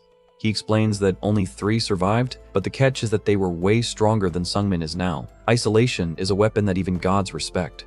Most people can handle the first 100 years, but the confidence kills them. They gain some power, think they're invincible, and flip the glass for another round. And that's when the crazy starts. During those extra 200 years of total silence, most minds just shatter into pieces. Denier's glowing face in the sand is pure nightmare fuel. Denier asks how long he will last as he fades away. Sungmin is left standing alone, his shadow stretching out against the purple void. The timer officially starts. Sungmin grips his staff as the sandglass begins its slow, 100-year countdown. This is day 1 of a very long journey. The screen goes white as the reality of the situation sets in. The god of time has disappeared, leaving Sungmin with nothing but his own thoughts. Mental strain is real. We see a distorted, skeletal version of Sungmin's head, representing the beginning of his psychological unraveling. The void is already starting to bite. At first, he felt alright. Sungmin is back to basics, swinging his spear in the empty world. He's happy to have infinite time to perfect his moves, or so he thinks. It's a weird existence. No fatigue, no hunger, no thirst. He's basically a living statue that can move and think, but has no physical needs. But alright didn't last long. The lack of biological feedback starts to drive him insane. He's clutching his head, realizing that the human brain isn't built for total sensory deprivation. And there is no need to sleep either. The text panel hits like a hammer. He's awake 24/7 with nothing to do but think and train. It's a literal prison of consciousness. Sungmin goes full manic. He's laughing like a lunatic, screaming that he actually misses being tired and hungry. He even misses pain, because at least pain tells you that you're still alive. He keeps swinging, but his movements are starting to look erratic. He's realized that not feeling anything at all is a torture worse than any physical injury. The mental horror intensified. He sees a dark figure with multiple eyes, a manifestation of the madness Dronzer warned him about. He's hallucinating in the silence. Sungmin collapses to his knees, gasping out a curse. He's hitting his first major wall, and he hasn't even been in there for a fraction of the time. He grips his spear, realizing that the pain of the isolation is just as real as a blade. He asks himself if he is, as his resolve starts to flicker. It wasn't just pain. The text box looms large. There's another, deeper fear eating away at him besides the loneliness. He stares at his spear, wondering if he's even doing the techniques correctly. Without the status window or a teacher, he has no way of knowing if he's actually improving or just wasting his time. He thinks of his past mentors, Poyeon, Sogo, and Jihak. They aren't here to correct his footwork or his energy flow, and that uncertainty is terrifying. He sees a tiny version of himself training in the distance. He worries that every swing is just taking him further down a wrong path that he won't be able to fix later. Sungmin looks wild-eyed and desperate. He's terrified that all this mental agony might be for nothing if his training is flawed. He's going crazy just thinking about the wasted years. He's floating in an empty, cream-colored space, shouting for some certainty. He just wants a sign that he's on the right track. The wide shot shows how small and isolated he really is. He's screaming at the void, pleading for confirmation that his struggle isn't a mistake. However, the screen transition says, marking another shift in the narrative. Silence. There was no reply. The void doesn't care about his anxiety, it just exists. Sungmin is left alone with his mounting fears. He turns his head to look at the sandglass, hoping for an escape. He's looking like he's aged 10 years mentally in just a few moments. Look at that. The sandglass is almost completely empty. But wait, look at the shadow at the bottom. Something is definitely not right here. The final twist, not a single grain of sand has fallen. Sungmin has been through years of mental hell, but in reality, time hasn't moved a single second. We get a wide shot of the hut. Dronzer is floating there, and Sungmin is still standing in exactly the same spot he was at the start of the chapter. No time has passed at all. Dronzer is internally chuckling, already thinking about how he'll have to clean up Sungmin's corpse. He's totally convinced that the kid has already lost his mind.